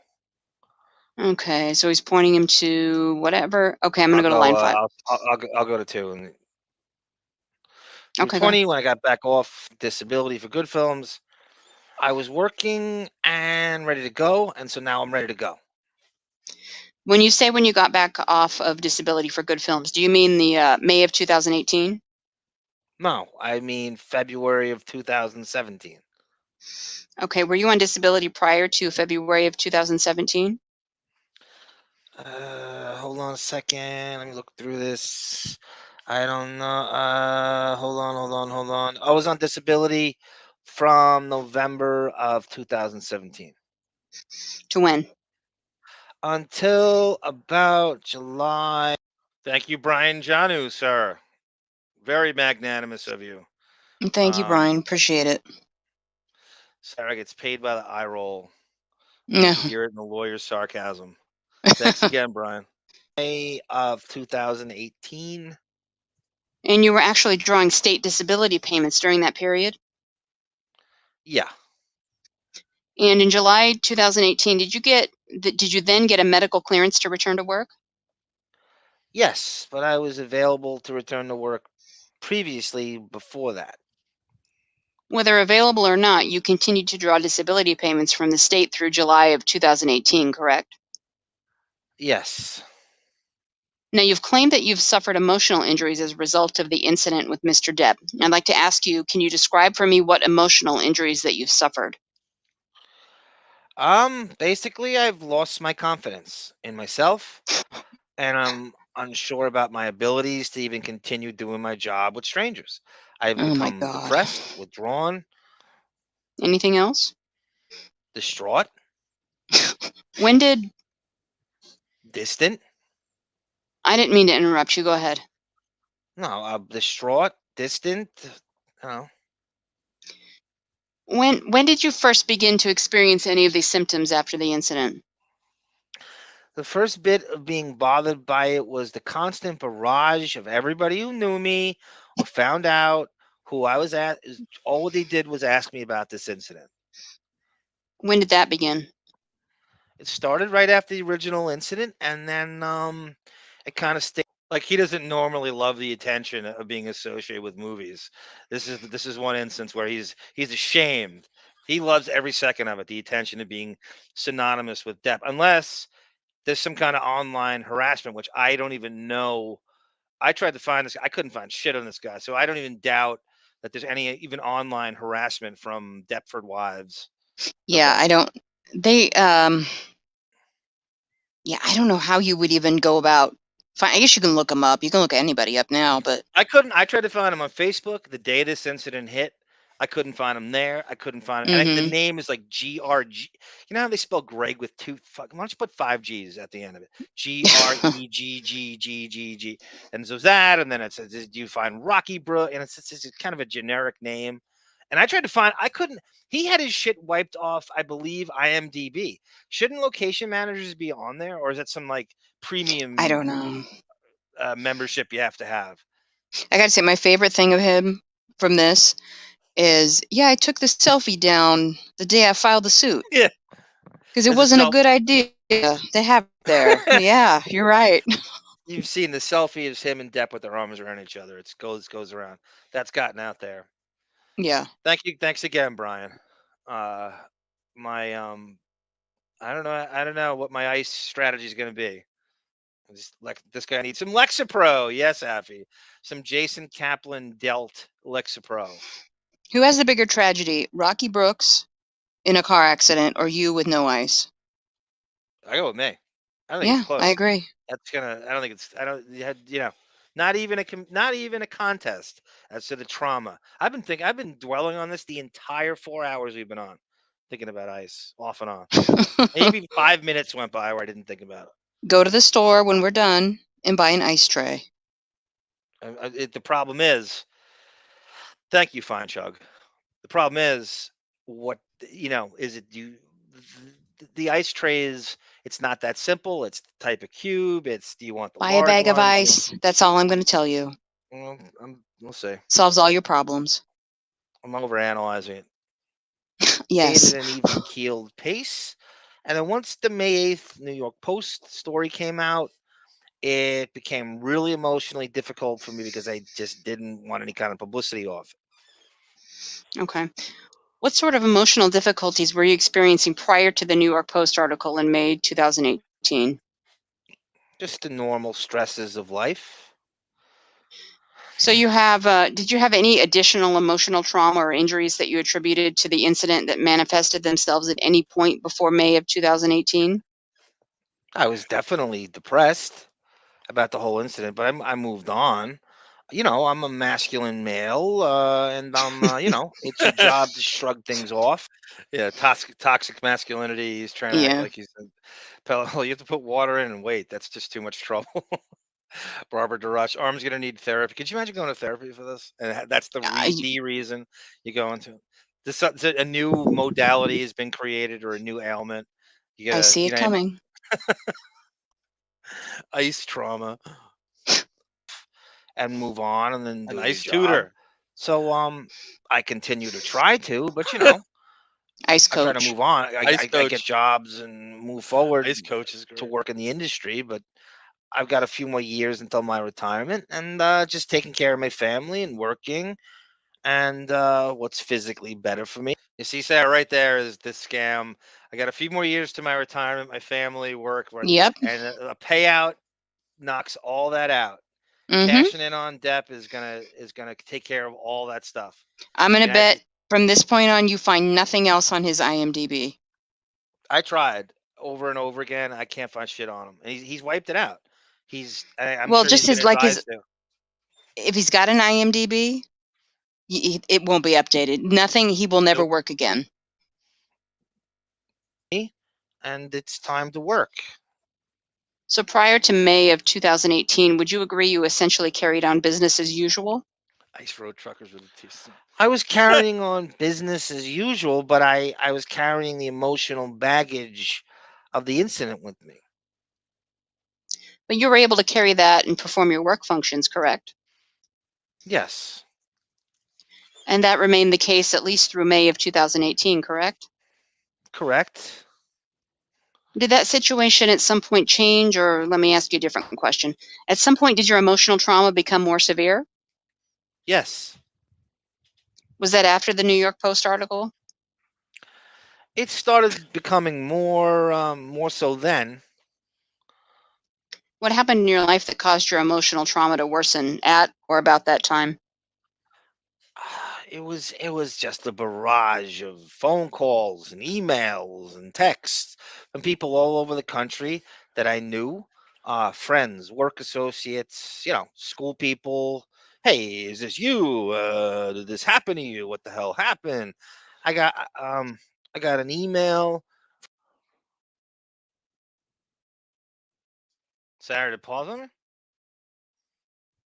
Sarah? No, I hear you.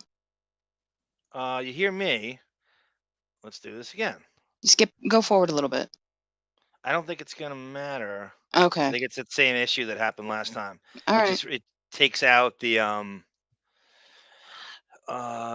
you want to stop here or Yeah, pretty much. You can just tell what the rest of it is. It's not much more. He pretty much figure out how much he would pay. He has paid for his therapy, and it comes to like how much? It's like thought $800. I could jump ahead here. I mean, it's Oh well, not a I just huge. spoiled it, so now we're done. No, I think you're right. I think it is $800. Yeah, so they come to Oh. the determination his damages are like $800. Don't worry about it. If it's going to give you problems. Oh, it fucking froze again. Yeah, just close it out. We'll wrap it up. Okay. And so as it stands, there's a settlement. If what was it let off that if he doesn't settle, they can reopen it in February with another appeal of some kind. It's very strange. You know that check is already written. Oh yeah, I mean, like I said, I think the bottom line is the amount of money it's going to cost Depp's legal team, and Brown and Rudnick, Ben Chew's firm is driving it, and they're charging him by the hour. He looks at it like paying this guy out his location manager fee on 4 films isn't close to the legal fees I'm going to have to pay for this. So let's just throw a number at this and just shut this guy up. I know my truth. And if anybody asks me, I don't know if there's an NDA that comes out. What I want to know too is, of course, how about the director was sued and another producer was sued in addition? So I wonder what that became of. That's probably part of it, that he'll drop those. Take your settlement and go home, says Affy. Yeah, exactly. Just get out of our lives. Some weird. I don't like the way that paused. For future, I wonder what happened there. Because I don't keep know. going back. I'm getting tired of fighting with it. Yeah, don't worry about it. We covered the good parts. So I want to thank everybody for joining us tonight. I'll see you definitely Thursday for an Armageddon WINO Forever the Depening. I'm not sure who's going to. Maybe we could see David and Belo again. We're going to go back to Stern Depp. I'm going to take that on mightily.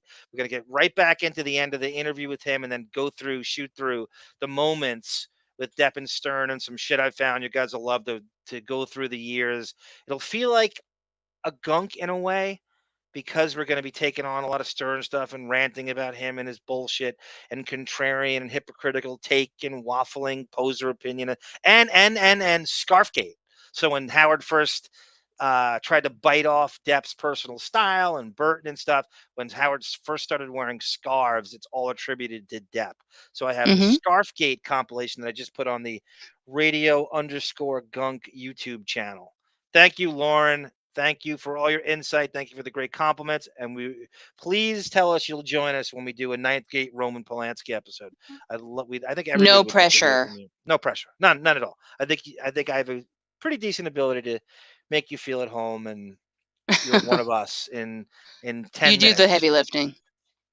Please. It's some heavy lifting to do, honey. Thank you, everybody, for donating. Great job, Sarah. Great job as Liz Cheney again.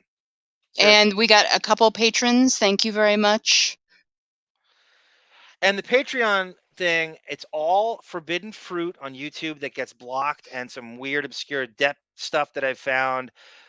A lot of our friend Boff, who helps me out with all this weird dark web shit of obscure stuff that he has some access to. Nothing illegal.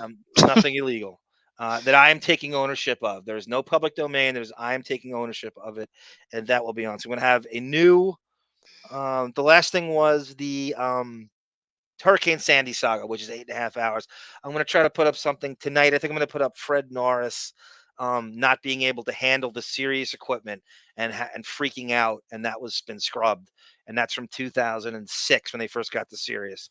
Fred technology has passed Fred by, as you can see from his horrible inability to any kind of drops anymore, which you heard Bon Jovial passed him by like he was fucking standing still.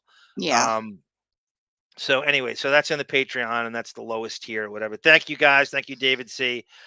So I'm going to end this with Sarah's brilliant brand intro, but only one part of the intro.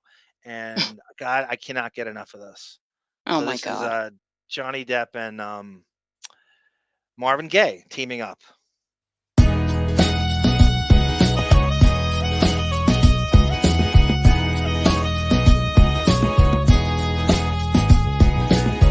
Monty Python.